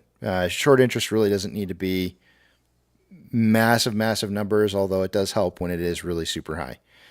Utilization, that's the next one. What is utilization on GME? It's at 90.26%. This is great. Anything over 90% utilization tells me that the amount of shares that are being borrowed are tight. They don't have a whole lot to borrow. They left here. It's getting to the bare. They're scraping the bottom of the barrel. And those are your eggs. And then the last two on the list here, probably the least most important, although they are important. They have their reasons for being a part of this. And I called it the baking powder, is your cost to borrow and your days to cover. The interesting thing is that so many people were sold on DRS, telling them that if you cause the cost to borrow to rise and the days to cover, that it, somehow magically it would turn into some kind of squeeze. That's literally like your least most important ingredients in the entire process. While it does play a huge role like your cake, your squeeze cake's not going to turn out as good if you don't have baking powder in it. It's not the key ingredient. Like the higher the cost to borrow is, or the higher the days to cover, simply, especially days to cover, is just simply a formula that looks at your average 3-month volume compared to how many shares are on loan, and then spits out a number, right? And that's how many days it would take to cover. It's simply a warning to the marketplace saying that there's risk here, right? That's it. Cost to borrow simply tells you that it's a factor of how much is being borrowed versus demand, right? It's a demand problem. So if demand is low, cost to borrow is low. If demand is high, cost to borrow is high. But it's not a do or die kind of thing. You're automatically going to have high all of your other ingredients are there. If you have every other single ingredient that you need for a squeeze cake, your cost to borrow and your days to cover are going to be right where they need to be. The baking powder automatically gets put in. So, in terms of days to cover, Well, if the market represents the oven, what is the heat? the price movement. All right, I'll sign off on that. That's your. I mean, it gets hot, right? As the price moves up, it gets really, really hot. Hey, fair enough. Yep. I mean, you could call it the gamma squeeze, right? If you have a gamma ramp from options being exercised, then that's the heat on the institutions to find shares. It cooks it all, bakes it all off. Yeah. Once all the other ingredients are included in place. So short interest days to cover is super, super high right now on GME. Why? Remember, no volatility means low volume. Low volume means that you have a very high DTC, days to cover, because they aren't trading very much. They're not being forced to trade. The shares aren't out there to be traded, so they're not being forced into having large volatility. Why aren't they out there? Because they decided, everybody said, let's DRS our shares, take them out of the marketplace, and that's going to cause a squeeze. No, it's just going to cause you to have low volatility, and you need volatility. That is probably one of the most key ingredients that you could possibly have is this massive volatility, because that's volume. Volume is so important. You need to have that volume. No volume and you just have a high DTC. Who cares? Doesn't matter. Cost to borrow numbers are high, but they're not extremely high. Min right now on their cost to borrow, their min is 0.51. The cost to borrow average is 6.71 and max is 7.26. There's not a whole lot of cost to borrow here. It could be higher. But we are seeing some interesting things. All this set aside. And I will show you. We have a very comparable amount of shares in AMC right now to GME in terms of outstanding shares in the free float.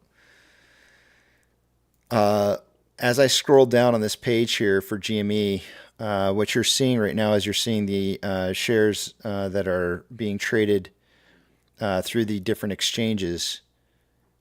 And what I want to do, though, is I want to take you over to...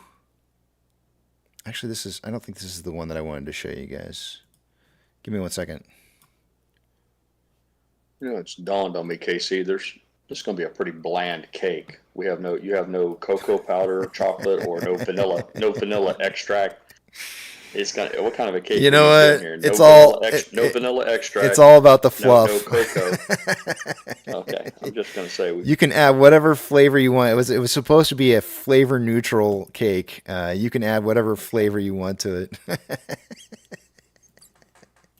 You're so right, though. Details. Yeah, no. Details matter. You know a what? little splash of vanilla extract and or cocoa powder, depending upon which direction you head. I think those are the two standards. Flavor is in the eye of the beholder. Your cake will be whatever flavor you want it to be, and so it doesn't matter. I like that. Yeah. Okay, I like that. I like that. Yeah. Yeah. So here's the interesting thing that's going on here with GME, and I want to point out that when did that volume most recently become a little bit of an issue for GME? And it's, remember, the 3-month average volume, even with this large spikes in volume that it's had more recently, really didn't change it a whole lot. I mean, it's only sitting at just underneath 6 million, or just a little over 6 million. Well, shoot, what was the volume? Damn it.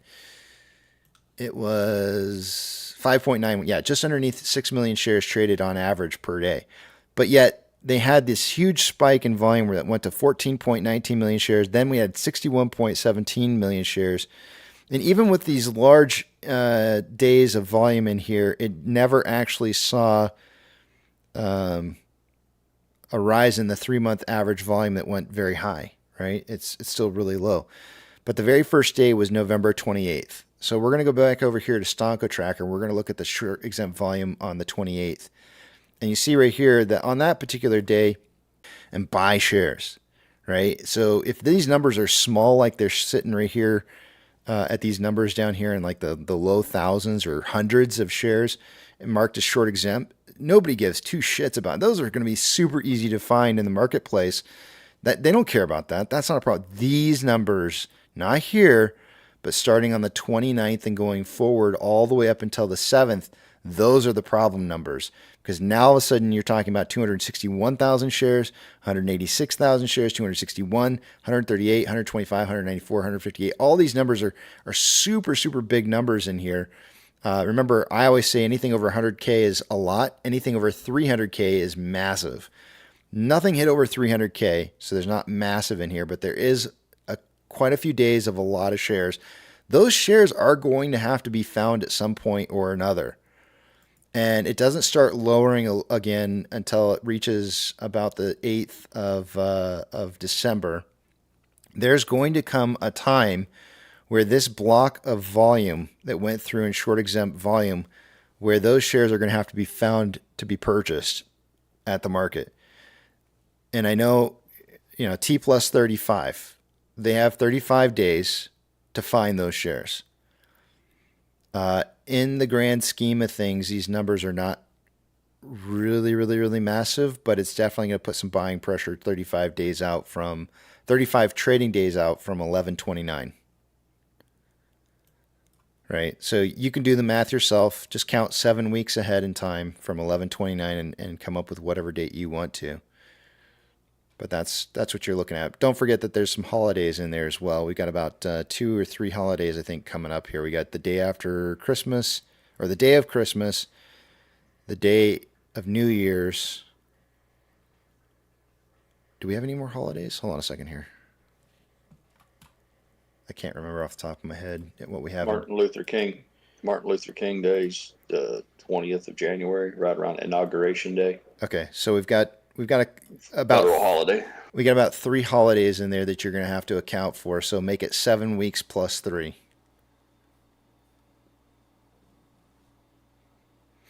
So the question is can they find those shares before that time is up?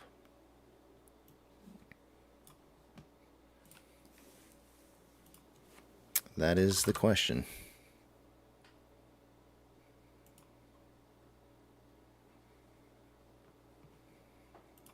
The question, attendees, is do you pack her fudge? Oh, no rim shot for that one. Damn, I'll do my own rim I'm shot. I'm not in. I'm not in. Man.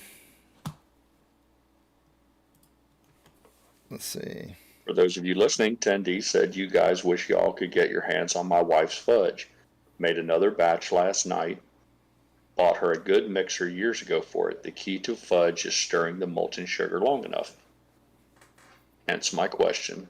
But do you pack her fudge? I don't even know what the hell that means. Oh, Steven Skinner took it over the line. He says, as far as packing fudge goes, a rim shot can be a bad thing.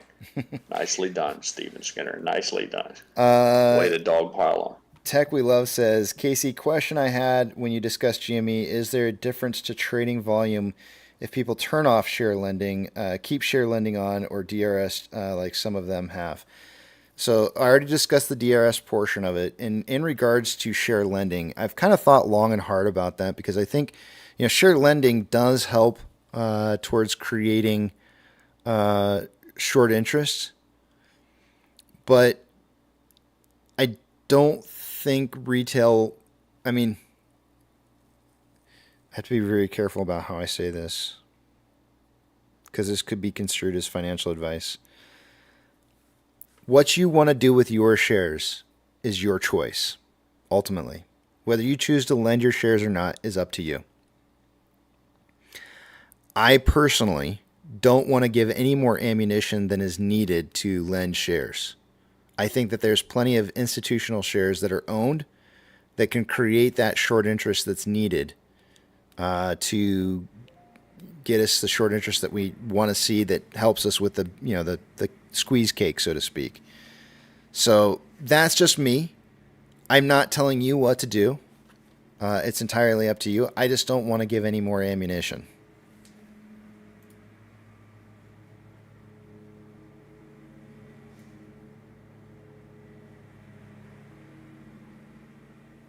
Is it just me or is Casey breaking off? Yeah, his comms have been intermittent. That's the third time it's happened for me as well. It comes back, but he's having. I've got people that are out there mowing and stuff around the box, my connection box. So it's noise suppression. Okay. Yeah. There you go.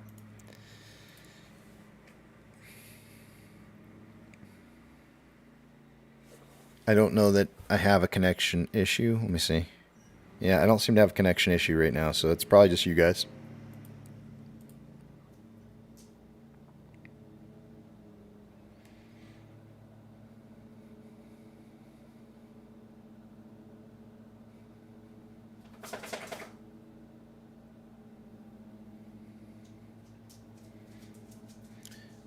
Tech We Love says, I just had to ask the question because I'm trying to understand the volume question. I don't have a problem. That's okay. Ask away.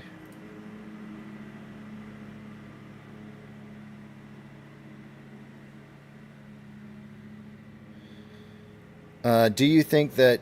so Paul says, do you think the shares that get diluted are instantly sold short? If not, then how does the price drop? Do you think... Let me reread the question here. Do you think the shares that get diluted are instantly sold short? No.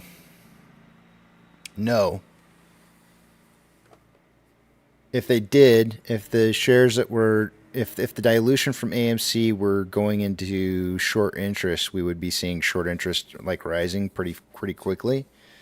So the answer to that has to be no.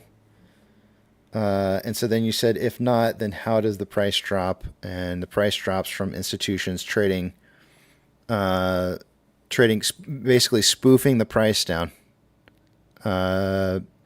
Short ladder, ladder attacking on the price and spoofing. There is a great link in the description of this channel that goes into the methods that are used by institutions to drop the price, and I would highly consider reading that if I were you.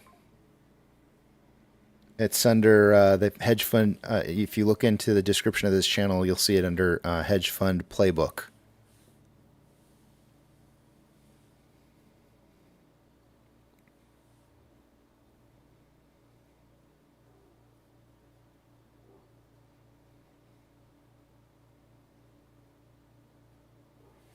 Ethan says, can you go over the same info for AMC?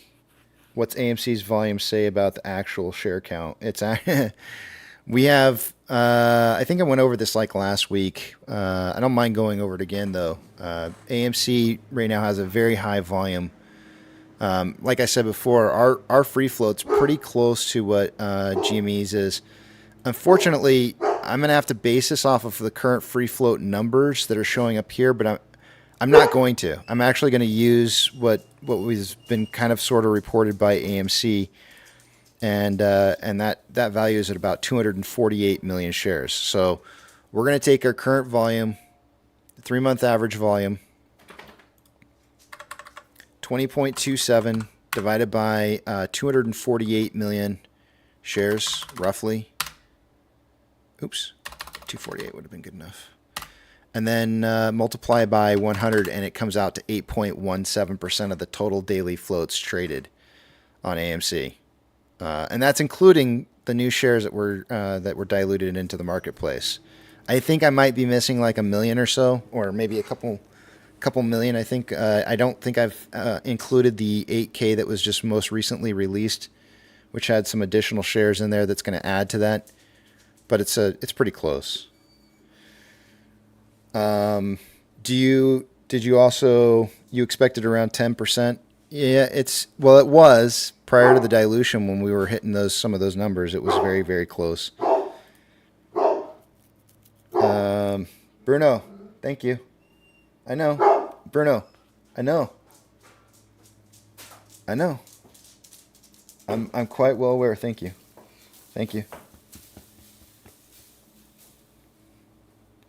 Sorry, Bruno's going nuts. I had to calm him down here.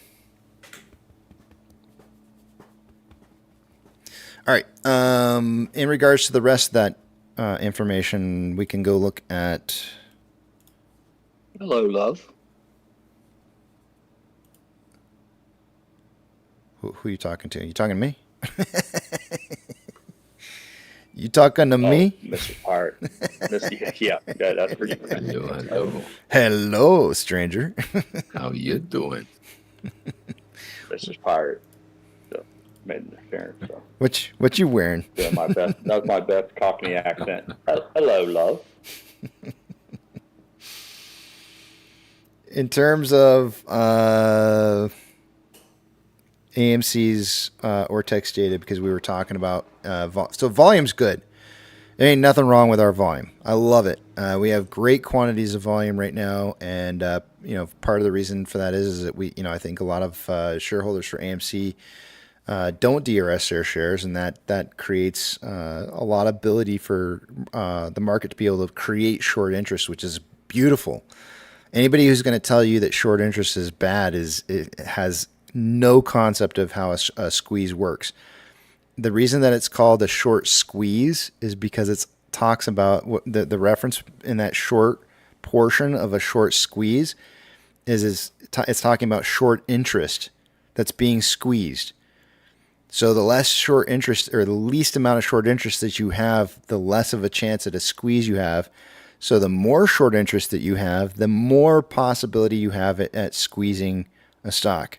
You want tons of short interest. Go back and look at what GME's short interest was prior to its run in 2021. It was just absolutely massive.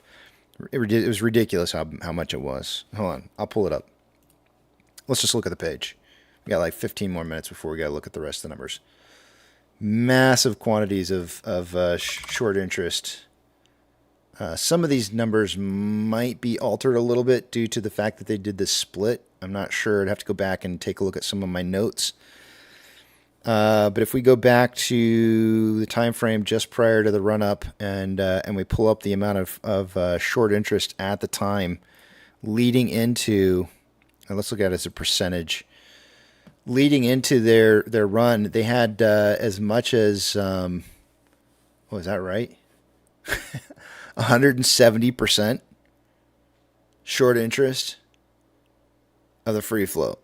170%. That's massive. Why did it squeeze? Because they had massive quantities of short interest. That's a lot. It's a lot of short interest.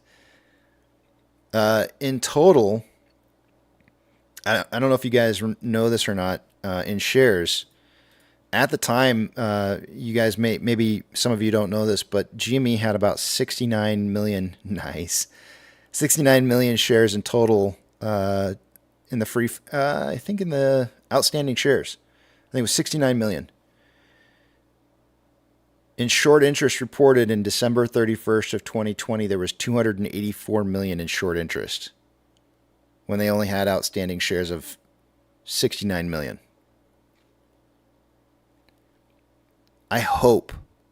I hope you begin to understand how important it is short interest is to a squeeze. The higher it is, the better. It doesn't have to be in terms of a squeeze. It doesn't have to be in this 284 range or 170%. It only has to be 20 or more. And I think it's a good number to get a squeeze. But in terms of what was it for GME back in the day, 170. Big difference. Anybody who sits there and tells you short interest is not a requirement to get a short squeeze has zero clue about what causes a squeeze. It's short interest. The more of it, the better. Let's go back to AMC. Well, it's similar. It's similar to that picture I showed you of the on apple press. When Gina was talking about making apple cider, you can only squeeze so much juice out of 10 apples. So, in this, if we're in keeping with our tradition of comparing this stuff to food and recipes, the short interest would represent bushels of apples. So the more bushels of apples that you squeeze, the more juice you're going to get. The juice being the run up in price. Yep, absolutely. Because it's also going to cause you to have other high numbers that are important numbers for your cake. Things like days to cover is going to be higher because the amount of shares that are needed to return are much higher. Those will automatically go up. In terms of AMC's short share interest, the free float, we're sitting at 8.55% right now. Very low number. That's not very good for us. We wanted volume. Volume is the very key most ingredient, right? We've got the volume. We know that's there. We know we're holding. OBV numbers look pretty decent. Synthetic shares, that number looks really good. So our flour, milk, and butter all look great. Our sugar, we're missing the sugar. And it's funny you should mention that the squeezing of the apples, because that creates apple juice, and that's sugary. That sugary goodness that we want to see. That number's a little bit low for us right now. I fully anticipate. Well, let me interrupt you there. They have you can use the same press for sugar cane. So in fact, that's a real big thing in the South to harvest sugar cane, and then they grind it and run it through a press as well. So we can have sugar. Yeah. This number is not considered to be extremely high, right? We want to see this up above 20. I do believe that this number is going to go back up on our very next time price starts to run on AMC just a little bit. We should tend to see this go back up again. And so I'm not really too worried about that. I think they're kind of, they did a rebalancing act when we started doing some of this dilution. And as soon as price starts running back up, they'll instantly start shorting right back into it again pretty heftily. And I think that we'll see this short interest rise very quickly. And I think we'll also see the utilization rising as well when that does happen. Because obviously, as they go to borrow shares to short with, the utilization drives up, as does the short share interest of the free float. But during this period of time where we're doing this dilution, we're seeing these numbers down. I do believe they'll go back up. The next one's, so short interest and utilization aren't looking all that hot. Our sugar and eggs need to be looking better. Our cost to borrow and DTC, remember I told you those come, the cost to borrow and the days to cover will come with all the rest of the ingredients being correct. Right now we have low cost to borrow numbers, and our days to cover is very low as well. And that's because our total amount of shares on loan is low. If this number, if either the volume were to drop or the shares on loan were to rise, our days to cover would increase. Either way. And I do believe that that's going to happen as soon as we start seeing a run in price. And it should happen fairly quickly. The other thing that we're not talking about here is the total amount of, which is the same thing that I showed you on GME. And remember, AMC and GME have very similar floats right now. Remember how I showed you in terms of short exempt volume, they were only getting, they were getting some pretty small numbers in regards to short exempt volume that was occurring, which creates that buying pressure from institutions. Whereas AMC doesn't have that problem at all. We're consistently, there's very rarely do we drop under 100K per day in short exempt volume, which is in the grand scheme of things is huge quantities of volume. we've had plenty of days over 300K. That's massive right there. 354,000 shares. Here's a day at 409,000 shares. Those are very, very massive quantities of shares in short exempt volume. And I would suggest to you that this is a lot where our short interest is hiding at right now. They're continuously they're continuously on a daily basis creating short exempt volume. That short interest is hiding. And when they start having to report this short interest that they're hiding, our short interest numbers are gonna start skyrocketing. Because all I have to do is just add up every single number on this page here.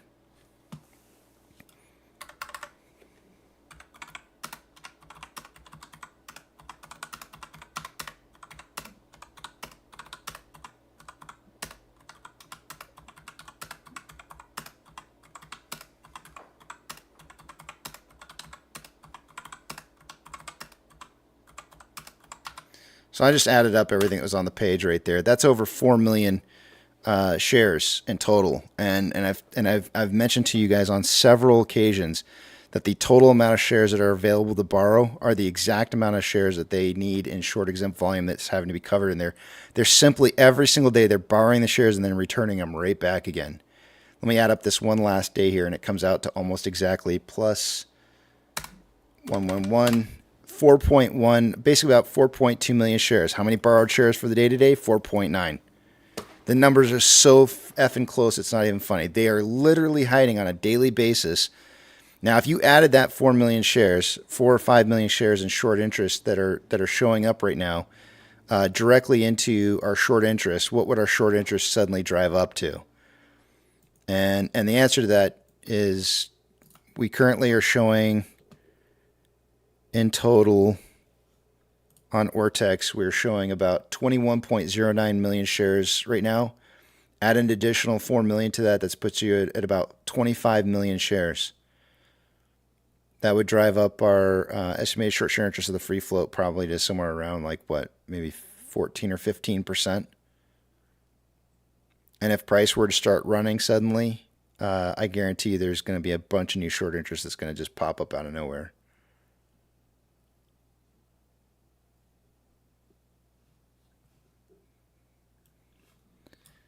So I'm not too worried about those two numbers. I think they'll come up.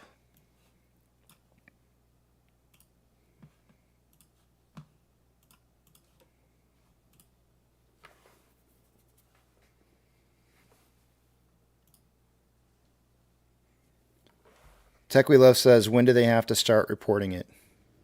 When the shares are no longer available to be borrowed. When they borrow them and they can't return them.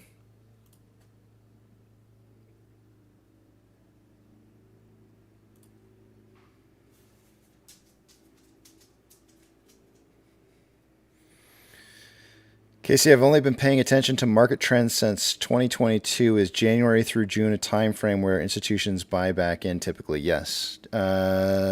February-ish. I feel like most of the time we've been seeing institutions buying back in around like February.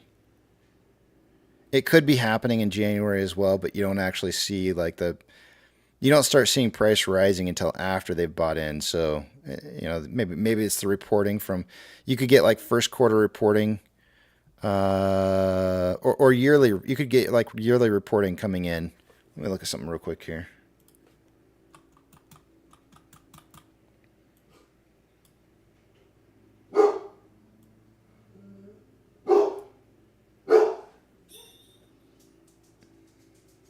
Yeah.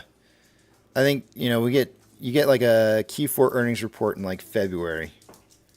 And when that report comes out, you usually start seeing like the buying pressure kind of taking out. So here's AMC leading into February, or when the Q4 started leading into it. And look where price, here's January right here. You don't actually see the effects of the price rising.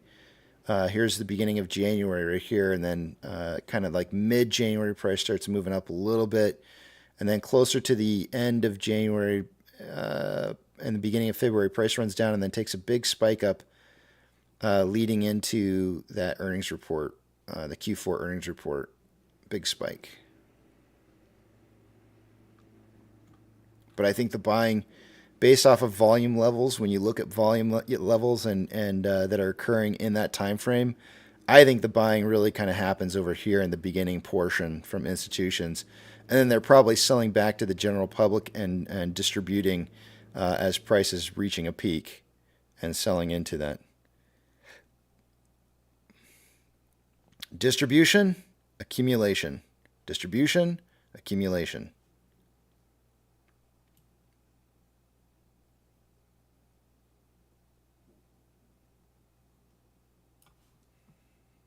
Just in case that wasn't clear enough. Distribution, accumulation. Distribution, accumulation.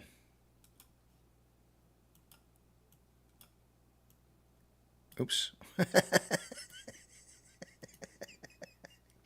What were you writing?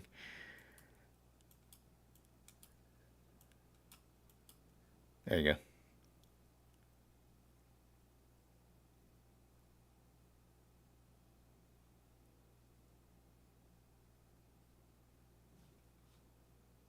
And easy. So if I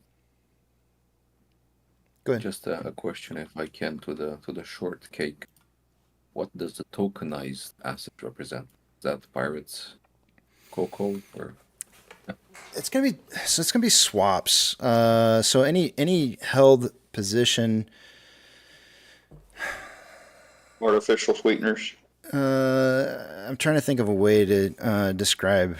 Get it? Artificial. Get it? Artificial. Yeah. So.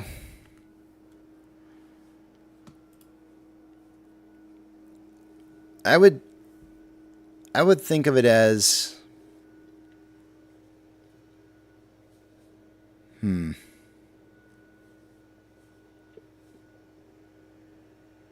It's a coupon for a cake. Yeah, it's a coupon. It's like a gift fake card. coupon. When your bakery gives you a gift card, it says this is good for one cake. Yeah, this is good for one squeeze. Yeah, cake. but redeemable by the purchaser at a later date. Exactly, it's a gift card for a cake. Yeah, it's an IOU for a cake. Or if you want to get even more ridiculous about it, it's not even that. It's a certificate of ownership that you have that you're owed by a cake, by entity. It's a certificate that represents a cake at some future time. Yeah.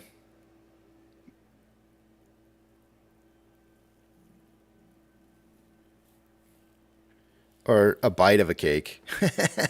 Here's your bite of a cake for the future. Yeah. Fractional shares.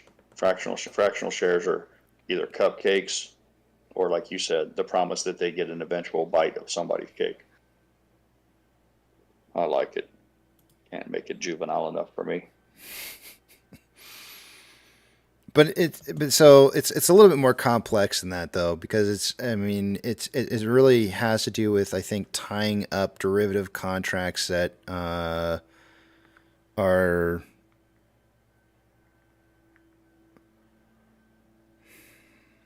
Give me preacher. Let me think on this one a little bit more, because I feel like I owe like a better explanation, and I don't think I can give you one. And I like where Pirate went with that. I feel like there's more to it than just that, though.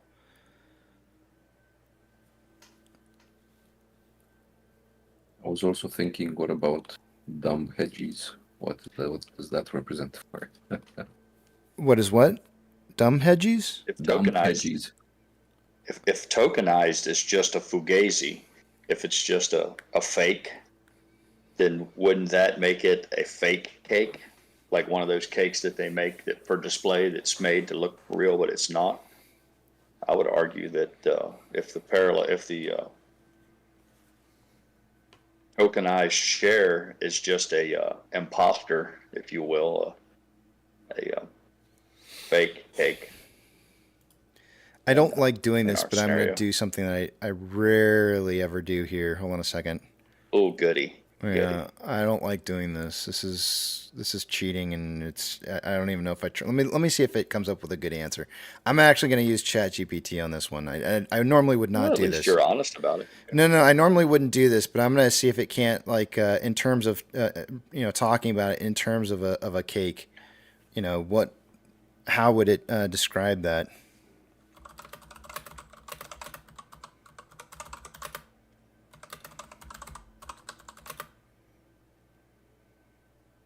I've always just viewed this whole concept of tokenized securities as nothing more than an imposter.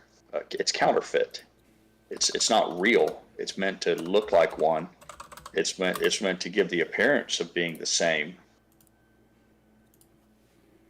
with the promise that somewhere out there there's a real one that it represents.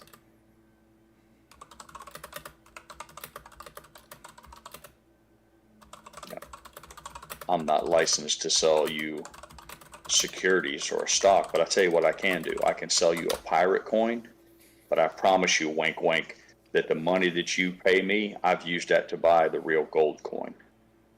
So it's all this foolishness with representational, or it's all meant to stand proxy for something else. I want to see how it.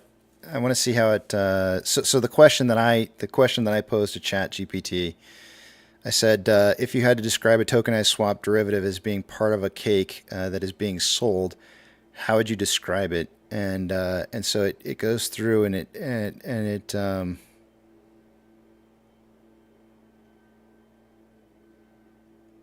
I don't know. The part that I don't like about this is that it's not talking about like how or why it would somebody would choose to create a product to create the swap, which I don't. Well, let me just read it to you. I'll read what it says. Imagine a tokenized swap derivative as a slice of a uniquely crafted cake in the financial marketplace, just like a slice of cake represents a portion of a whole dessert. A tokenized swap derivative encapsulates a specific segment of a broader financial arrangement. In this analogy, the cake, the underlying asset, the entire cake symbolizes the underlying financial assets or instruments involved in the swap. These could be various financial products like stocks, bonds, or other securities. Slices, or tokenized swap derivatives, each slice of the cake corresponds to a tokenized swap derivative. These tokenized slices are distinct, tradable units that encapsulate the terms and conditions of a particular swap agreement. Just as different slices of cake may have different flavors or decorations, each tokenized swap derivative could have unique characteristics tailored to specific market needs. The baker, or smart contractor platform, the entity or smart contract responsible for creating and managing these slices acts as the baker. This could be the blockchain-based platform or financial institution that facilitates the tokenization process and ensures that each slice corresponds accurately to its share of underlying assets. Customers or investors or traders, buyers or sellers of the cake slices represent the investors or traders participating in the tokenized swap market. They can trade these slices without having to deal directly with the entire cake, providing a more flexible and accessible way to engage in derivative transactions. Flavors and or decorations, which are the terms and conditions. Just as different cake slices may have various flavors and decorations, each tokenized swap derivative can have specific terms and conditions. These terms dictate the rules of the swap agreement, such as the notional amount, maturity date, and the conditions triggering the swap. In essence, the tokenized swap derivative cake allows market participants to enjoy a piece of the broader financial arrangement, offering a convenient and customizable way to engage in derivative transactions. See, I don't think that does a really good job of talking about what specifically are you taking, and I mean, because I gave it a very specific, I was talking about in terms of derivatives. Here's here's a derivative that I have. I have a group of derivatives that perhaps are maybe going to be expire worthless or may represent some kind of risk that I'm going to mitigate that risk into a swap that is going to be paid for by people who are investing into that tokenized unit. So I'm going to take the risk off of my books, I'm going to compile all these high risk swaps or derivatives that are going to be expiring worthless in the future. I'm throwing it into a swap. You are now taking over the financial risk in this tokenized security and saying, I own a portion of a position in that was created by the original baker. And so now the baker no longer assumes the risk because somebody else is managing the risk now. Does that make sense?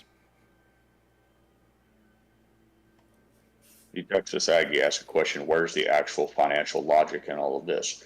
And I didn't have enough patience or time to type it all in, but the truth of the matter is, Texas, I believe that that's where the crime is. When FTX said that he was selling tokenized wrapped tokens of AMC stock, the sales pitch was that he owned the underlying stock to back it up, the asset.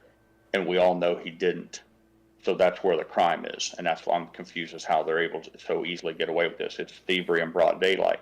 For me to tell you that I'm selling you my pirate coin and the underlying asset is for every time you buy that coin that I've got your back because I'm using your money to buy a ounce of pure gold and keep it buried in my yard. That's all fine and good as long as I'm buying the gold. But if I'm not, then it's theft by deception.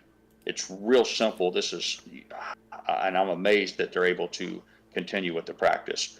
So there's the answer. At least, and I can't prove it, but I would just ask you, do you really think that Sam Bankman-Fried bought one share of AMC stock for every tokenized horseshit fakery he sold? Do you believe that? And I think we all know the answer. And to stack on top of that, all of these other exchanges as well. Same thing. Exactly. As each He's one of not them the goes only down, guy. we're finding out that they're all acting in the same manner. Every single one of them are acting in the same exact manner. And so what do you think that means?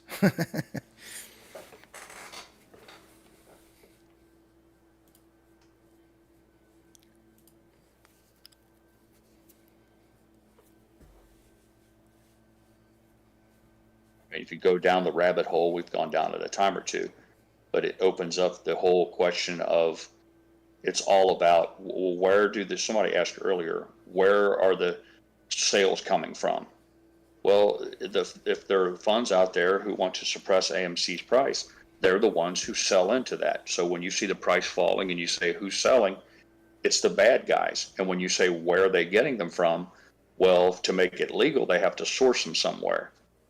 So the rabbit hole leads you to the logical conclusion that they're doing fake locates.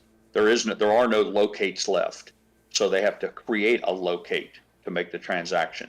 And that's where this claim that FTX and Sam Bankman-Fried can say, I got your back, dude. Go ahead and short at will. You can mark me down as a locate for those. When they say, well, what do you, I didn't know you had AMC shares. Oh yeah, well, we have these tokenized shares, but they represent a share, so that's as good as. So you're legal, but nobody takes the term to say, yeah, somebody needs to prove. They need to put it on the table that the tokenized share, and now that I just said that out loud, that might not be a bad thing for somebody a bad suggestion is they should be required, if you're going to use a tokenized share as a source for shorting, then the person who provides that should have to prove that it's backed 1-to-1. And I promise you that doesn't exist. I guarantee you there's no such, because the technology is moving faster than the legislation. So Texas Aggie, the answer to your question is, where is the actual financial logic in this transaction is that if you've mitigated the risk to somebody else, you don't have to report it on your books. So now your margin requirements are no longer going to be based off of an asset that you no longer are responsible for. That's been pushed off to somebody else. Somebody else now holds that risk. So why? And so you say, why wouldn't you just use those funds to go make money in the market somewhere else instead of tying it up? That's exactly the point. You tie it up, that risk, into somebody else's hands, and then you use what you've freed up in margin to go ahead and continue to try and make money in the marketplace to try and pay off that position later on.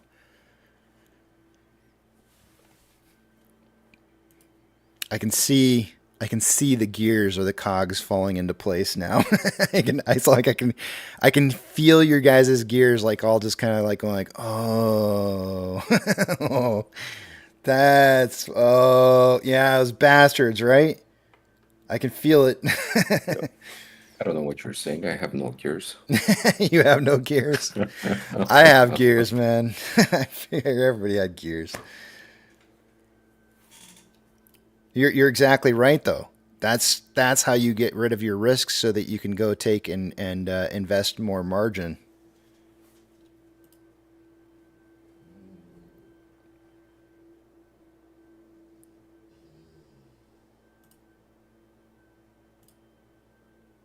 Which is why myself several times, Casey, why a banker would continue to help a fund manager like I'll use Ken Griffin. I hate to do that all the time because I think it diminishes my point, but it makes you wonder if bankers who are in bed with Ken Griffin, who have been his enabler, who have loaned him enough money to go out on this limb, he's walked out on the edge of on this thin ice.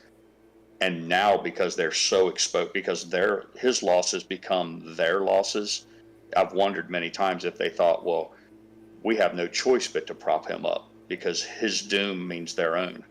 I mean, if they let the risk, if their risk department let them get to do what they're quite literally tasked with preventing, which is making sure that all the risk stays on Ken Griffin. If it's gotten so out of control that they know there's going to be blowback to the installation or the institution, that could explain why they continue to put good money after bad. That the banks are in too far. Yeah. A bank is in too far. Meep says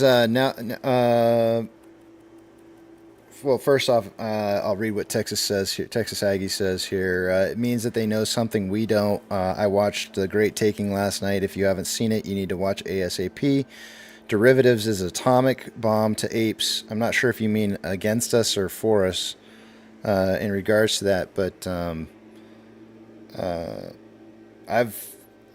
in regards to derivatives, I've mentioned for a long time that it's not. I don't think derivatives are good for apes. I've mentioned that on several occasions, but I think you mean it in a different kind of way. But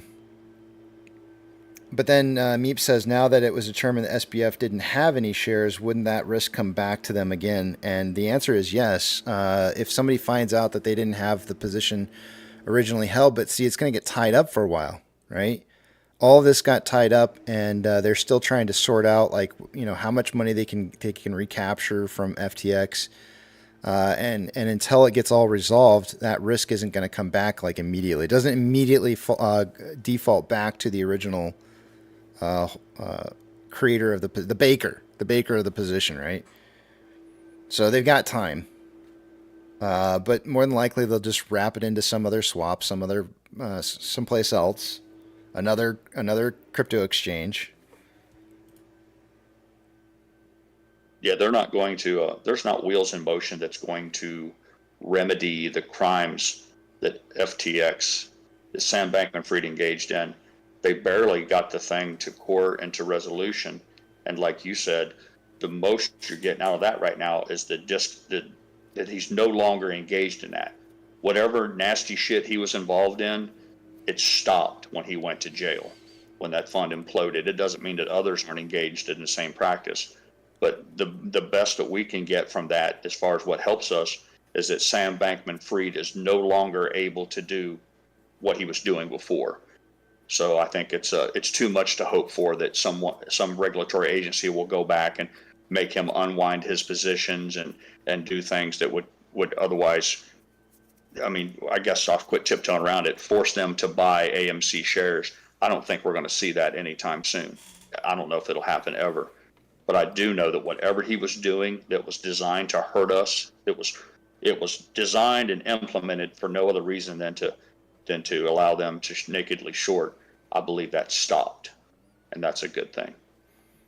And the other thing is when we saw FTX blow up, it was almost immediate that we saw cost of borrow numbers absolutely rising through the roof on AMC. Yep. We saw a whole bunch of numbers go way heavy on our side in our squeeze cake numbers. And part of the reason for that is I'm convinced is that there was immediate risk at hand for not being able to continue to be able to do what they normally did. So there was definitely a risk there involved when that disappeared, but it wasn't for very long. But let's take a look at the numbers because it is time, and I got to go to break. Let me take you guys over to the other page here.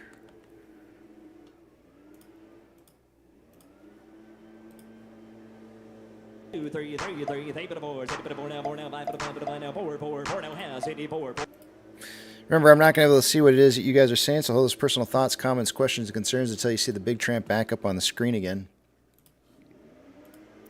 Let's take a look at what we got going on here.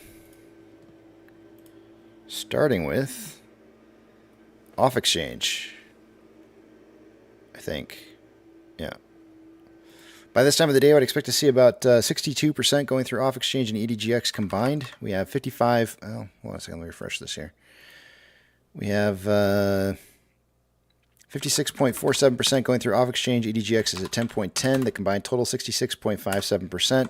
Or about 4.57% higher than it should be by this time of the day.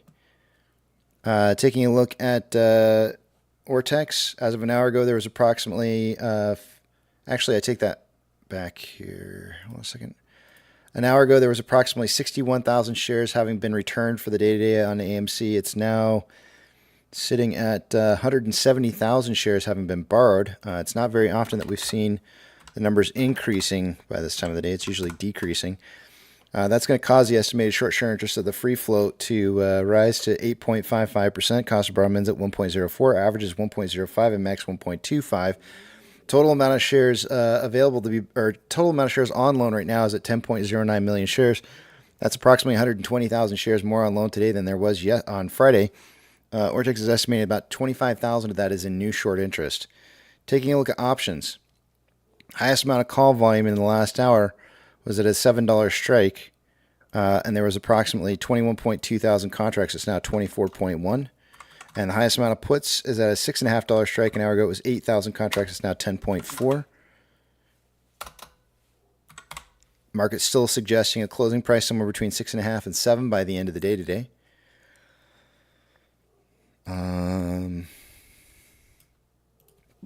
Excuse me, taking you over to the other page. MMRI.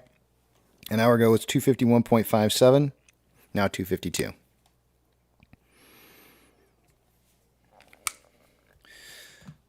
The spread between the 2-year and 10-year yield was 0.536 this morning.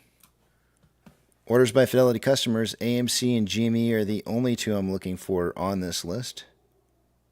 Neither of which have been on there at all today. Not on there right now.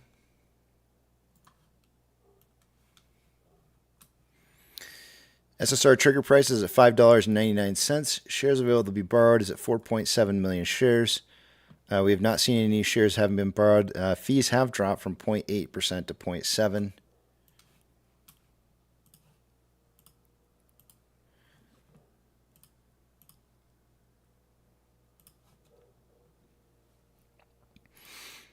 NASDAQ is up 0.58, Dow Jones is up 0.17, S&P 500 is up 0.57. We have 3,080 advancers to 2,898 decliners. The market's more advancing this hour than it was last hour.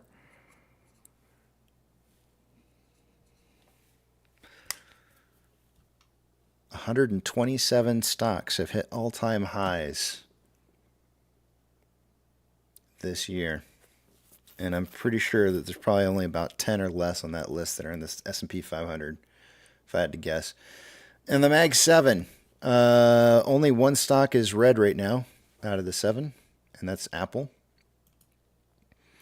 Big bank movers for the day-to-day, anything plus or minus 2.5% or greater is going to get a shout-out. We have FRC that is down 50%. Let's see if there's anything else on the list here. So far for the day today, this list has been pretty quiet on the amount of stocks to be read off, banks to be read off, or I should say financial institutions. Some of these, not all of these are banks in here. Let's see here. Gold, or silver rather, is down 0.65 and trending down. Gold is up 0.17 and trending down. Ethereum Classic is down 1.62 and trending up. The US dollar is breaking even, but trending, actually, it's kind of consolidating right now after a trend up. Oil is up 1.54 and consolidating. Mortgage-backed securities are down anywhere from 0.35 to 0.36 and consolidating after a trend. Well, for Vanguard, it's after a trend up. For BlackRock, it's after a trend down. SPY is up 0.67 and still trending up today. VIX is up 1.22, but starting to trend down. VBR is up 0.26 and starting to trend back up after a trend down. VB is up 0.27, starting to trend up. Tesla is up 0.21 and trending down. Amazon is up 2.42 and trending up. Cinemark is down 1.99 and consolidating after a trend down. Doge is down 2.48 and trending up. Bitcoin is up 0.88 and trending up. GME is up 5.27 and consolidating. HYMC is down 0.4 and trending down. NCMI is up 3.64, trending up. Hood is down 0.82 and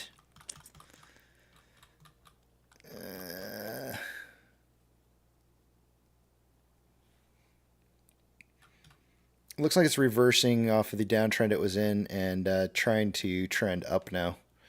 AMC is up 2.03% and trending up.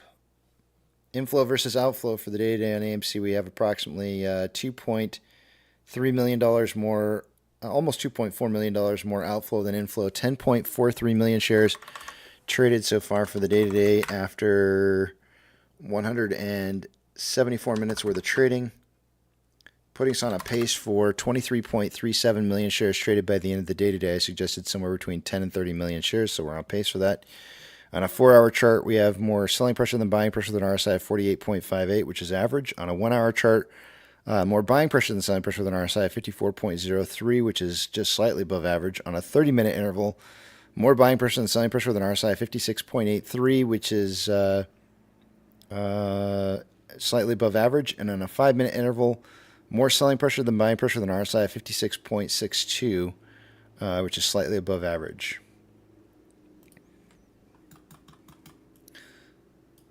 I'm gonna get. I don't think Seth ever listens. I actually had one of my kids tell me that her kids in her school asked what I did for a living. She goes, well, he doesn't really work, but he's doing a YouTube channel, and they were like, no way, and she's like, yeah, and they didn't believe her, and so she pulled me up on the internet so she could show them. And apparently they were watching us. I don't remember what day it was. It was at the end of the day, and I'm pretty sure, I don't know what we were talking about. I was like, next time you come in here, you put a little, hey, I'm in here. Like, you got to warn me. Because I was like, I don't know what we were talking about. But that was kind of an interesting conversation. But the reason I'm saying this is because I think I still have Preacher in the back of the picture. Yeah, he's still back here. Oh, and look at that. Yucca finally showed up this morning. Good morning. Good to see you. I've been back here the whole time. Yeah, I didn't see you till just now. You didn't say anything, so man. You didn't do your calling card announcement. The longest numbers I've ever had. You've been doing the numbers for the past half hour. I know, I swear, right? Anyways, let me tell you, I got to tell you a story. Let me tell this other story first, and then I'll tell you a story real quick that I told earlier this morning that you may have missed out on. So, because I want your professional wisdom on this. So, anyways, now I need Preacher's professional wisdom on this next one. Danny, good morning to you. Danny, good morning. Happy birthday. What's up, guys? It's my own birthday. Thank you. My own birthday. Is it really your birthday? I think it's Nana's birthday today. Nana's birthday today? Okay. No, my birthday's in January. Well, we got to shout out Nana for her birthday if it really is today. Are No, you? it's not. I'm Yeah. All right. So first off, I'll just tell you, I bought a computer this weekend. Seth wants to start gaming, and I told my wife, I was like, if he thinks he's going to start streaming and gaming, I'm like, we don't have the internet connection for that. I'm like, that's not going to happen. I can barely even stream out just a single solid screen, let alone a game. But anyways, we ended up buying him a computer for Christmas, and so I'm going to tell you what I got, and you tell me whether you think it's decent enough. It was funny because I went to go buy it, and then the guy was asking me what I did, and I told him that I was live streaming on the internet, and he's like, "Oh, you got a new follower now." It's like, okay. So we might see him in here. Who knows? Let's see here. All right, so specs on the PC. You ready for this? Yep. Do it. All right, it's a. I guess really, I'm just going to tell you just the CPU and the GPU. So it's and I guess maybe the DDR4 RAM. It's got an Intel i5 chip, 3.7 gigahertz. It's got the GPU is an RTX 2070 Super. Which i5? 90, Like what generation? 9600K CPU. It doesn't say which gen. No, 9600. That's kind of the generation. Okay. Is previous generation basically? Is that's bad? It's now there's like the 12th or even 13th generation out. So Yeah, I 13. I think it's like 13.6 or something. Is that a PC from 1996? Is that what you're saying? The monitor is a RTX 27 MSI Ventures RTX 2070 Super. And there's 16 gigabytes of G.Skill DDR4 RAM. XMP Sorry, profile. how many gigabytes? 16. That's always upgradable though. What All of it's upgradable really, but what about the video card? that was the The RTX. 2070 Super Yeah, you just mentioned. Yeah, RTX 2070. Huh? So I won't say how much I paid for it, but is that a pretty decent computer for gaming? Yeah, not extreme gaming, but it also depends what games he's playing. But yeah, He's probably gonna play Fortnite if I had to guess. And man. and games and games like Fortnite. Sure So that is. yeah. Minecraft. Oh, yeah, dear. Exactly. So No computer can handle Minecraft. Sorry, Yeah. it's all right. too intense. What is he playing, Miss Pac-Man? Tell us the truth. You got a Chromebook, Joe says. I actually, so I showed it to Hunter because Hunter came over like last week, and I showed it to him real quick, and he was like, and he saw the price I got for it, and he was like, yeah, that's a pretty good price. So and all this stuff is obviously I can always upgrade if I want to upgrade the the graphics card or whatever. It's so. You got that new or No, it's used. Good. Yeah. No, it would be a shame to pay MSRP for those parts as, let's say, new, but 3-4 generation old. Yeah, as soon as you leave the lot with it, it drops like 10%. Yeah. You know that. The RAM. What kind of gas are you putting in that? Any idea on the power supply? Yeah, it's 600 watts. That's a little low. If it's That's a little low gold for or platinum Yeah, certified? it's gold. Okay. Yeah, it's a little low for my liking. Normally I don't know. Past computers I built, and I'm talking from a long time ago, had more power than that. So I was kind of surprised, but whatever. I'm pretty sure. I'm trying to think back to when I built my last one. I think it was at least 800. Pretty sure. 800 years ago? 800 watts. Oh. Yeah, CalLogic. Yeah. Where did you get it? Did you get it at CompUSA, Radio Shack? No. I got this Goodwill. private seller. Private seller? Mm-hmm. Hey. Did you run malware on it? Nah, not yet. I just got it, so I just haven't done anything. The good thing is that if you have an i5 that usually means that you can upgrade to an i7, and I don't know if they had i9s back then in the 9th gen, but you can basically upgrade the CPU within the same socket, so that's a good thing. Rich says a computer with half the specs can play Fortnite, so you should be good. That's all right. That's good. It was really funny because I think the GPU that I've got on this computer that I'm running right now is like a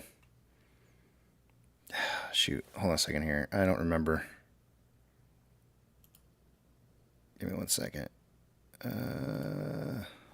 Did it come with a floppy disk? Bad joke. No, all I'm saying, an i5. I got an iPhone. If my iPhone can pull up Fortnite, you're all right. When it boots up, does it say you got mail? Oh, I forgot. I forgot. I tried looking at this and it doesn't show it. I think I'm running a Window. What are you running? I think I'm running a Internet I Explorer? think I'm running like a GTX 1080 on this PC, which is like Okay.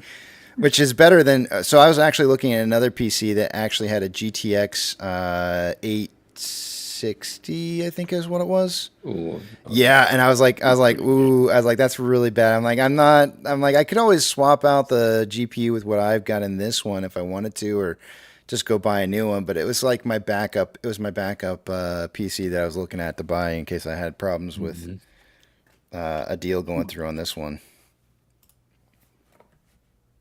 Casey, did it? And I'm doing air quotes. You can't see me. Did it fall off the truck? No. Billy asked a good question. He said, "Does it have a solid state drive?" I think it does. I think it does. Should, I mean, 1 time. terabyte Samsung burst storage drive.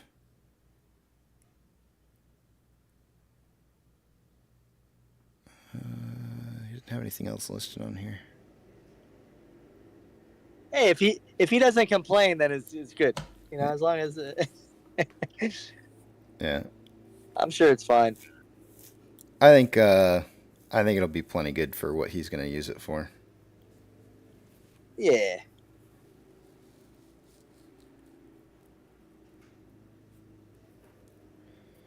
Rich said Like modern. him like a Chromebook. We'll be happy. Yeah, I don't know about that, but yeah. Nah, Frank, it wasn't. But anyways, how much would you, based off of everything that I listed off there, and of course, prices are going to vary here in the U.S., but what would you pay for it? To be honest, Or like, I mean, and I know things are usually cheaper over there, but I don't know. I wouldn't pay more than 750, 800 on that. I'm good then. I'm 1,300. I'm underneath that. Yeah. I like to buy new stuff. I don't like to buy secondhand stuff. So I normally with So- computers I don't either, but then again I am completely able to repair computers on my own. I've built like 2 computers from scratch, so I don't have a problem with if there's any problems with components whatsoever. I don't mind going in and fixing that kind of stuff. So I'll just do that, and I don't mind. Yeah. I like the idea that maybe this computer has 3 years worth of life left on it. Maybe it has less. I don't care. Yeah, definitely. For the price, when you consider how much you would pay for a gaming PC now in the market, brand new, I'm not paying that much money for a kid to play Fortnite. I'm just not. I'm not going to pay that much. When you consider that when you consider that I'm paying less than what I would probably pay for like a PS5 for the PC, it's basically I'm buying a console at that point. Yeah. No, it's always worth it as long as you can have some kind of, at least you can check it that it's working when you buy it. When you don't buy it, get it shipped and then wake up it's not working. Yeah, it's all good. I bought a PC from OfferUp. That's where I got mine. Yeah. I got the guy. He brought it out. We met in a parking lot. We didn't plug it in, which was my fault. Wasn't able to test it. When I brought it home, it didn't work. Oh no. Yeah, no, I met the that's guy. what- I met the guy, and I asked him if he would, let me look at it. And so I did a boot up on it. It took like just a fraction of a smidge of a second, over a minute, to boot up to get to the home Windows screen. And Okay, so you might not be on an SSD then. and then I checked a bunch of the different, I verified the processor chip in it, and then I also verified the graphics card that was installed on it, so that everything that he said was, checked out, and it did. Everything was showing up the way it was supposed to, and so I went with it. So, but I did verify that it does work, and I used it. So, he said it was ready for. I guess apparently he said last week Steam released the ability to be able to play Oculus games now through Steam on your PC. Huh. And he said it was Oculus ready. So Nice. Yeah, it's a good purchase, Casey. we'll see. My son's got an Oculus, so maybe he'll be able to do some of that. I don't know. We'll see if the PC can handle it. We'll see if he's able to or not. Hey, I gotta run, guys. I'll catch you later. Where you running to? Yeah, You're see always ya. running I'm somewhere, at man. school, man. We have finals, and I gotta You're go back still- and proctor again. I let the kids. They're taking the test without a proctor. I gotta go back and make sure they're not cheating. Yeah. All right, come back later. All right, yeah, I'll come on you back. All right, bye. Say hi to everybody for me. Yeah. Later. Later. Yeah, Later, all Danny. The kids know you, They all know me. for some weird reason. They all know my jokes. Hey, so Yucca, you got to hear this dream. I need your professional opinion. Are you ready for this? Is it a real dream? This is what I had a dream. I dreamt this last night. Me, my wife, and my brother-in-law Eric, we decided that we were going to sign up for this clinic where you went to the clinic and they basically gave us a drug called MDS, which I've looked it up. There is no such drug as MDS, but in my dream, that's what it was called. It was MDS. And it was supposed to be kind of like a mushroom high kind of like thing, right? And but the thing is, at the clinic, they wanted to make sure that your experience went well and safe. So they had people that were there that would help you go through the experience and all that kind of stuff. And it was just kind of like a mini vacation to go get high. so we went over and we decided we were going to try this MDS out and at this clinic. And for some reason it was working real well for Eric and my wife. But my wife got taken to like another room because for whatever reason they decided to separate guys from girls. And so she went off into another room, but then they started strapping Eric down to a bed. Like they started using like arm straps and stuff. And I started getting all like really, really, really super nervous. And I was like, and the drug wasn't really kicking in for me. Like I felt like I was like in that halfway in between baked and not baked stage where you're just like, you feel something, but you're not like all the way there yet. And so I said to the attendant or whatever, the clinician, I said, I got to go use the restroom real quick. He's like, no, you got to stay in the bed. And I was like, no, I got to go use the restroom. I don't use it. You're going to be changing out a bed sheet. And he's like, all right, fine, whatever. And so I went to the bathroom and I started panicking. And I was like, oh shit, I got to get everybody the fuck out of here because they're tying people down and they're going to start taking body parts and shit from people. So I was trying to figure out like how I It was. was a dentist, man. They were strapping you down for the dentist was going to come in after you strapped him down. The straps. So they had told us originally that they had the straps set up in case you had a bad experience, but they were strapping Eric in, and he was just not doing anything. He was just kind of like tripping. And so I was going like, this isn't the kind of place that I wanted to come to. This is they're strapping people down for a long haul here. And so anyways, that's where the dream ended, but it was like a complete, like total nightmare. And so I was like, what do you think? I was like, I got to ask Yucca about this. What does this mean? What does this mean, Yucca? Do you see why I don't do this shit, Yucca? This is why I would never, ever do this kind of stuff because I'm too paranoid for it. Nobody's gonna strap you down. Oh, but I'm going to be thinking it. What movie? I'm going to be thinking it. Have you seen any movie? No, I haven't seen any movie with people getting Recently? strapped down. freaking crazy. Yeah. That's pretty intense. Dude, Your mind. the fact that I could remember the name of the drug that they were calling it was MDS. They kept saying MDS. I remember it. Yes. Yeah. Sounds familiar. It's monkey dong squeezins. apparently everybody told me that there is a drug called MDA, but not MDS.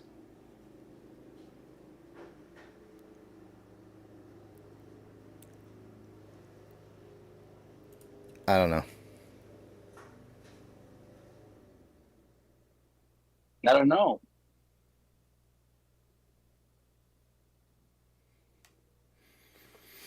Anyways, you got no idea then, huh? Just, Well, let me think about this. Well, it has to do every.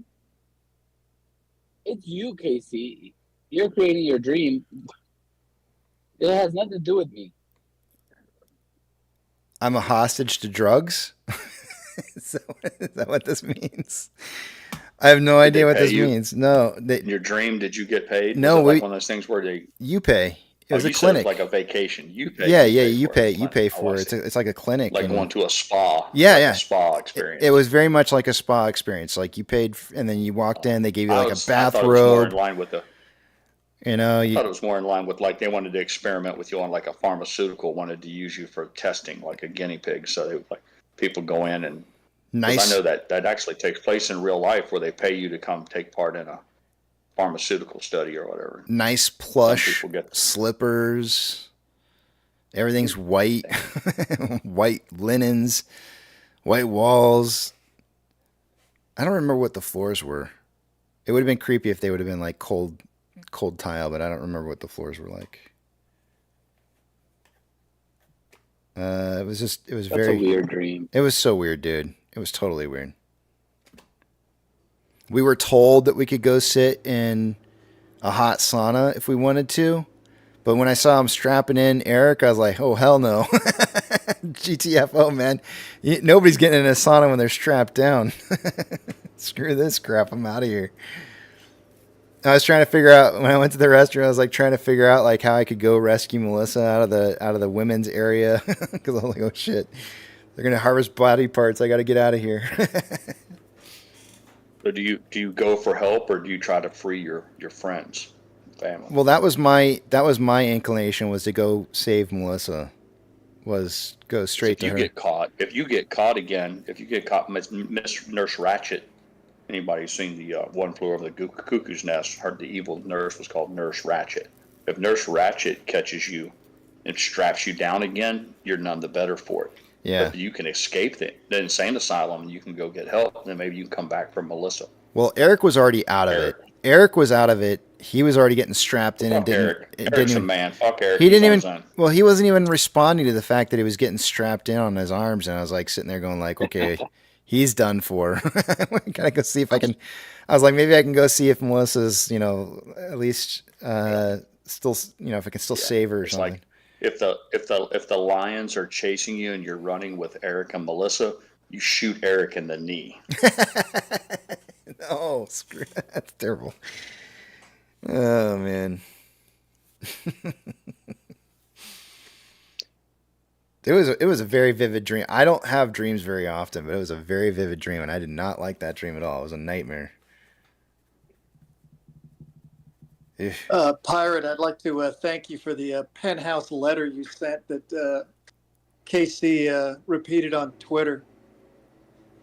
That was that was all of us. That was a joint effort. That was like a writers. We had a writers meeting. And that's the first draft for a movie we're going to produce. That was an effort, group effort. Everyone contributed that. Attendees, all the usual participants had a hand in that fine piece of literary genius. The only thing missing from that was the beginning of the first paragraph. A bunch of my dorm friends from a Midwestern college were just thinking about, and there we go. Chicka bow wow. There you go.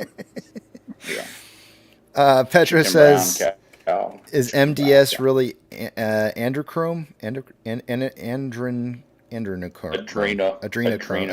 Adrenochrome. Yeah, I don't know how to say it. Adrenochrome. Adrenaline gland. I don't know, man.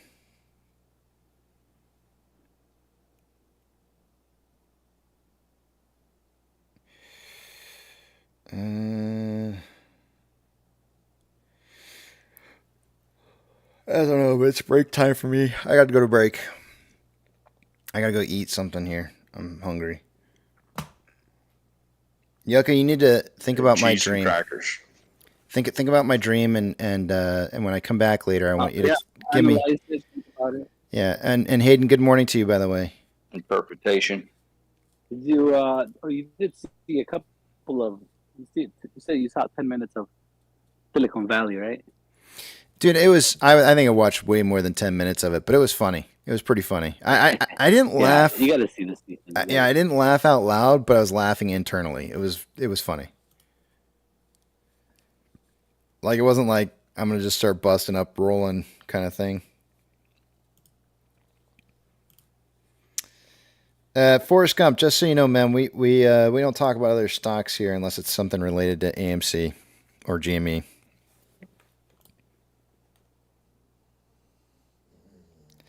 Aaron Drade, good morning. I used to live right close to, I lived in La Mesa growing up, and so you're in my hometown. I went to Grossmont High School, and my stomping grounds was Mount Helix.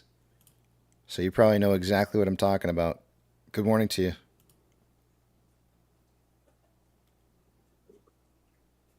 I used to know where, I don't know if you know who Junior Seau is. I mean, you're from San Diego area. You probably remember the Chargers, Junior Seau. He used to live on Mount Helix, and I knew where he lived at, and it was really fun. Because one day I was driving down the road, and I was like, oh, shit. I saw his like signature black Mercedes that he has, and it said Seau on the back of the license plate. So, being the creeper that I am, I followed him home. So I found out where he lived on Mount Helix. I was like, "Oh shit, he lives right here." It was really kind of cool. They've got he had a really cool. The house was really, really big. In fact, I could probably take you to it on a map right now and show it to you. But in the backyard, he had this really, really cool like little kid's playhouse that looked just like his house but miniature for like a kid or something. And it was really cool looking. A scale model. Yeah, like a scale model treehouse of the actual house, and it was really neat looking.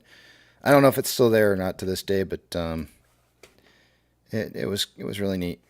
I stopped. I wanted to see where he lived. I knew he had to live. I had heard rumors that he lived in Mount Helix, but I'd never seen where, and so I had to see where it was. I've seen dog houses done that way too, where they take a construction guy, make a scale model of your exact home, tiny for your dog down in the backyard. Those always look cool. Sam says, "How did you see in the backyard?" His front of his house was in a cul-de-sac, and as you drove down the street, you were driving parallel to his backyard. It had kind of a low. It wasn't a really low fence, but it was low enough to where you could see into the tree line area where the house was, the little kid playhouse thing. And so it was easy to see. But you couldn't see into the backyard. You could just see stuff that was above the fence. But yeah. Kind of neat. I wonder if his family still lives there. I think they sold that place. Pretty sure they sold it. All right, I gotta go to break. All right. We'll see you when you get back. All righty, sounds good. Let me put up the message on the screen.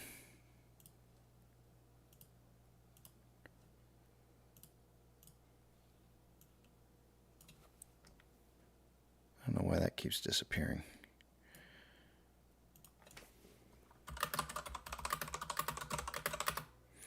I'll be back at, I'm leaving a little bit late here, guys, and I need just enough time to, eat some food. So I'm actually going to come back just a tad bit later than normal. I'm going to come back at 12:20.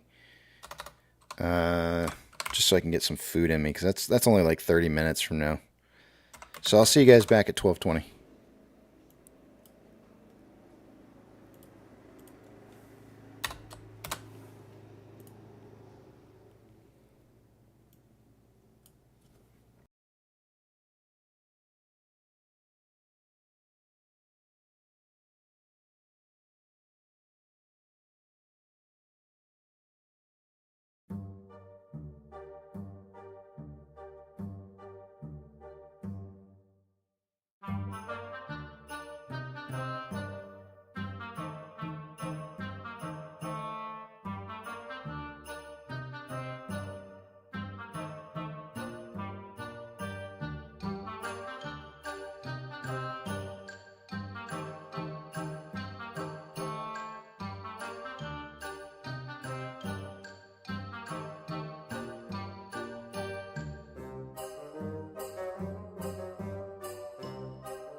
Struggling to find the perfect music for your productions?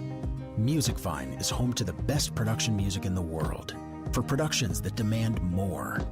License a higher quality of music with Musicvine.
All right, guys, I'm back. Getting a little bit of that middle afternoon barcoding going on here. But Donkey Kong Witch Box. Are you talking about the snow scenery? MCon says, are they going to drag this out to January? They could.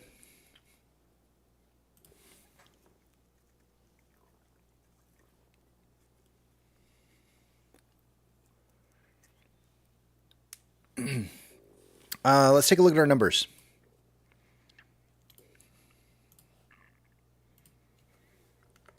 I'm going to take you guys over to the other page. I'm not going to be able to see what it is you guys are saying, so hold those personal thoughts, comments, questions, and concerns until you see the big tramp back up on the screen again.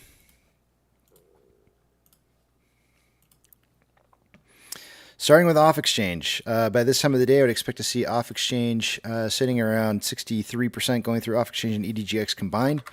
We have 56.2% going through off exchange, and EDGX is sitting at 9.8. The combined total 66%. That's about 3% less than it should be by this time of the day. CHX volume is at 7,253 shares for AMC. GME CHX volume is extremely high today. CHX volume is 80,450 shares. Anything over 30,000 is a massive quantity, in my opinion. Taking a look at Ortex, as of an hour ago, there was approximately 170,000 shares having been borrowed for the day. That number is decreased to a return of 216,000 shares. That's going to cause the estimated short-term interest of the free float to drop to 8.5%. The cost per hour mins at 0.51, average of 1.18, and max is 2.32. Total amount of shares on loan right now is sitting at 10.09 million shares. That's going to cause the estimated short-term interest of the free float to be, what am I saying? Hold on a second. Shares on loans at 10.09. Total amount of shares on loan increased day over day by 120,000 shares. That means that Ortex is estimating that the estimated amount of short share interest of the free float increased by about 25,000, not as a percentage, but by 25,000 shares in new short interest. Taking a look at the options, highest amount of call volume an hour ago is at a $7 strike. And there was approximately 24.1 thousand contracts from volume for the day today. It's now at 25.6. Highest amount of put volume coming in at a $6.50 strike with 12.2 thousand contracts. It was 10.4 an hour ago. That's going to suggest that we are still closing between 6.5 and 7 at the end of the day today. MMRI this morning was at 252. It's now 252.03, so not really much of a change there. Seems like the market's kind of like on a pause. Although I think there might have been a shift. When I was on break, I saw something about silver moving. We'll take a look at it here in a second. Orders by Fidelity customers, AMC and GME are the only two I'm looking for on this list. Neither of which are on there. SSR trigger price is at 5.99 or $5.99. Shares available to borrow is at 4.5 million shares. That's an additional 200,000 shares borrowed in the last hour. That puts us at a total of 5.1 million shares borrowed for the day today. Fees have dropped down to 0.6%.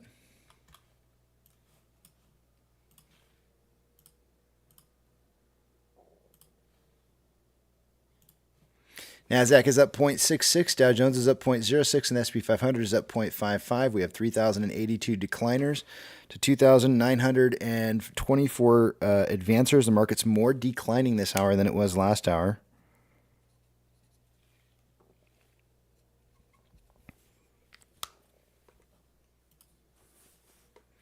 Of the Mag 7, only one stock is showing down right now, and that's Apple. Big bank movers for the day today. Anything plus or minus 2.5% or greater is going to get a shout out. Coinbase is up 2.76. FRC is down 50%. Let's see what else we got going on here.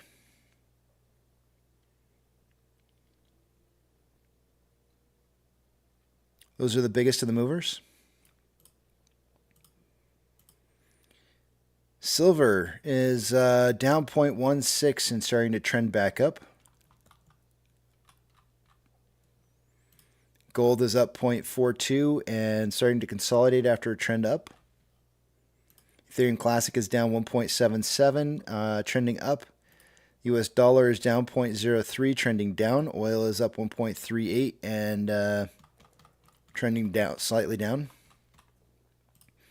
Mortgage-backed securities are down anywhere from 0.35 to 0.36, but they look like they're consolidating. SPY is up 0.68 and starting to trend up. VIX is up 1.63, and it looks like it's broken the downtrend it was in and trending back up. VBR is up 0.02 and trending down. VB is up 0.1, trending down. Tesla is up 0.45 and consolidating after a trend up. Amazon is up 2.89 and starting to trend up even further.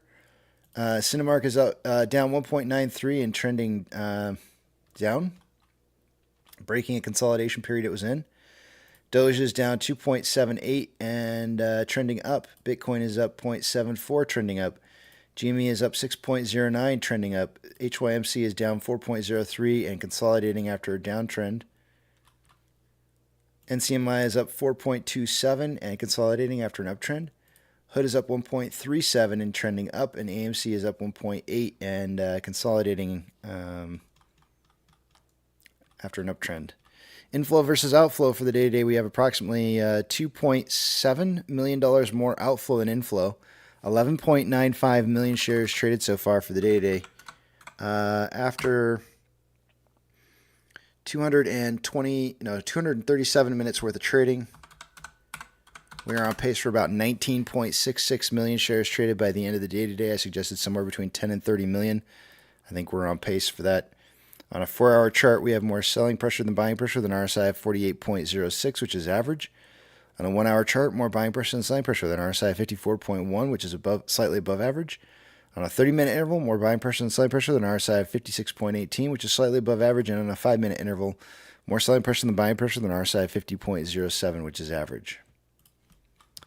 And with that, I yield the rest of my time back to the back of the Big Tramp.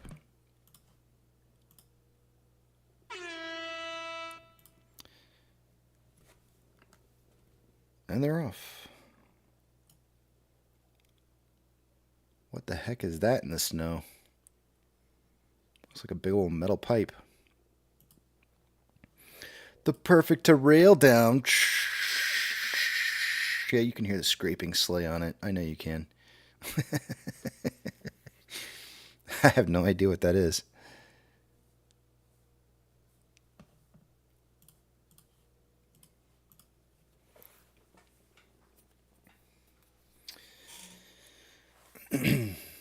Let's see what you guys are writing.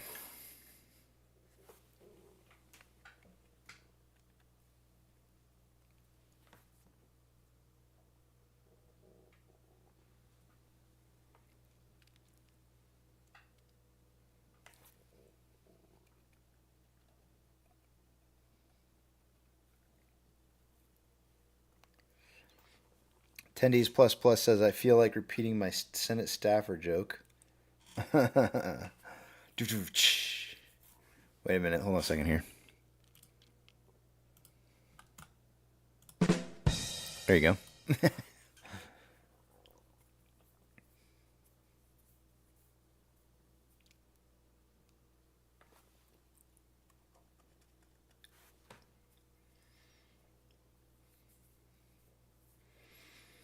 Paul says, we're having a hard time breaking that $6.80 mark.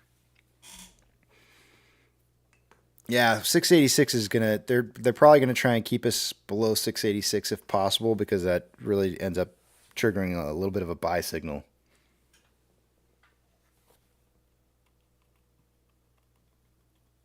Look at you, tendies. Wait. Hold on a second. Tendy says they fired the Senate staffer from the porn video. Conveniently, he'd already had his shit packed. Yeah.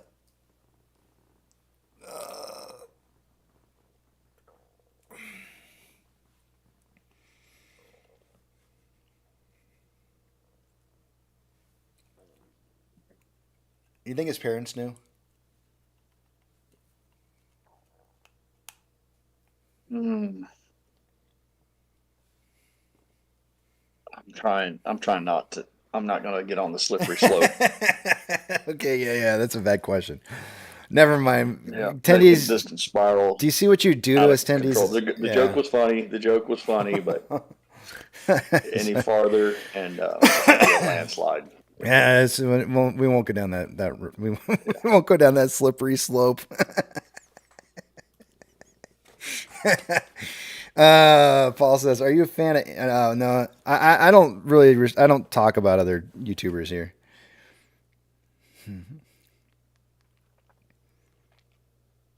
I try not to too often. When it comes when it in regards to like people ask me about what I think about other YouTubers, I try to stay out of it. Ariel says, Casey, what was the swap delayed until January 9th? I think I've seen some people suggest it was delayed and even further time out than that. I haven't really been watching it.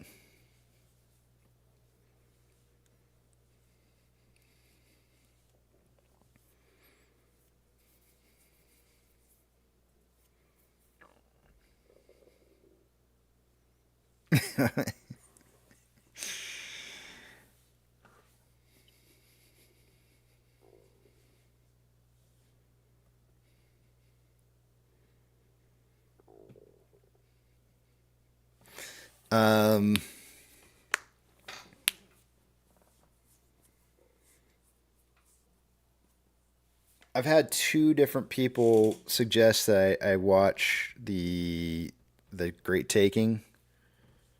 It's been suggested to me. The problem is that the first one that I went to look at, because I wasn't really given like a specific link to go to, sent me to a video that was like over an hour long. I just don't have that kind of patience to sit there and watch an hour long anything. This one the link that I was sent right here, I just started to play it. An hour 11 minutes and 56 seconds. This is chances of me watching something like this are like next to nil. I just don't have the patience for this kind of long drawn out stuff. I just don't. My mom's tried to send me some stuff too on occasions, and I just like, Mom, I ain't got time for that.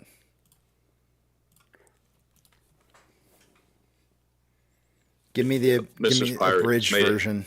Clear to me that she's made it clear to me that she likes it 3 minutes or less. So I'm a fortunate man in all respects. If the video's longer than 10 minutes, I'm probably out. I'm just gonna say that right now. I don't have the patience for anything more than 10 minutes. I just don't. No patience for it whatsoever. I very rarely find myself sitting down for a 10-minute video and being like, yeah, this is amazing. It just doesn't happen.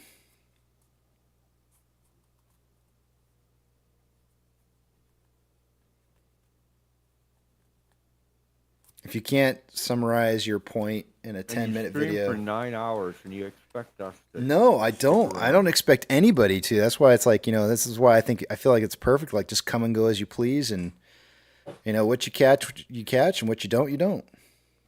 It's perfect. The guy who's been here for 2.5 years streaming says, I don't have any patience for videos that are 10 minutes long. Yep. Absolutely.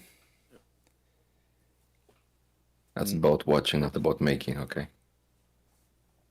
AC serves up an all-you-can-eat buffet, man. You can come in and have yourself a little helping, or you can stay and eat until you fall into a food coma. Yep.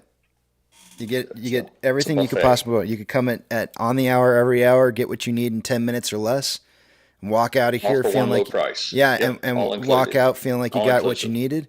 Or you can stick around and hang out for the chit chat beyond that, or the occasional discoveries that we make along the way as we're going through the day. So it's kind of like the best of both worlds. That's what we need. You need to change the outro. At the very end of the day, you need to do the stereotypical Asian accent. Say, "You'll go now. You'll go. You've been eating for 4 hours. You'll hear all day. You'll go now. You'll go now. No, come back." Yeah, I'll probably get in trouble for that. There was a time in the day and age where those kind of jokes were funny, and now everybody's just that everybody will cancel Yeah. you for making racist jokes. Yeah, fuck 'em. Yeah, you can't cancel me if I don't give a fuck. Yeah.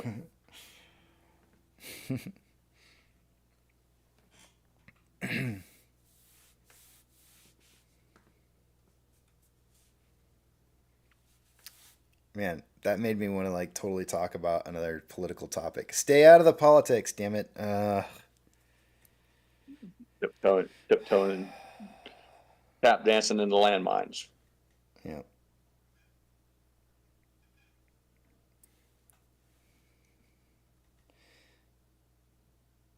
Look at that. Thick's back with the reverse repo. So I was doing, was it with you, Pirate, that I was doing the average per day? For the repos? Yeah, No, for the reverse repo? I don't think so. I was sitting down with somebody and we were looking at it, and I figured it out to be on average over the last week we decreased by about 35 billion per day out of the reverse repo. Which means, I think it was Rugged that I was, maybe it was Rugged I was, no, I was talking to Petro, that's who it was. And so basically, like, the reverse repo should be emptied out, like if you were to calculate it out within 22 trading days from now, based on our last week's rate of reduction.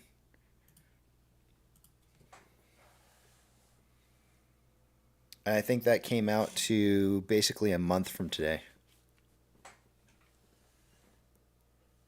It might have been a month and 1 day from today, because I think there might have been a holiday in there that I forgot about. But yeah.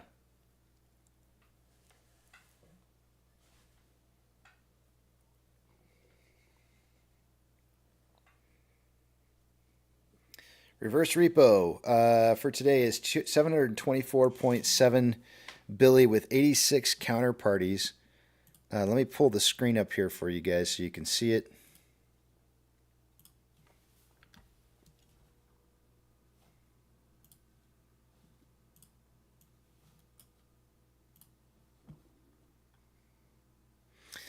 So that means it went back up a little bit.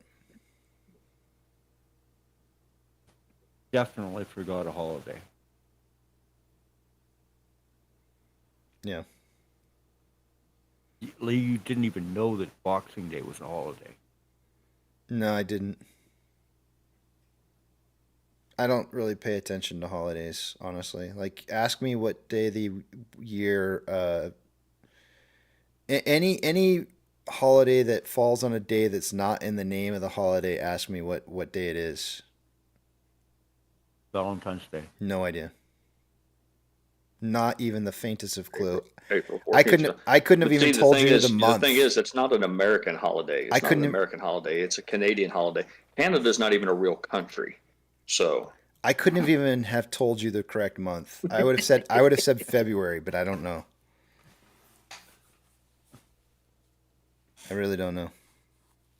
I don't keep up with Canadian holidays any more than I would keep up with a holiday from Kuala Lumpur. Give me another one. Give me another one. Let me see if I can guess another one. Halloween. Well, that one's easy. October 31st. Okay. There might be two that I know. Three. No, two. Two.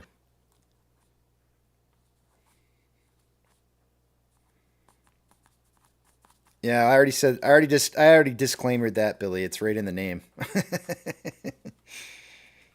So you can't count that one. If it's in the name, of course you're going to know what it is. Give me another one. Mother's Day. Thanksgiving. The vernal equinox. Mother's Day. No freaking clue. Mother's Day or Father's Day. I do know that Father's Day is in June, only because I think it's right before my birthday.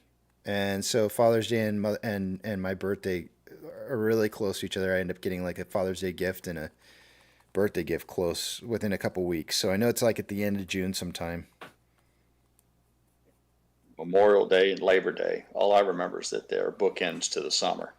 I have no One clue. signifies the beginning of summer, and one signifies the end, the unofficial end of summer.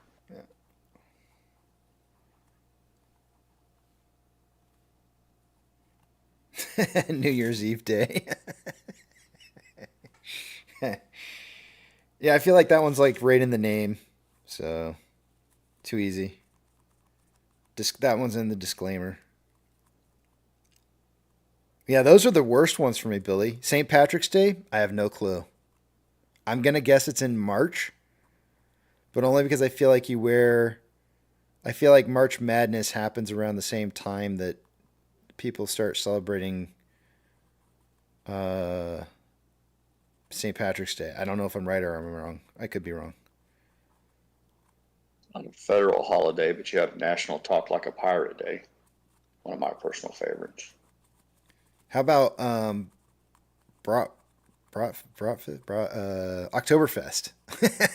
It's in October. I know that much. I don't think that's Oktoberfest isn't that, that's just a season. That's not a particular holiday, is it? Oh, if it's not in October, then I didn't know. I thought it was in October. I think it's in October, but I don't think it's a holiday. I think it's just the name of a festival. Yeah, well, I think there's a time of the year that it's supposed to happen, and I forget when it is. I don't know. I don't care. Like Easter? I have no idea. Easter's April, right? You got me. I don't know. So I know it's in the spring. It's rebirth and all that.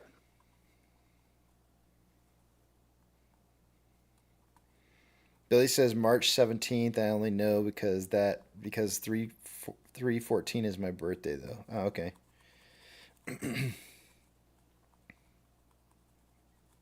Easter varies. Well, I wouldn't even know. I wouldn't even know. Yeah. I'm really, really bad. And then birthdays are like next to impossible for me to remember too.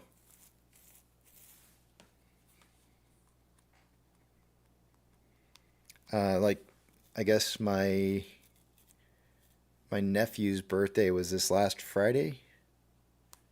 My wife had to tell me. It's like, thanks, Don.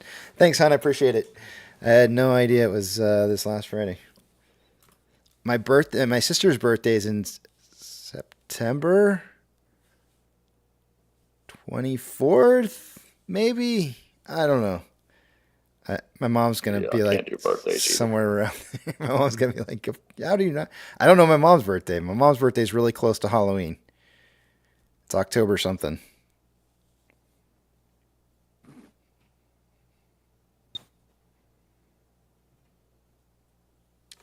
Being a person who has ADHD, trying to remember dates is like next to impossible. And so I rely heavily on my phone to tell me when things are going to happen. I don't care. I hate to say it because I do care, but my wife told me, she says, if you can't remember those kind of things, it means you just don't care. So apparently I just don't care. But I feel like I do care. True. That's not true. I feel like I care, but I can't remember it. Numbers well. Yeah, I just don't. Yeah. I can't remember like the.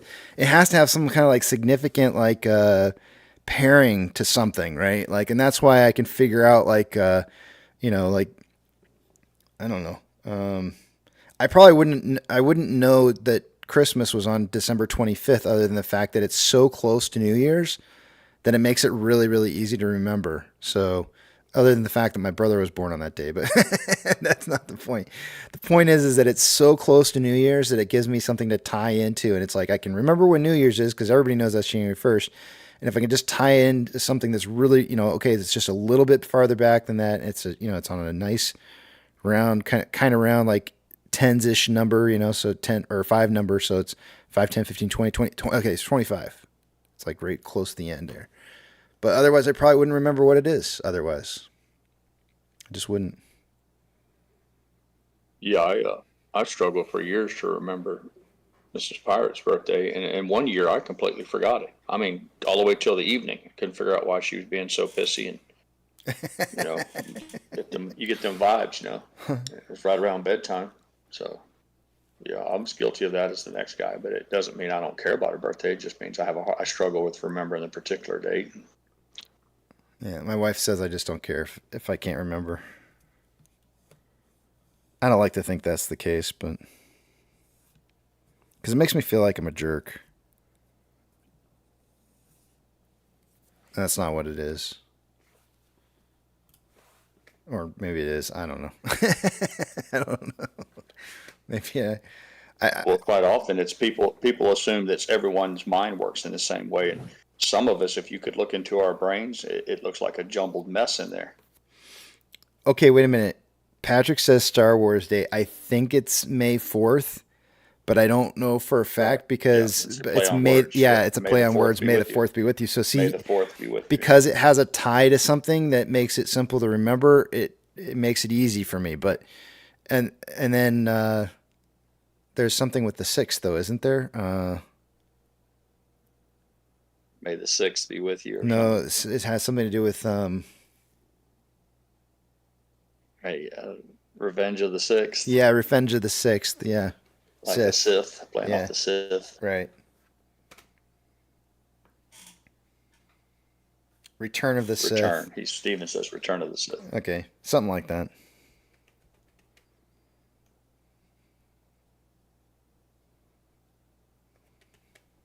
I know that there's a convergence of the Super Bowl, the inaugural address, and Martin Luther King all at one time. I would have no clue.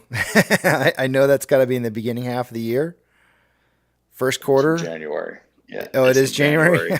Yeah. Okay. Yeah. Later, the last part of January, you have the Super Bowl, I have Martin no Luther idea. King, and the president's inauguration. And it's usually sometimes it all falls on the exact same day. Every single year I have to look it up. Somebody will ask me, like, when's Super Bowl? And I'll be like, I have no clue. Let me look it up. Like, it's supposed to be something I'm supposed to remember, and I just don't know. Oh, Steven Skinner says it's in February now. Great. They're screwing with me.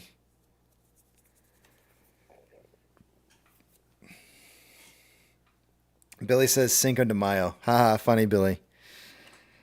It's in the name. Is that November 11th?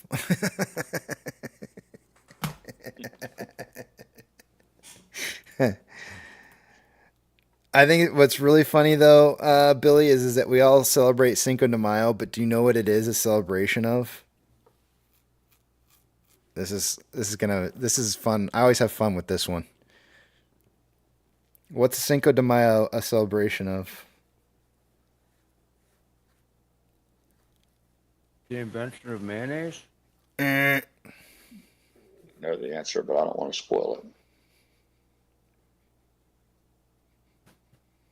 He said Pinata Day.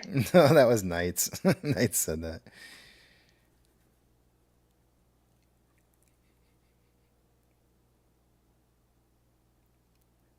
Steven Skinner says Cinco de Mayo is like St. Patrick's. It's Americanized to get drunk. It's that's what it's become. Steven's pretty close. That. Yeah, Steven's pretty kind of sort of close on that one a little bit. Billy, you're taking way too long, man. You're not allowed to look this up on the internet. You have to just know what it is. Wasn't it a military victory? Yeah, it was a military victory. Everybody thinks that it's the Independence Day. They ultimately lost. Yeah, they lost. They ended up losing the war. Right. But it was about a victory. Everybody seems to think that it's the Independence Day. In fact, I say everybody. I was included in that for a very long time in my life. I thought it was the Independence Day for Mexico. It's not. Has nothing to do with their Independence Day. It's like everybody. I was the whole time. If anything, it has more. It would be more like their Alamo. Yeah, exactly. It was one of their. Well, that's not even a good example because the Alamo was a failure, but for the defenders. But yeah, if anything, it's an homage to a particular battle. Yep. It's more or less really just a day to get drunk. That's it. There really wasn't any specific significance to it other than, hey, let's just freaking celebrate on some random day that happens to correspond with a battle that was won or lost or something. I don't know. Yep. American reason to eat tacos and get drunk. Pretty much. But this whole time, for many, many years of my life, I always thought it was basically the 4th of July for Mexico. I had no idea. I was like, Cinco de Mayo. Oh, yeah, it's their Independence Day. Wrong. And now you know. See, that's the part that matters to me. knowing those kind of facts, knowing those kind of things is way more important than knowing what the hell date is that it's celebrated on. And now everybody's like, okay, well, what day is their Independence Day, Casey? And I actually think when I said November 11th, I think I may have accidentally gotten close to it. Let me see.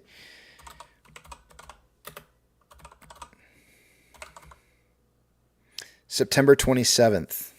Not really that close.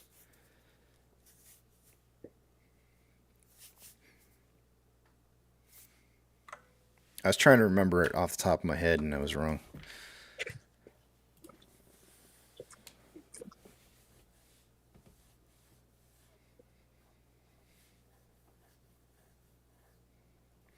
Steven Skinner says, you tell most Mexicans happy Cinco de Mayo, and they look at you like you're stupid. I've never had that problem, but now you make me want to. I want to try it out now. Currently we're at $6.80, up 2.18% for the day today.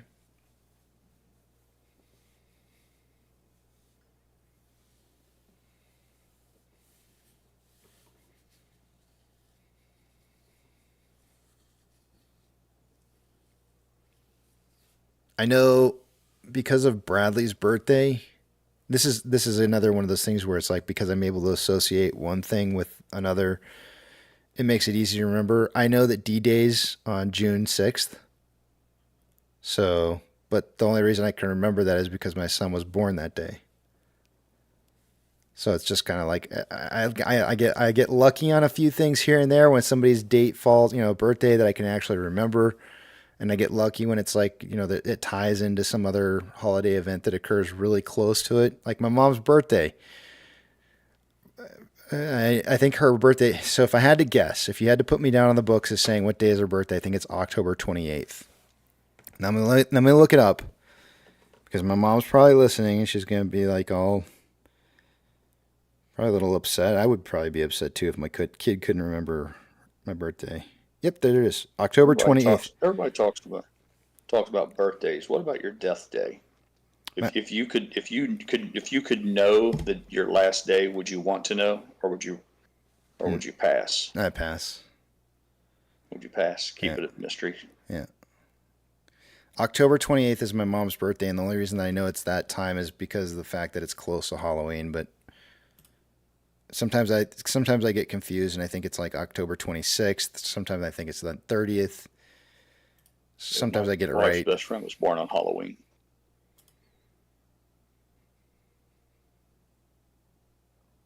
They all get together. I call them the Witches of Eastwick.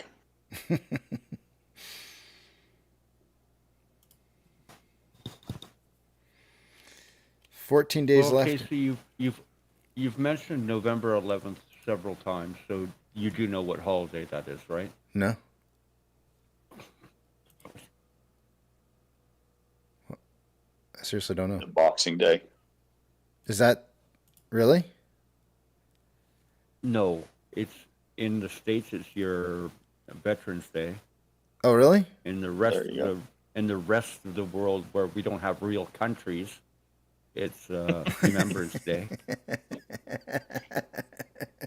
But it used to be. They used to call one of them Armistice Day. It was named Armistice to mark the end of the war, but then they changed it. I literally just picked a day. I had no idea it was Veterans Day. Okay. Now I know. I won't remember, though. It's not, apparently, because I don't care.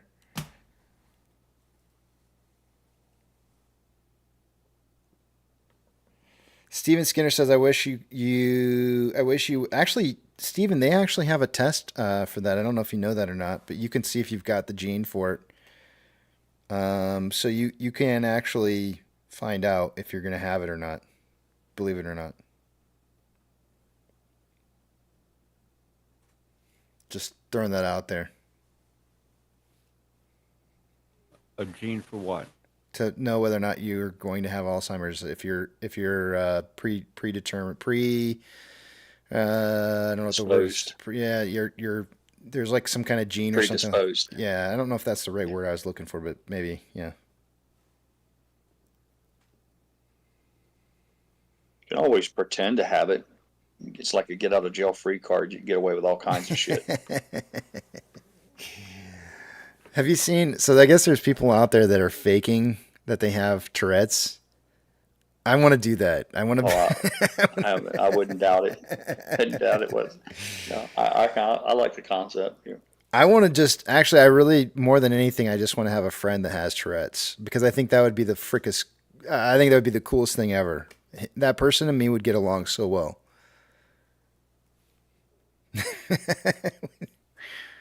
We'd have a great time.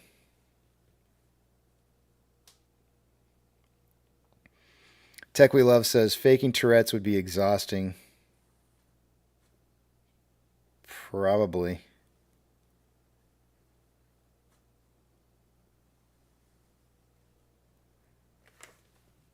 We would have a good time.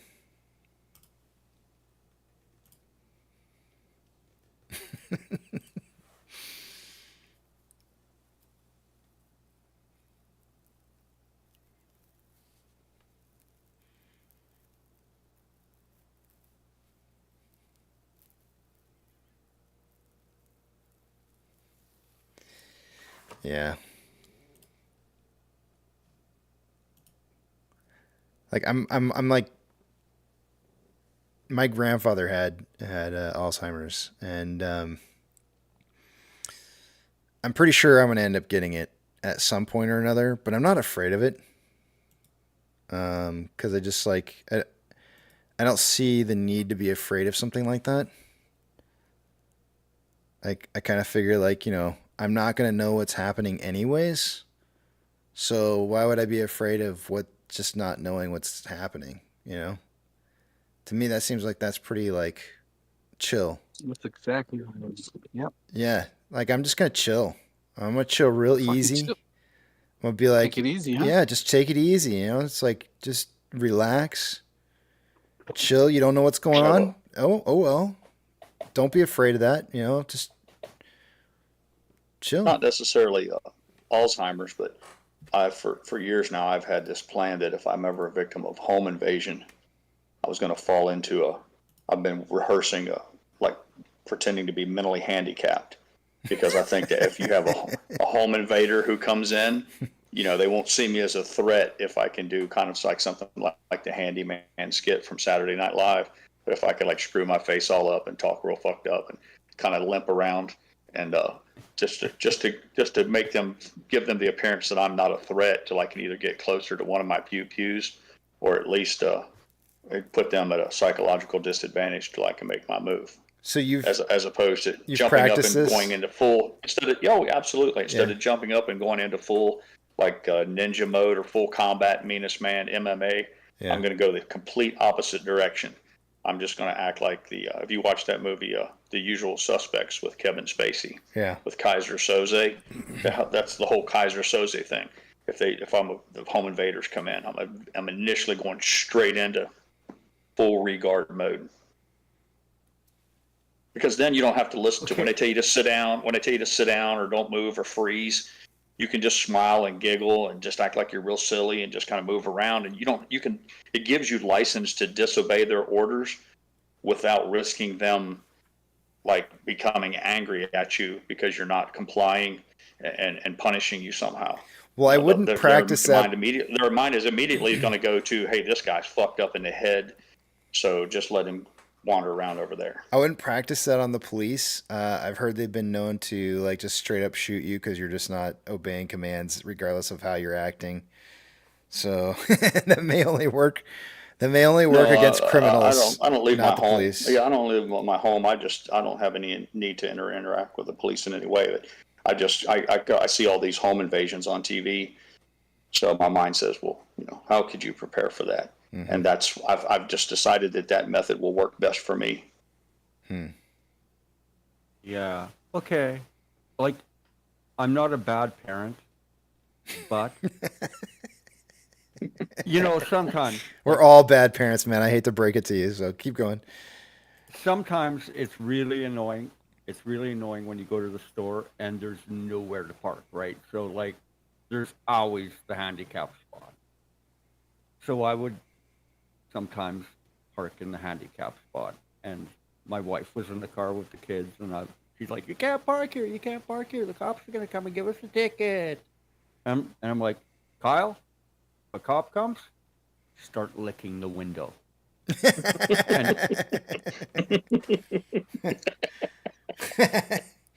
And it happened. It happened one time when I was in the store. That's a I good one. had to run in for a couple of things, right? And like, my wife was in there. She was explaining to the cop, "Oh, we just forgot our sticker."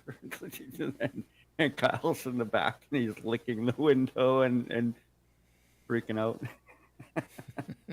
We got away with it. Oh, no. Shame on you, censored content. Shame on you. Hey, you got to do what you got to do. You know, that is like a serious, like, people really find that offensive here in the United States. They really get bent out of shape. I have never parked in a handicapped spot before. Me but is they get all the good spots, and they that's not fair. get bent out of shape if you park there without a handicap sticker. In fact, there's some people that like will actually go after people who exit or enter their vehicle without looking like they're handicapped and parking in the spots. So, on a few rare occasions, my grandmother, when she comes to visit, she does have a handicap sticker, and so I get to park in handicap spots when I've got her in the vehicle with me, which is kind of nice. But I've never just straight up done it. I've got no problem with their spaces being bigger, so they can get in and out and get their wheelchair in and out. And they should have bigger spaces and all that. You think they should have to But travel more? They shouldn't be the closest. They shouldn't be the closest ones to the door all the time. They should be like halfway in the middle of the parking lot. They should struggle to get there. If they're already struggling in life, they should struggle more. They really should have to want to get to the. They shouldn't be. They shouldn't be the closest spot. That doesn't make sense. Yeah, fuck him. He's in a fucking wheelchair. He's in a fucking wheelchair. He's in a relaxed state anyhow. Who cares if he's got to wheel himself 6 or 7 miles half the to time the it's fucking rolling downhill anyway. Not like he needs to see if other cars are coming or something, you know. For them. That's messed up. They don't need to live. Boy, I can tell you, you want to be real careful with bracing somebody or getting up in somebody's face talking shit because they quote unquote don't look handicapped. Because there's a lot of guys out there that have more metal in their legs and knees and their hips and their backs, and it's painful for them to walk. And they may give an appearance of looking fine, but they may everything might not be what it looks like. So I would encourage everyone to be real careful about getting up in somebody's mouth about whether or not they quote unquote whatever. look You can handicapped. get a handicap sticker for being deaf. That's bullshit. Oh, that I don't know about. Oh man. Well, numbers. Look at that, numbers time. It's kind of crazy. You guys got all those stupid spaces down there, like for babies too. Do you have extra spaces by the handicapped ones for like people with kids? Like what is There's that some crazy sort of shit, handicap man. now? If you Is that really some want to sort of get pissed, handicap? if I you got really kids. want Oh to, no, I need a better spot. you really want to get pissed, try to build yourself a little building. Try to build yourself a little tiny flower shop so that you can sell roses with your wife. The American Disabilities Act, they passed so much shit, man. You got to have, a $40,000 bathroom shit, and there's all kinds of crazy shit that you have to do to be in compliance. So it's another example how they took something that was initially for the better good of handicapped people, and they just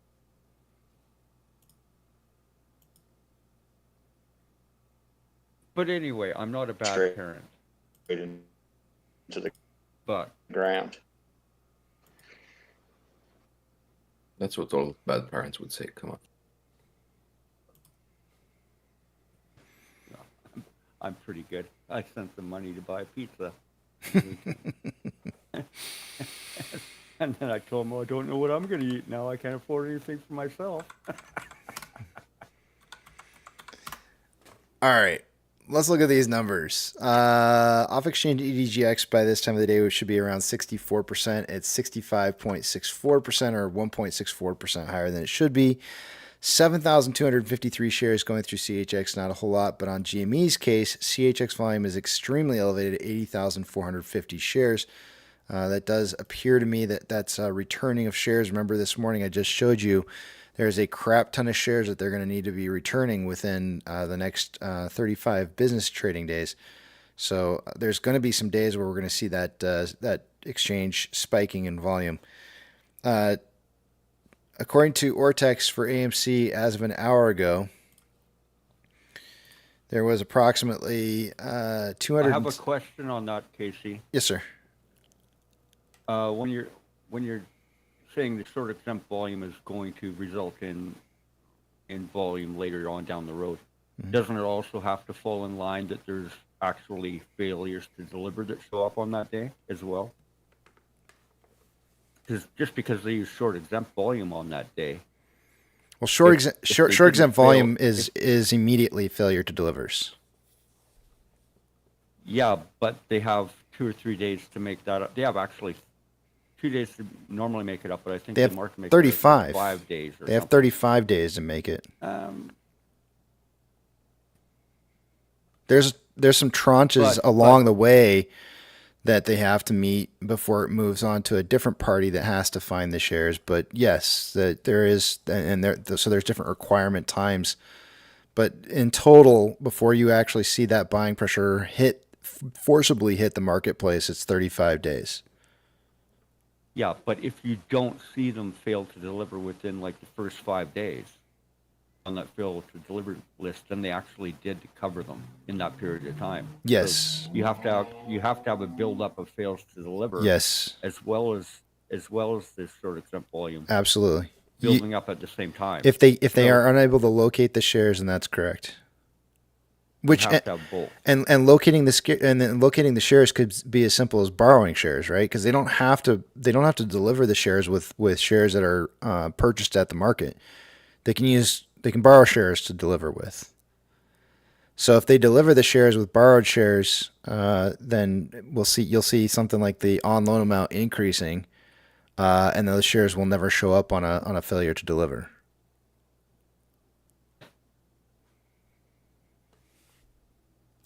All good?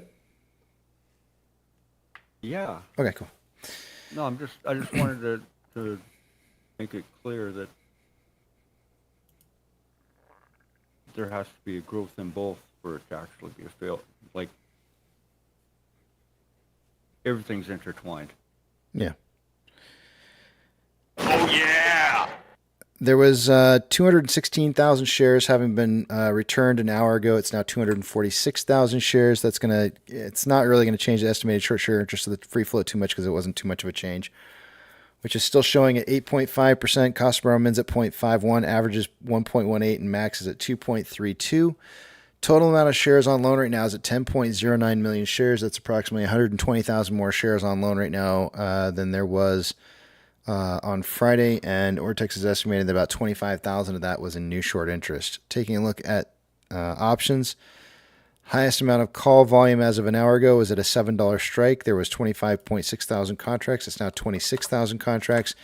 And the largest amount of put volume for the day is at a $6.50 strike. An hour ago, there was 12.2 thousand contracts, now 12.4. Market's still suggesting a closing price between 6.5 and 7 by the end of the day today. Taking a look at MMRI, an hour ago it was at 252.03. It's now 251.86.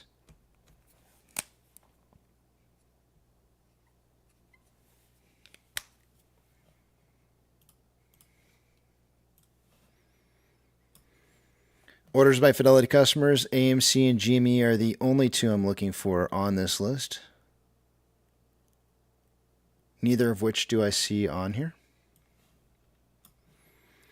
Trigger price for SSR is at $5.99. Shares available to borrow is at 4.5 million shares. Shoot. Yeah, I already counted those an hour ago. Fees have dropped down to 0.6 from 0.8% from earlier. In total for the day-to-day, we've seen about 5.1 million shares having been borrowed, but also returned.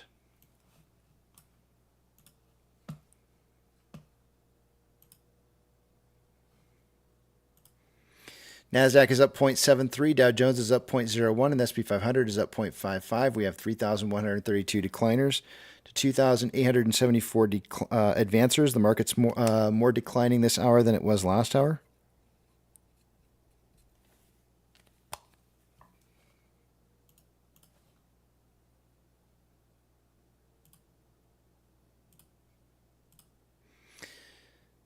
Of the Mag 7, only one stock is in the red, and that's Apple.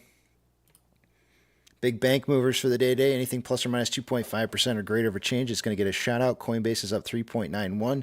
FRC is down 50%. A lot of red showing back up on the banks over here, but so far still nothing really meeting the requirements for a shout out. There are some close ones, but nothing's quite meeting the requirement just yet. Silver is down 0.25%, and it was starting to trend up earlier. Kind of came back down a little bit. I'd say it's consolidating after a downtrend. Gold is up 0.38. Same kind of thing. It went up for a little bit, came back down, and then is consolidating. Ethereum Classic is down 1.02% and trending up. The US dollar is down 0.02. Starting to break a downtrend and heading back up.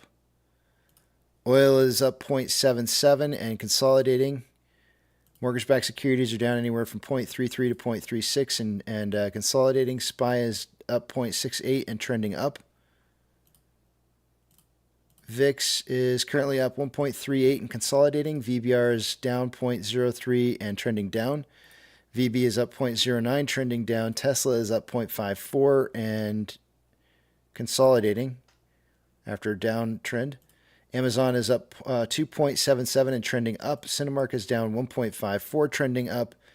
Doge is down 1.89, trending up. Bitcoin is up 1.26, trending up. GME is up 5.91, trending up. Looks like it's starting to move into some consolidation after trending up for a while. HYMC is down 3.56 and trending down. NCMI is up 2.01, trending down. HUD is up 1.64 and trending up. And AMC is up 1.85 and consolidating after an uptrend. Inflow versus outflow. $2.8 million more inflow than outflow. 12.63 million shares traded so far for the day today. After 283 minutes worth of trading. Putting us on a pace for 17.4 million shares traded by the end of the day today. That is within the 10 to 20 I suggested in the pre-market. On a 4-hour chart, we currently have more buying pressure than selling pressure with an RSI of 49.21, which is average. On a 1-hour chart, more buying pressure than selling pressure with an RSI of 54.1, which is slightly above average. On a 30-minute interval, more buying pressure than selling pressure with an RSI of 56.1, which is slightly above average. And on a 5-minute interval, we have currently more selling pressure than buying pressure with an RSI of 53.4, which is slightly above average. And with that, yield the rest of my time back to the back of the Big Tramp. Thank you. Welcome back. Yucca, what do you have for me, sir? What's going wrong with me here? What am I doing? What am I experiencing? Why am I having these weird dreams? What do they mean? They mean that you really want to try the mushrooms, but your subconscious is a little girl and is throwing these different ideas of tie me up and release me. I was never tied up. They never tied me up. That's what you think. They didn't tie me up. I was able to go to the restroom. Release me.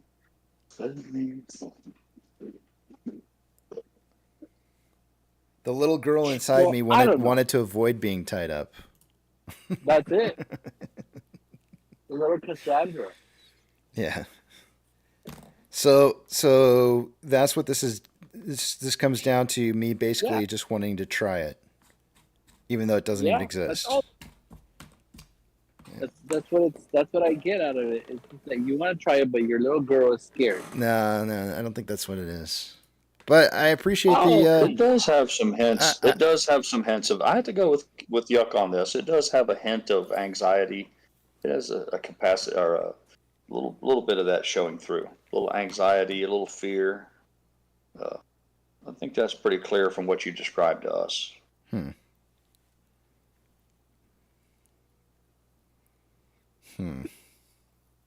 Yeah, and I don't know. And then you decided to go buy a computer.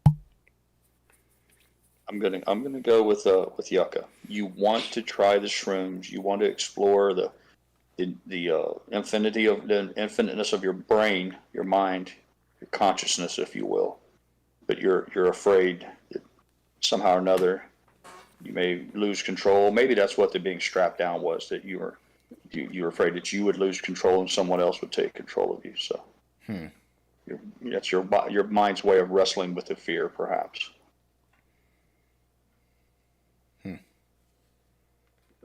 Yucca, can you hook him up? Can you help him? No. Get over his fears. No, I don't. He needs a microdose. I don't want that. Microdose some psilocybin mushrooms. You or see, something. there you go. I don't want You're that. going to continue to have these dreams, Casey. No, I really probably won't. I can almost guarantee you, Yucca, that I'm not going to have this reoccurring dream. Well, he won't admit it now, Yucca. Even if he I- does, Yucca, Are he's you gonna, kidding me? he's- I he's would not gonna totally admit it. to I us would now. totally admit it. It's not something that I have no reason to not admit whether or not I had a dream or not.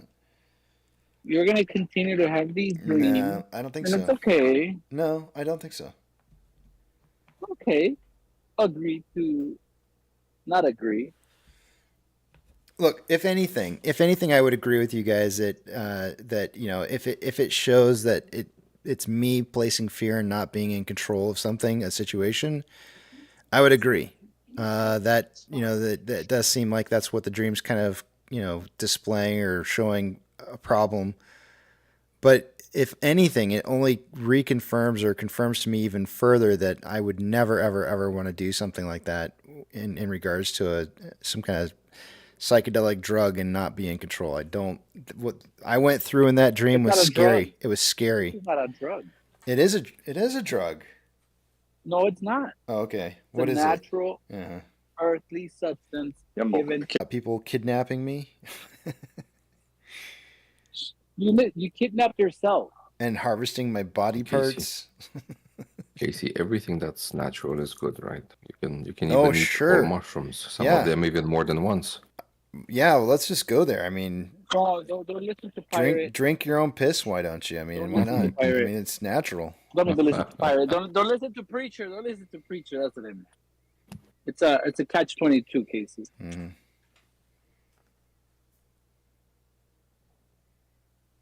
Yeah, no thanks. There's people that do that, right? Do what? Drink their own piss. I have. I've They tasted- think I've they tasted think it. they think that there's like some kind of like healing quality in Oh, in no, that. no. Yeah. Oh yeah. Obvious. People that eat their own poop. Yeah. No, I pass, Well, man. poop. They have Pass. shown facts that you can use poop to cure people. Big old pass. Yeah, do you also eat your trash from the trash bin? Why would I eat trash when it's called trash?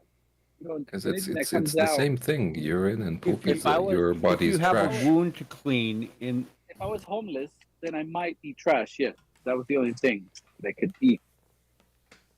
if you do have a wound to clean and you're like Yes, out in you the can pee wild, on it.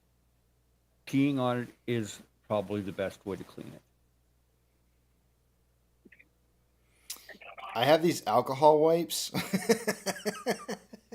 What if you had none? That's what we're saying. Oh yeah, no, yeah. See, that's I fully understand what you're saying, but I have alcohol wipes on me pretty much everywhere I Would you go. let me pee? Huh?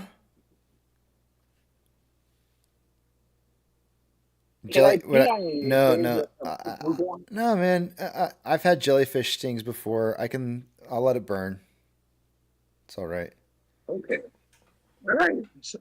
There's some breaking news, Casey. I know we don't talk about other stocks here, but Trevor Milton was sentenced to 4 years. Don't quote me on this, but I think Trevor Milton was the CEO of that truck company, the electric truck, where the truck wasn't even running. They videotaped it rolling down a hill and trying to give the impression that it was running under its own power. I want to say it was probably Nikola, maybe. You remember when all that transpired? Mm-mm. It was part of the whole EV electric vehicle wave. Some guy was they did an IPO for a company, and their thing was trucking. They were going to do trucks, and rumors were swirling that UPS was placing an order, and it ended up being an awful, horrible pump and dump. But the guy's name was Trevor Milton, was the CEO, and They caught him engaged in all sorts of misleading, doing all the sorts of things that a CEO is strictly forbidden from doing. He was sentenced to 4 years. Ford did the same thing with their Thanks, liquor. Aron. This hour's sponsor, Vomit Brownies by Little Debbie.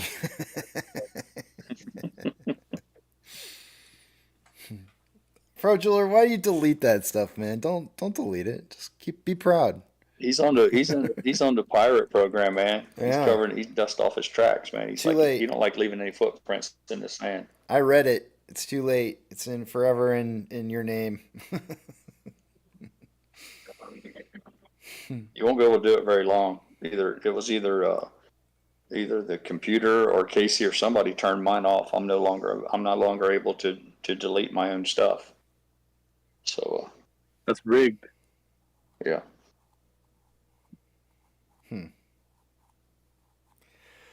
I didn't do anything. I can only assume that because I was making a habit out of it, they thought that somehow or another I was gaming the system by perhaps posting stuff that was really vile or against all their terms of service or whatever, and then deleting it so that I could avoid prosecution. But that wasn't the case. No, I wasn't. I heard you censor content. I wasn't gaming the system.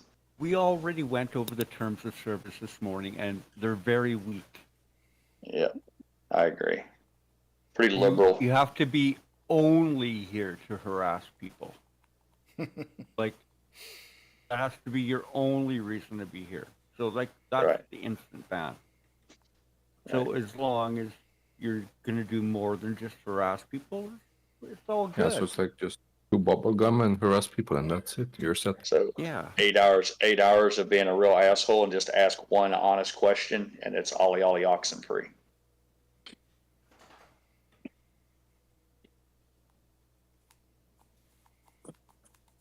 I wish I knew about these rules earlier. That's all. They've been there for like ever. Yeah. Who reads the terms of service? I don't know. Nobody, probably. I hit accept, and that's it. Yeah. All right. Oh, what do you guys think? Break time? If you want to go do your mushrooms, go ahead. Oh, yeah. Go have a nap. I feel like one, man. Sweet dreams. Wait. Censor content? I have a question. Yeah? Go ahead. Wait, pause it. Wait, pause. Let's play me against anybody else who wants to go up against me. Name that tune. Let's play a little. Can we play a quick round of name that tune and play like mainly stuff that's from today? Song title or not today, but like stuff that we would recognize, not not totally obscure. From today. Not totally obscure, I guess is what I meant to say. It could be from any era, but just not. Do you have any other parameters you want to give him, KC? Like maybe he can only use your favorite band? No. Just like it has to be stuff that people would recognize normally, and not like some stuff that is only heard in like I don't know, Canada or something. In one of those countries that don't count. What do you think? Can we do that, censor content, or do you have the ability? I'll do one, and if you can't get this before the music starts. Before the music starts. Nothing. Well, why can't it be instead of it being all lumped together? Why can't it be at random times? Just throughout the day, can he just randomly play a snippet? And the first person in chat who can put the title in? I'll play part of the clip, and then you can tell me in chat whether somebody else gets it. All right.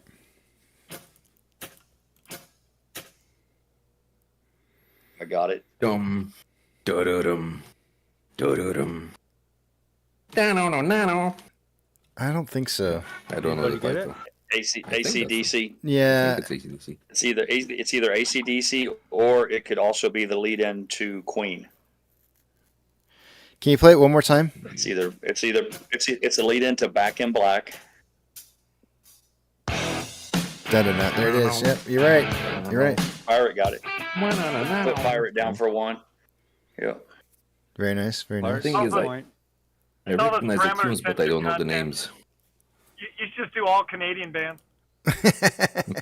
All Canadian bands. Well, nobody's ever going to win then. Game. There's only 3. The whole country's only had 3. Rush. Have I played a Rush song before? I don't even know if I've played one. You should play the trees. Exit the Warrior. Wait, is Nickelback Canadian? Nickelback is Canadian. They're actually from Alberta. Well, there we go. Okay, well, maybe I should play some Nickelback sometime here soon. Brian's here. Only gay bar music. Ah, I love Nickelback. he had no clue, and he's like, "Oh shit, damn it!" Now I know why all those guys are buying me drinks. I thought I was just a nice person. Oh boy! I think on the next flight that you have, when you go on to do your pilot announcement to everybody, today we'll be traveling at 30,000 feet, and just in case you didn't know, Nickelback is a Canadian group. One of my favorite bands. one of my favorite bands. I think you should do that over there. Are you allowed to? What kind of leeway do they give you on your announcements on the radio? Like, do they give you leeway? We've covered this ground. He says absolutely not, no way. He says it goes against everything they believe in for safety. I'm sure because there's, they always have, 0 to infinity. There's a certain number. I don't know if there's a number from 0 to 0. That's the leeway. 0 to 0. So let me ask you this question then: is when I've been on a flight before and I hear the captain come on and say you'll notice that I've turned off the fasten your seatbelts, but just wanted to happen to let you know that if you look out the right hand side of the plane, you'll notice the Grand Canyon as we're flying over at 25,000 feet right now. Yes, that's not allowed. That's allowed. Oh, so you can shout out landmarks, but you can't say my favorite group is this. And do comedy bits. Yeah, it's supposed to be like safety of flight. Hey, I've always wanted. What's that? I've always wanted to ask you. I know you're a little older gentleman as I am. Did you see any of the old Dean Martin roast where they had the guy that come in and he did the skit about the drunken airline pilot? They made a whole thing about the stereotype of pilots being drunks, and the guy I forget his name. He was a famous actor who was famous for playing drunks anyhow. But I was wondering if you've ever seen those skits.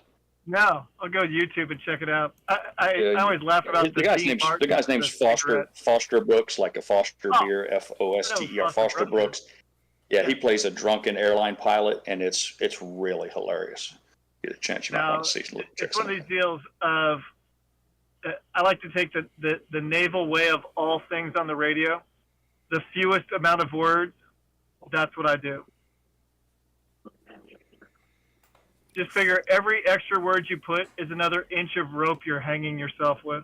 Literally, I've always wanted to be a pilot my whole life, and now I have no desire. I've lost all desire to be a pilot whatsoever.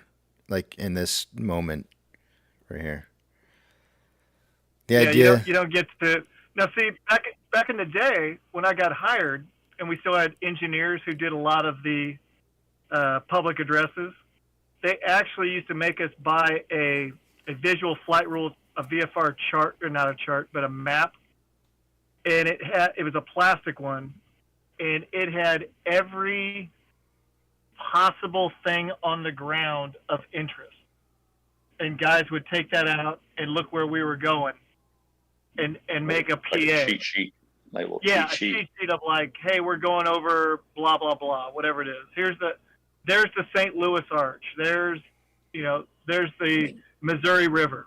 But that's kind of cool. Now, because you fly Allegiant, it's a little different. But because because of all the movies that are on our airline, the last thing you want Movies? to do is You have movies on your airline? I know. You know, I know this sounds Oh, crazy. next thing you're gonna tell me you have like you don't charge for headphones or some bullshit like that. As crazy as this is, we don't. next They thing hand them out at the door. next thing I know, you're gonna be telling me that you actually can plug into headphones and listen to things as you're flying in the air. There's no way. What's next? Santa Claus? He's really real. He was excited when they gave him the coloring book. He got a coloring book from the Legion Air, and he was excited. They charged him for the crayon. Let me guess. You guys pass out condiments and drinks for free. Right? Water. Yeah. The water's just there. Oh yeah. Coke Yeah. products. Yeah. Biscoff crackers. That's what I thought. Yeah. But yeah, the last thing you want to do is you're watching Mission Impossible, and in comes the seatbelts, please. You know, so to a minimum, not to interrupt our high fidelity entertainment system. What you probably have on that fancy airliner? You probably have like personal screens on the back of every seat, don't you? They don't come out of the ceiling anymore, sir. We're gonna go for round 2, and this has 2 possible answers, so maybe you can get 2 points.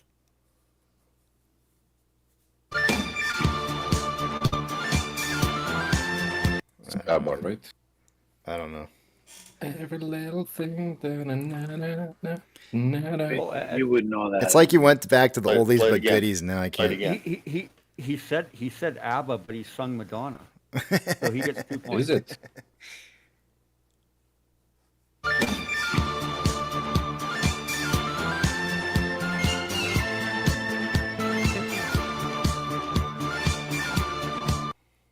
Yeah, it's ABBA, Gimme, Gimme, Gimme, and it's also Hung Up by Madonna.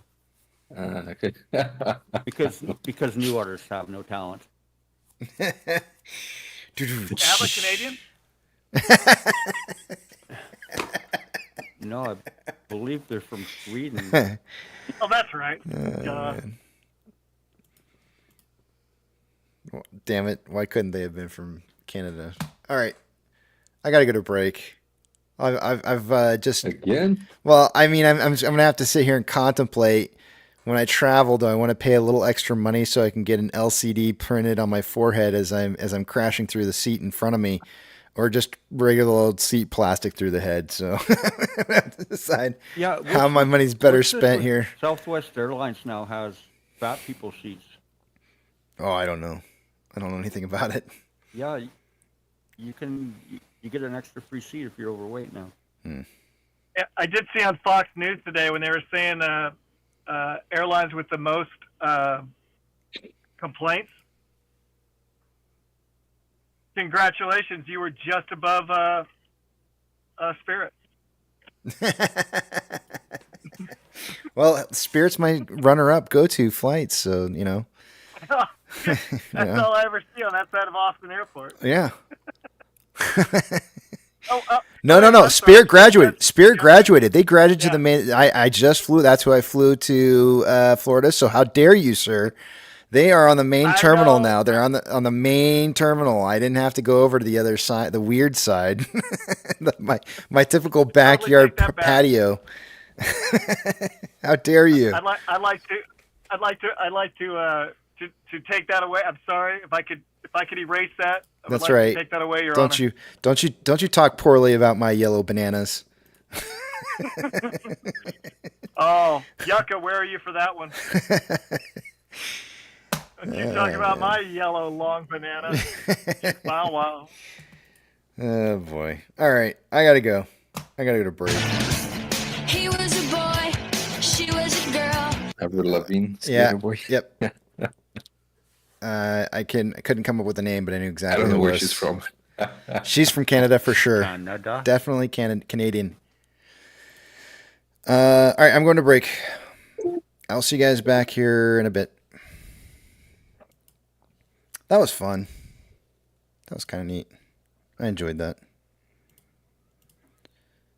Let's see. I will be back at on time this time, 2:10, and we'll close out the day today. I'll see you guys in a bit.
Hi folks, Johnny Boyle here. It's a privilege to see the brilliant content you're creating with my music. If you're enjoying Upbeat, why not go premium? I guarantee you won't look back.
Hey Pluto here.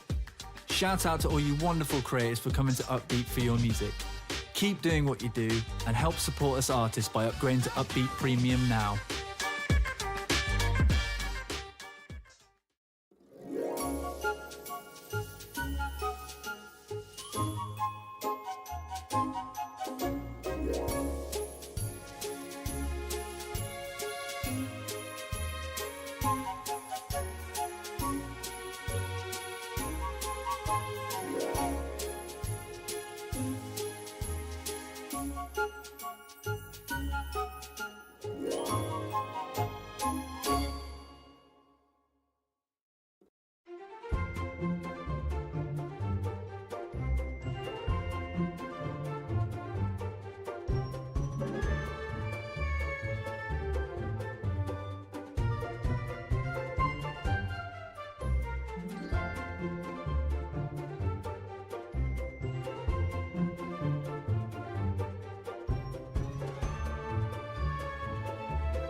Hey, it's Benji from All Good Folks. If you love our music and you want to support Upbeat's amazing community of artists, upgrade to Premium today and help us keep creating great new tracks for you.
Alrighty, I'm back. My headphones on here so I can hear a bunch of nothing. Let me get rid of the message that's underneath the sleigh.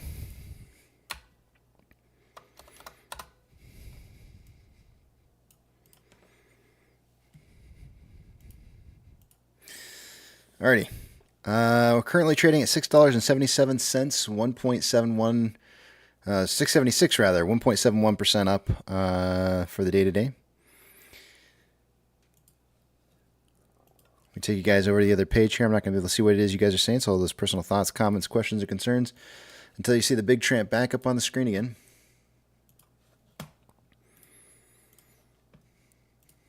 Let's see here.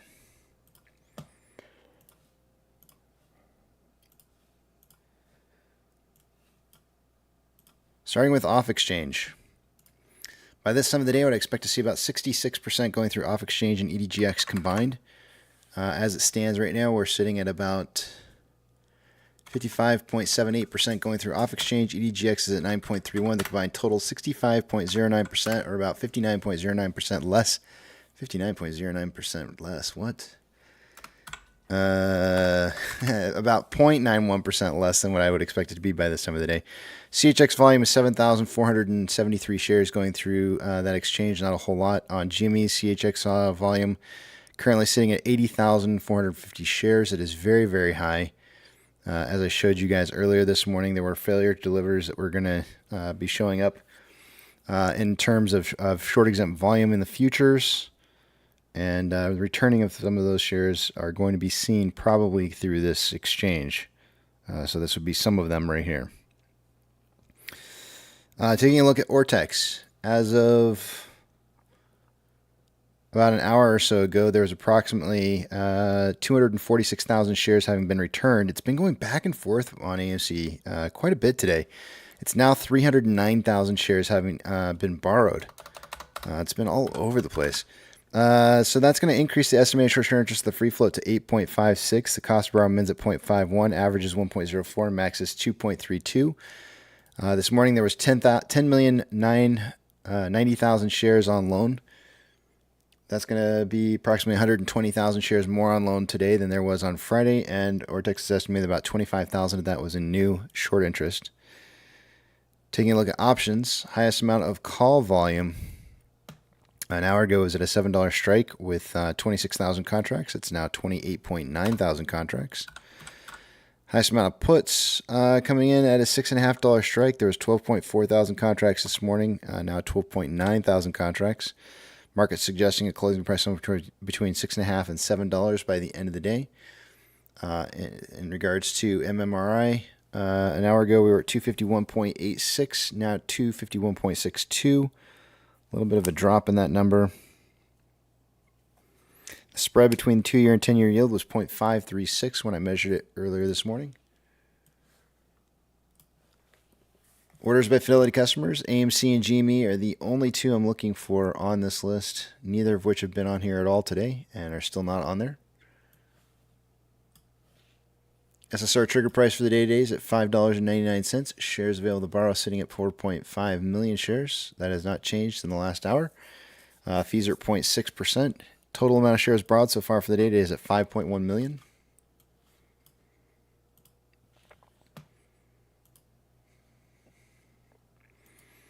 NASDAQ is up 0.81, Dow Jones is up 0.08, and SP 500 is up 0.58. We have 3,032 advancers to 2,990 decliners. The market's more advancing this hour than it was last hour.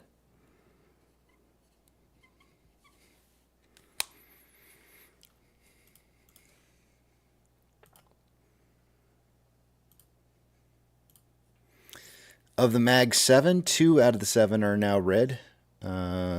Everything else that's in the green, almost everything else that's in the green is above 2% or higher in a move today. Microsoft is up 0.52. It's the only one that's not up by quite a bit. In regards to financial institutions, anything that's moved greater than 2.5% for the day-to-day is going to get a shout out. Coinbase is up 4.34%. FRC is down 50%.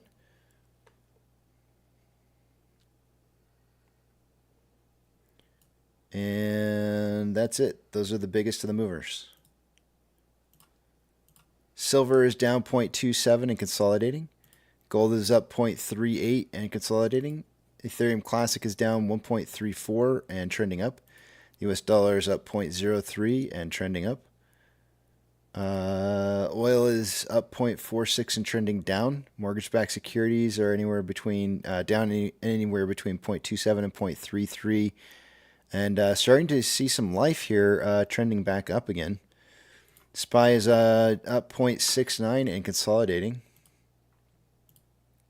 VIX is up 1.38 and consolidating. VBR is up 0.05, consolidating. VB is up 0.23, trending up.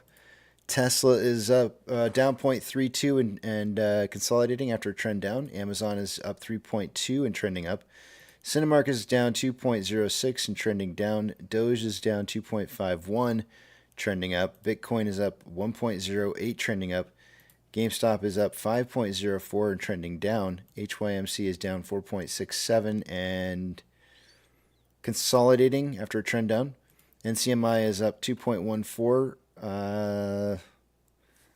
Looks like it's trying to move into some consolidation after a trend down. Hood is up 2.14 and consolidating after a trend up. And AMC is up 1.73 and consolidating after a small trend down here. Inflow versus outflow for the day today. There's approximately 2.7 million shares more outflow than inflow. 13.61 million shares traded so far for the day after 350 minutes worth of trading, putting us on a pace for 15.16 million shares traded by the end of the day. I suggested that we would see somewhere between 10 and 30 million. So we're definitely seeing some lower volume now. On a 4-hour chart, we currently have more buying pressure than selling pressure with an RSI of 48.66, which is average. On a 1-hour chart, more selling pressure than buying pressure with an RSI of 54.22, which is slightly above average. On a 30-minute interval, more selling pressure than buying pressure with an RSI of 54.77, which is slightly above average. On a 5-minute interval, equal amounts of buying and selling pressure with an RSI of 51.19, which is average. And with that, I will head back over to the back of the Big Tramp. Who had $6.77 for a closing price? Nobody. However, that would put Twisty within 1 penny of being right. He's at 678. I'm at 672, and Apex is at 673. So we're all very, very, very close to that number as it stands right now.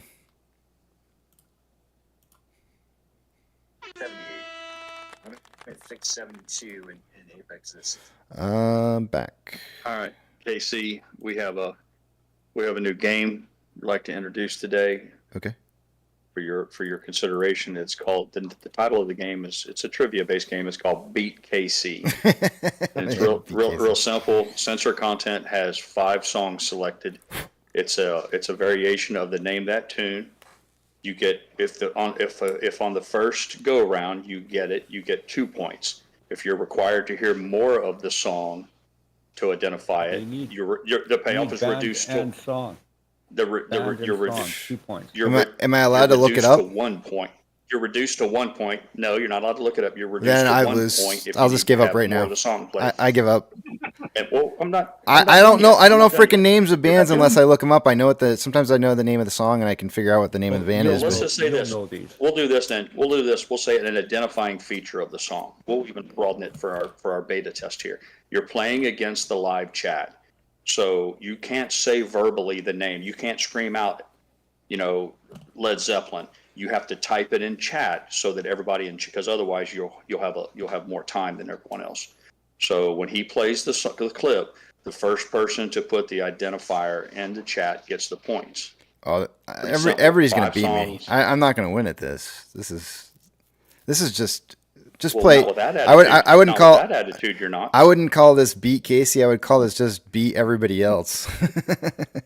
Well, I like Beat I would Casey, like man. to go There's back something to earlier in the legend. stream We'll when change I it to played Legend one Casey. song and I you am. said, I can pick up I am not. anything." I am not going to. Yeah, listen to I'm not going to pick this. This is called the KC backpedal. This is the KC backpedal. This is not a Casey backpedal. We put a I was lot saying. of I was work saying into we this. should have a. We put a lot of work. We put a lot of work into this. This is you pitting me against everybody. There's yeah. You got exactly. Are you going to whine or are you going to play? You going to cry or you play? Yeah, I'm not playing. Are you ready? I'm not playing. Are you ready? Oh my God! He's like, are you? Boom! I'm done. Look at that! I just stepped out of the back of the big tramp. Now they're gonna all act like a bunch of little babies. They're gonna be like, "Oh, Casey, I have the power, bitches. I get to decide what happens here, not you. I am the one in control. You seem to forget. I have the power. I am here, man." Oh man. And I'm going to lose this every single time. I will lose this game. There's no way that I'm going to beat an entire room. It's literally going to feel like me playing against censored content in movie trivia. Like censored content, like everybody hated it so much to the point to where he had to give up playing movie trivia because everybody else was losing so often that he just didn't play anymore. That's not going to be fun for me. All right, let's see here. Let me go back to the back of the big tramp. Are you done? Are you done throwing your little hissy fits? Are you better now? We're ready to play. I was actually listening to you in the stream, and I'm not sure you know the definition of hissy fit. Yeah. You guys threw it. You did. Oh no. You're trying to throw little hissy fits by trying to peer pressure me into doing something I didn't want to do. Fair enough. Yeah. Fair enough. Okay. Well, then let's do this. Let's just go. We'll let chat play. Again. And if you want to participate, we'll change the No, title. I'll pretend. I don't have a problem. I'm just telling you that I'm going to lose. I'm going to lose every single time. I promise. Well, we know you're a loser. Tell us something we don't know. See, That's the first song. again, I'm a loser, again. baby. So why don't you kill peer me? pressure again? Trying to put peer pressure in here. You are the one throwing the hissy fit. We thought we would just put a funny name on it. We thought we put a funny name on it, degrading you, but that's okay. But you're not up against the whole chat. I You're am just participating in the contest. Okay, It's whoever gets the points is the winner. It's just trivia, but Yeah. this time you being the one asking the questions, you're a participant. Yep. That's the only thing that's changed. Sounds good. Are you ready? Let's do it. All right. Here we go. Let them have it. Censor content. You have the helm. Okay. This one's easy. First song.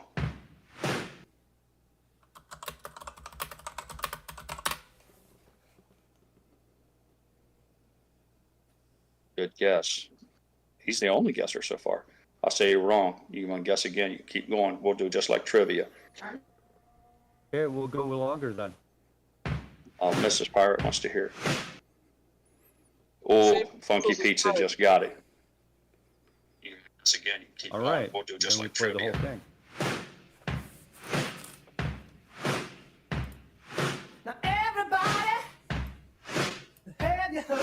I've never even heard this song in my whole life.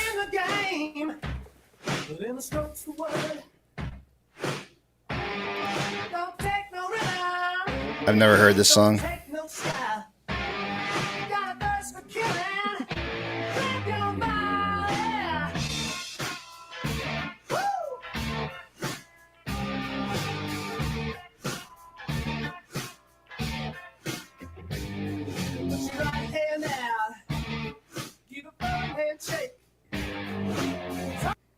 I've never heard this song in my entire life. That's the first time I've ever heard it. That's Billy Squire, The Stroke. Okay. And something you'll definitely get.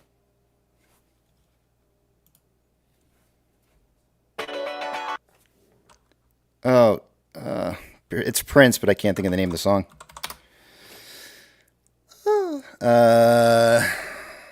I don't know. I don't know what it is. I know it's Prince, and I have to think about it. Okay, we'll play it until someone I don't know. gets the, I don't know. I just know it's. I know it's Prince.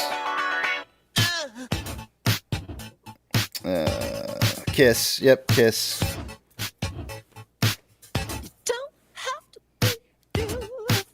Like I said, Yeah. really bad at names, so I'll probably get some portion of it right, but I won't remember. I probably won't remember the name. Go for it. Next one.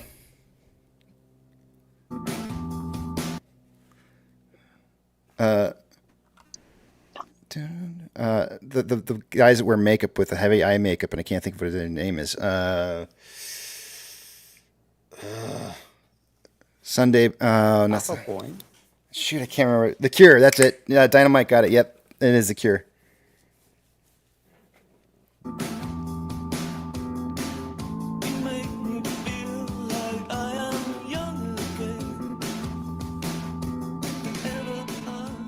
Heavy eye makeup. It was heavy eye makeup, is what I was saying.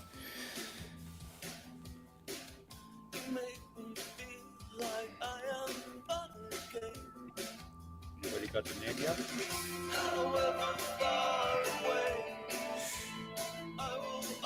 There it is. Is that I Will Always Love You?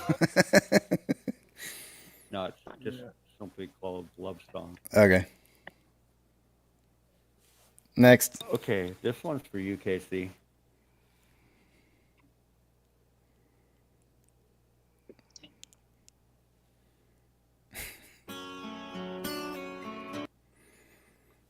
Oh.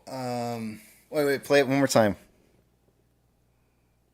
It's got a long entrance, though. No.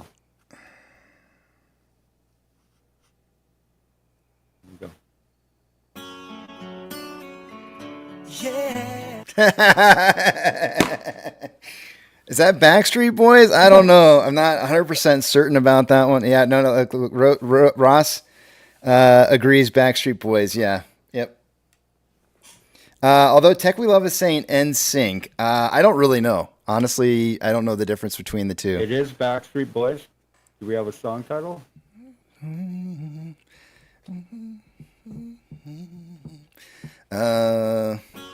No, I don't know the titles of songs.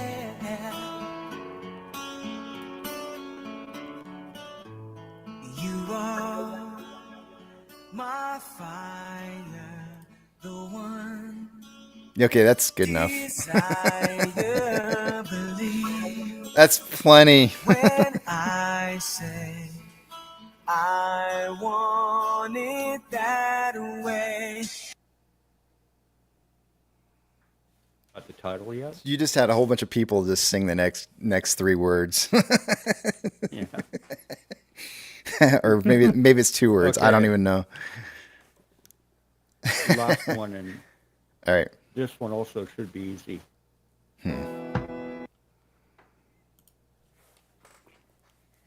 I need just a little bit longer than that.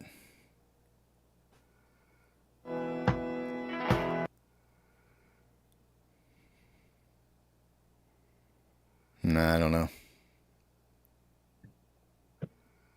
I have no clue on that one. Anybody else? Oh, Stevie Nicks. yeah, Stevie Nicks. Yep. That's correct. I think that's correct. Fleetwood Mac. I'm going with 10D's answer. Fleetwood Mac. I think that's right. It is. Yep. Fleetwood Mac, correct. Run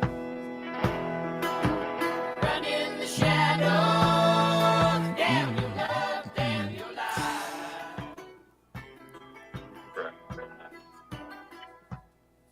Damn. For somebody who didn't want to play, you did pretty damn good. I did all right. I don't know the names though. So that's the problem is that I on some of them I recognize the tune, Well, I get it. but I yeah. can't Yeah, come and that up was with the thing. names. We were trying to wrestle with how exact you need to be. I mean, you play it pretty loose and fast with trivia, so I was thinking playing it loose and fast. But censor content's a music snob. He wants the name, the title, the Yeah. artist, Oh, who the yeah, lawyer never. was that drew up who the lawyer was that drew up the contract. What's the name of the roadie who brought the band's equipment in? Censor content's a music snob. Honestly. I mean, he after all is the reigning champion of movie trivia. So my guess is that overall, he's kind of like a trivia. He's probably the guy I would go to if I had to play Who Wants to Be a Millionaire for my phone a friend.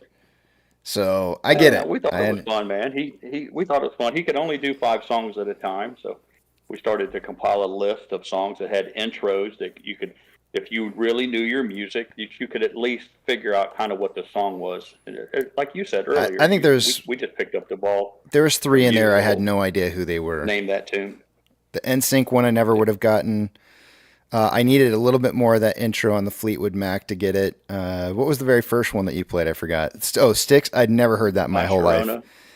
I've never heard that Styx song ever. Yeah, and the problem when we were trying to hammer them out, the problem was that if you let them play too long, it becomes too easy. Yeah. Because usually, if you get more than 4, not 4 bars, but if you get more than 4 or 6 notes in, it's done.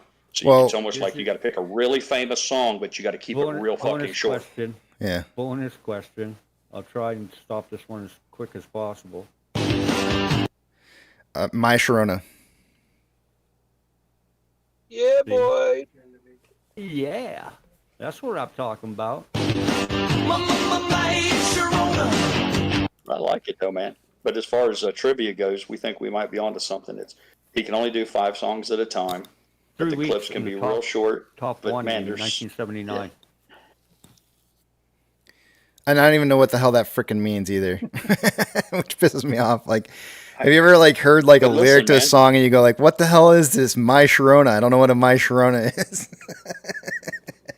What is that? Sharona was. You should. Sharona was this girl that the lead guitarist was in love with, but she was actually the girlfriend of somebody that he knew. And he wrote this song, and then every time she came into the bar, he played it to her. So she eventually broke up with the other guy and got together with him. So you really never heard the first song, Casey? The very first one? Not my entire life, ever.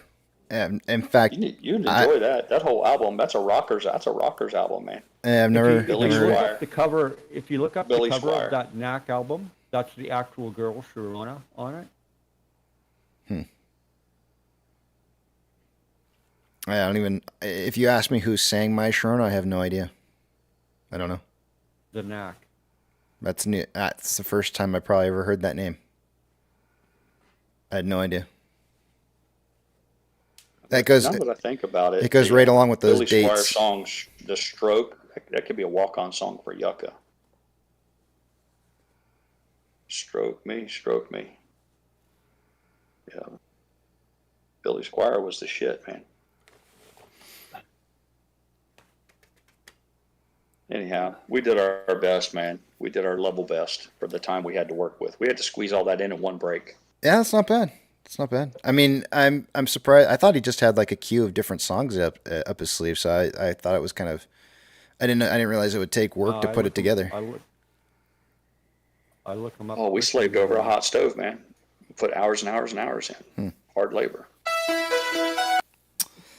I know what that song is, but I have no freaking clue who does it. Instantly. Anybody? Yeah. It's a shame that I know who that song is. Journey. It's Journey. Yeah, Journey. Yep. Separate Ways. All you had to do is say the band name, and I knew exactly who it was. Separate Ways. Yeah. Steve Perry, Neil Sean.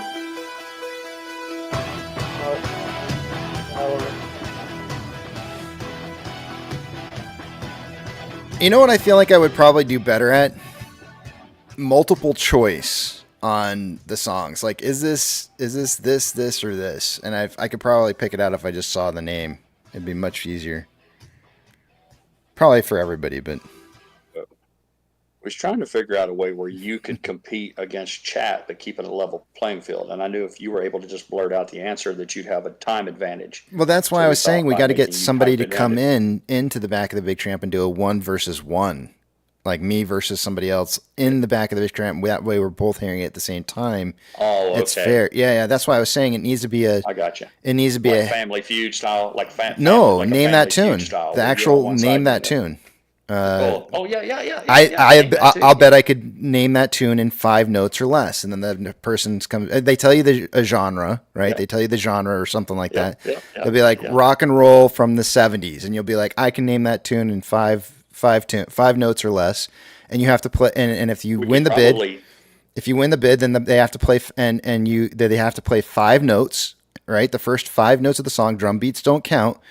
the first 5 notes that go through on the song, and then if you can't name what the song is in the first 5 notes, then then the other person gets the other person gets to steal the points. Chance to steal. Yeah. Okay. Yeah. We could probably figure that out. We could probably dumb it down too, and just say instead of a genre, we could say, okay, it's going to be a Fleetwood Mac song.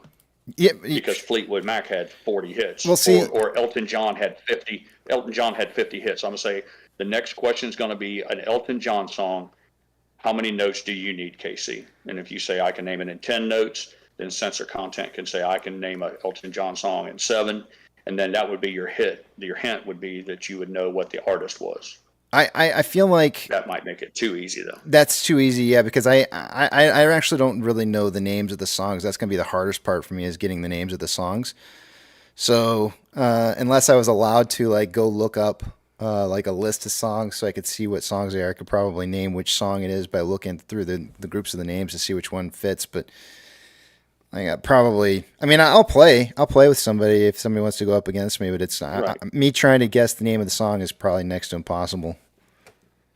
It'll be a mess. I enjoy helping Censor come up with the sounds, the songs, because I think that's fun. So you'll have to find a worthy opponent, perhaps Pizza, Funky Pizza, or one of the other Yukon, or one of the other music aficionados will agree to be your to come fence with you, to come sword fight with you one day. I don't know. It's just something we were working on for fun.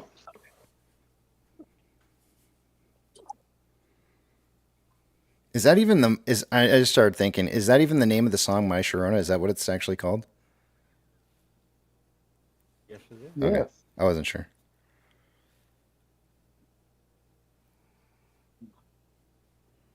Name another song where they stutter, where it's quite literally the person stuttering as part of the lyrics. She says, my Sharona, that's a stutter. Does another song come to mind? Poker Have Face. a real pronounced stutter. Yeah. Well done. No, well done. Yeah. I didn't even, there's another one. Anybody give me another one? Can anybody give me another one? You ain't seen nothing. Yeah, that was the one I was thinking of. You ain't seen nothing yet. Yep. The Talking Heads. Bachman Turner Overdrive. You ain't seen nothing yet. Yeah. They do a song where they go fa fa fa fa fa fa fa fa. Is that a stutter, or does he ever get it out? Is there Who was that? What Who comes was in? That? Is it considered branded? Is it considered stuttering if they just say the same thing over and over but never actually complete the word? Yeah, I don't think that's stuttering. Yeah, I don't think that's stuttering. I think that's just repetition where he hit a writer's block. Yeah, fa la la la la la la la la. I don't know if those qualify fucking cheaters. As stuttering. Fucking cheaters. He's like ZZ Top. They're stuttering with his name. His name's Z Top, but because they call it ZZ, he's stuttering. I got one. How about bad to the bone? Bad. Yeah, now that's a stutter. Yeah, that's a stutter. Give me a food point. Yeah, that's 3 or 4. Well done. Yeah. I'm gonna, from now on, whenever I hear songs and they repeat a word, I'm gonna forever think that they're stuttering now. And there's no such thing as scatting anymore in a song. It's stuttering. Yeah. I can see you now. You're blasting down the road in your truck, and you look over at Melissa and you say, "Now, does that strike you as a repetition of a word, or is that a stutter, Melissa?" It should be like, "What in the hell is wrong with him?" This is important stuff. Is that a stutter? Just to repent. I think one of Dave Matthews, I don't know if you've heard him talk before, but he kind of stutters a little bit. And I'm kind of wondering now if I should go back and re-listen to some of his songs. There might be a Dave Matthews.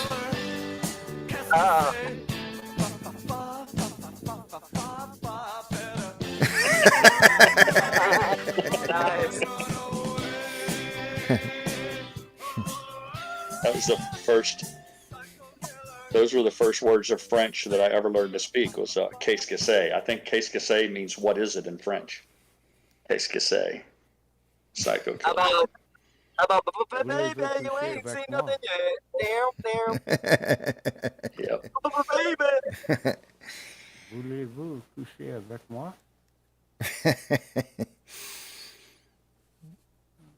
Man, I can't believe this.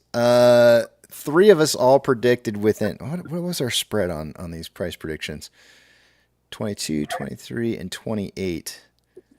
There was a 6-cent spread between 3 of us. And it looks like the way the price is moving right now, it looks like it's going to hit right between all of us. I don't know how. 3 out of 4 of us picked within a 6-cent spread, and we're going to somehow manage to miss. At least it's looking that way. That was a stutter prediction you guys had. I guess. KC, do you ever get the feeling that you're doing like the proverbial herding of cats when it comes to managing this stream? Does it ever feel like that? You're just trying to herd all the cats into one particular area? No. Are you calling me a pussy pirate? No, but I like where you're going with this. Do tell. What are you thinking, Danny? Yeah. No, I don't think I've ever felt that way. Well, that's good. Funky Pizza says, Parrot, look up Albert Collins, but I was cool. All right, I'll make a note of that after the stream's over.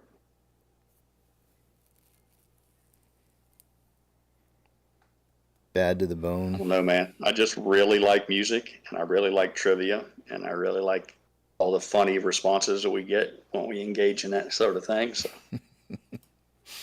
How about that Ozzy Osbourne song? No, that's an He echo. didn't stutter. That's an echo. He doesn't Echoes. stutter. See, if Melissa was in the car, Melissa would tell Casey that that's an echo, not to be confused with a stutter. He can't even talk. Fair enough. Like, there's no way he can stutter. He can't even.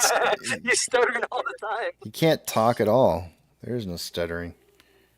I don't know. I used to. I've gone back and I've watched some of the reruns from the whole their family episodes of whatever it was that they had on TV, and I don't understand how anybody can understand a word that comes out of that man's mouth. I literally just cannot understand. Yeah, but then when he sings, it's so like it's pretty clear. Yeah. Oh yeah, it sounds weird how that fine. works. Yeah, it's very weird. I don't get it. Same thing with Dave Matthews. When he sings, you can tell everything he's saying perfectly. When we went to his concert, though, and he started talking in between the sets, I was like, just sing. Stop talking. Please just go back to singing. I can't tell what you're saying. And it was worse because they have the place where I went to see him here in Austin. It's kind of a new venue, and it's a really big open venue inside of a it's almost like an indoor stadium is what it's like. And so it gets extra reverb, and we were sitting at the top, and so everything that he was saying, it not only did it have like a stutter or a weird kind of sound, but it also had an echo to it. So imagine adding like an echo to a stutter. It doesn't help. So it was just kind of like, just sing, just perform. I don't need to hear about the music. Do your stuff. Well, I got another song. How about the one, My Generation? Yeah, I would I don't agree. know who sings that one. That's the Who. The Who. The Who. Oh yeah, that's right. Who sings that one? Talking about My Generation. Come on, I know the lyrics. I don't know. Yeah, he pulled a Casey. Yeah, he pulled a did. Casey He Shaw. sure did. Who's that song? Who sings that song? What's on first? Yeah. What's on second, please? Oh yeah.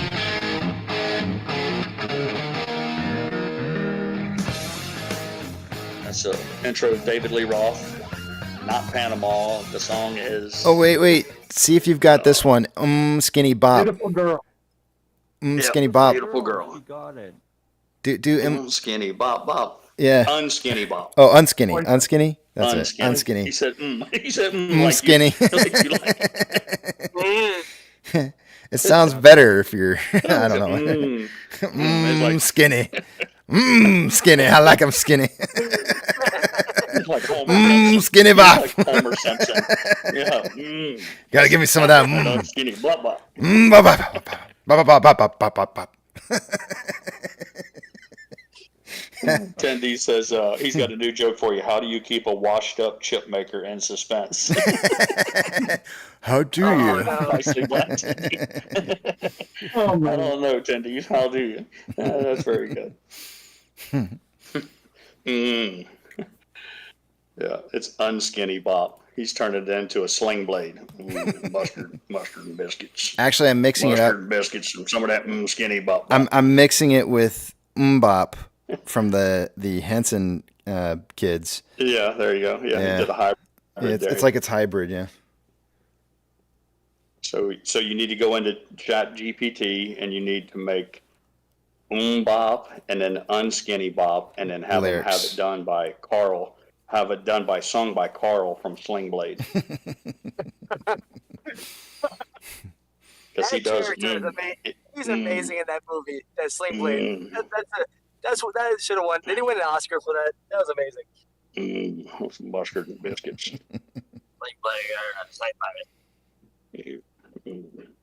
How about Benny and the I'll not Jets? talk about such things. How about Benny and the Jets by Elton John? That's a stutter. Benny. That's a stutter. Yeah. Danny's on fire. Oh yeah. Petro says, Casey, have you played the Right Now by Van Halen? I don't. That's a good song. Think I have. That's a fucking good song. You need. Actually, no, but I can't. I can't do Van Halen. I don't think they're on my list of no's. Oh yeah, they're dicks. Yeah, they're a bunch of dicks. Yeah, Petro, you're gonna get this whole stream canceled. Yep. At the last 10 minutes. Right here, right now. But that's a good song. Yeah.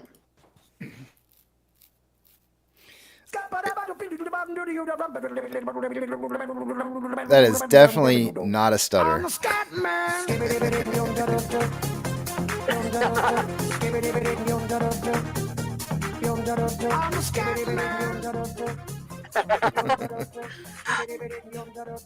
Really, just a stutter, but who knew?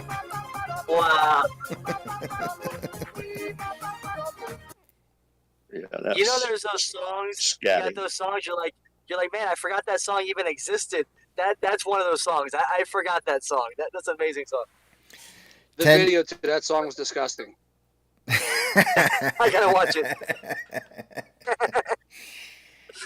Tendy says if we feed him jokes, Danny could be a badass comic. Oh yeah. Speaking of disgusting, I got a couple of jokes for you guys. He just like, oh yeah. Like one of those backhanded. That's one of those backhanded compliments. I have Hey, a what's the feeling best? I have a feeling ahead, you'll go ahead. be able to name this song. Ladies and gentlemen, this is Mambo number 5. The Mambo number 5. Yeah. That was my shit back in the day. Yeah, but see, you could have edited it out. You should have skipped forward. 2, 3, 4, 5. Everybody in the car, so come on, let's ride to the liquor store around the corner. The boys say they want some gin and juice, but I really don't wanna be a buzz like I had last week. Yeah, I don't know. A little bit of tea in my life. Yeah. Hey, what's the best part of having a hooker die on you? A hooker die on you? Yeah, What's the best part of it? the second hour is free. Oh man. Come on. That's good. I like that. You get credits for that. I'll sign off on that one. I'll definitely sign off on that one. Hey, I was in a Zoom meeting. It made Go me ahead. laugh and feel like a bad person all at the same time. That's so Hey, I was in a messed Zoom meeting today with my class, and I told a joke today, and it turns out I'm not even remotely funny. Really?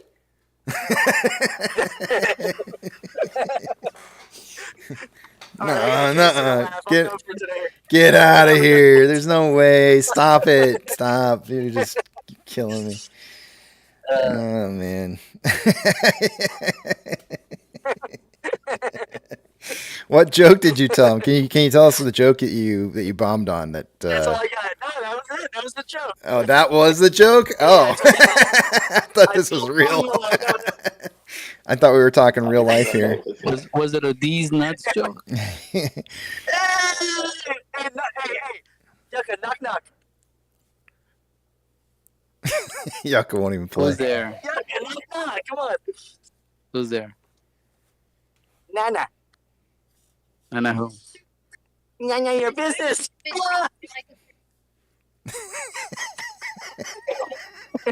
What is it? I missed it, man. Oh. They used to have a character called the Unknown Comic, and he wore a paper bag over his head. He was on the Gong Show all the time, but we could call Danny the Unfunny Comic. Oh, come on. All right, here's a Christmas one for you guys. Between Snoop Dogg, Eminem, and Dr. Dre, who's Santa's favorite? Snoop Dogg? Who is? He can't choose. They're all very good rappers. Oh, man. Oh, man. They read the presents, the rappers. Oh, no. Yeah, I got it. Yeah. Yeah, we got it all right. Yeah. Oh, man. The crickets are doubled over with laughter. Hold on. I should have. Oh, come on. I should have quit while I was ahead. Oh, my. All right. You got any more? it's like crack cookies, you know. They at first you're like, these aren't so good, and then after a while you kind of warm up and you go like, you know what, this is funny because it's not funny. Well, tell me more. Keep feeding me. All right, what's the strongest days of the week? The strongest? Yeah. Wednesday. Saturday and Sunday. All the others are weekdays. That was decent. It's decent. It's not bad. It's all right. Come on. No, I like that one. I mean, it's kind of funny. My son laughs.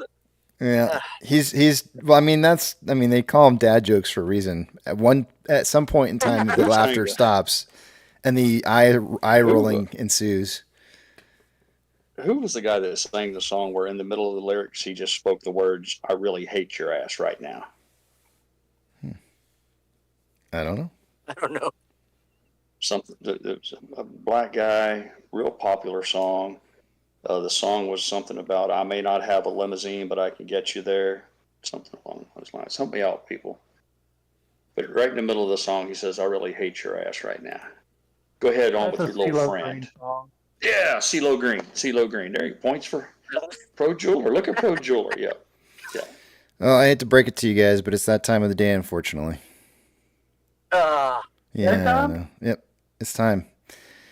I'll see you guys in a few minutes here. Well, as usual, all good things must eventually come to an end. Eat, sleep, drink, get plenty of rest. Tomorrow's another trading day. Spend time with your family, spend time with your friends. Take your pets out for a walk because they like going outdoors too. And for crying out loud, go see an AMC movie because after all, that's what we're here to do, is support AMC. But above all else, don't have a good night. Have a great night. Shh, shh, shh, shh, shh, shh.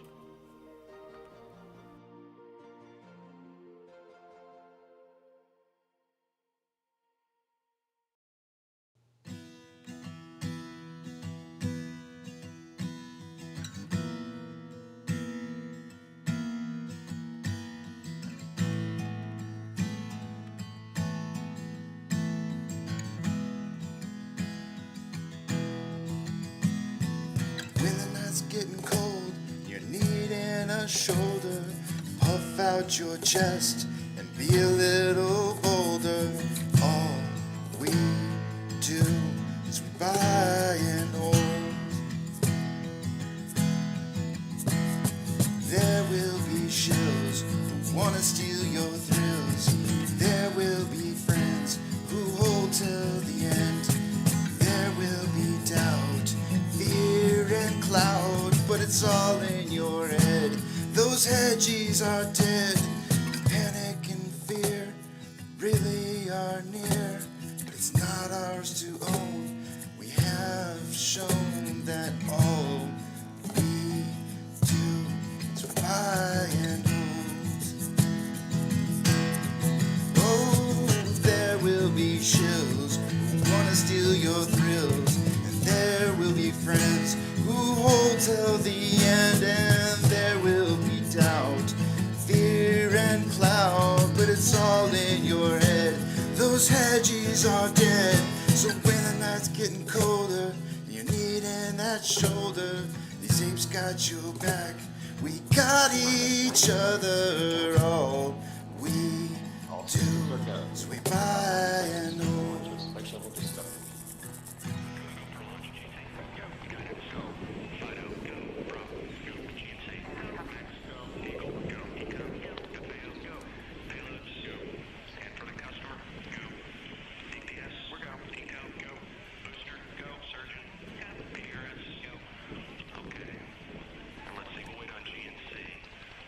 T-minus 60 seconds and counting. We are transferring to orbiter internal power at this time. Discovery is now running off its 3 onboard fuel cells. Coming up on a go for auto sequence start.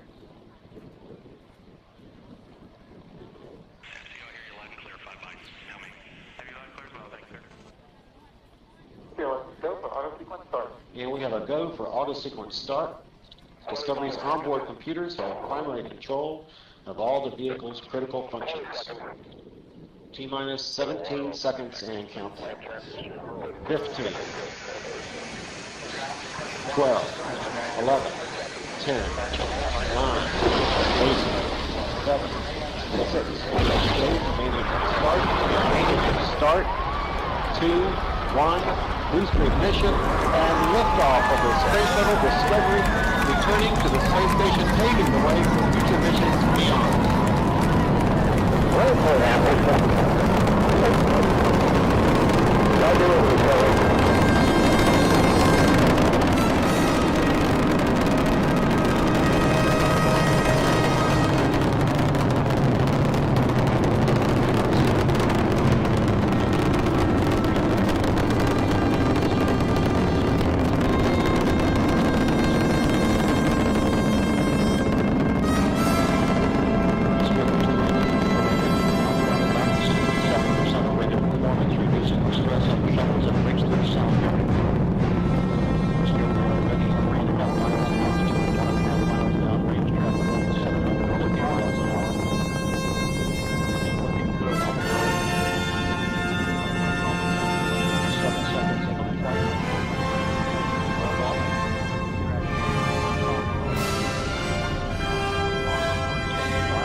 Discovery's onboard computers commanding the main engine nozzles to swivel, aiming the shuttle for its precise target in space for main engine cutoff.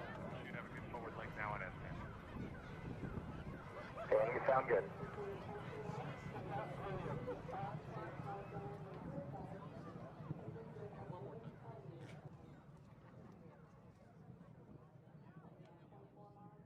Discovery Houston, negative return. Copy, negative return. We are the music makers, and we are the dreamers of dreams, wandering by lone sea breakers and sitting by desolate streams. World losers and world forsakers, on whom the pale moon gleams, yet we are the movers and shakers of the world forever, it seems. With wonderful deathless ditties we build up the world's great cities, and out of a fabulous story we fashion an empire's glory. One man with a dream at pleasure shall go forth and conquer a crown, and 3 with a new song's measure. They can trample a kingdom down.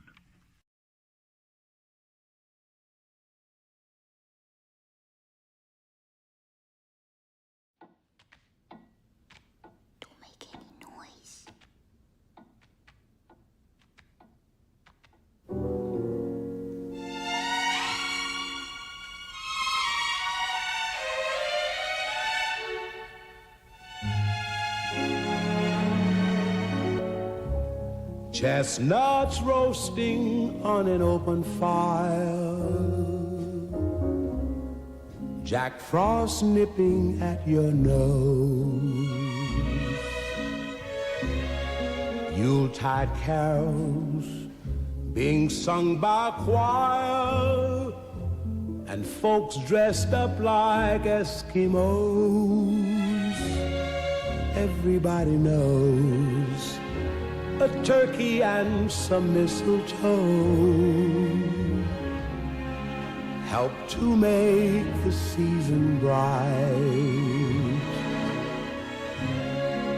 Tiny tots with their eyes all aglow will find it hard to sleep tonight.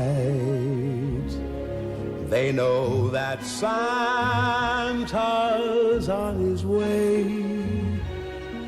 He's loaded lots of toys and goodies on his sleigh.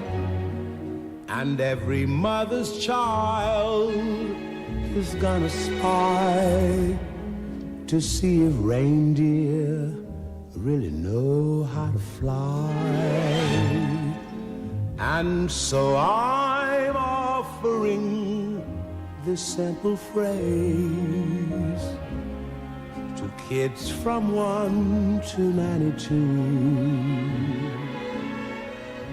Although it's been said many times, many ways, Merry Christmas to you.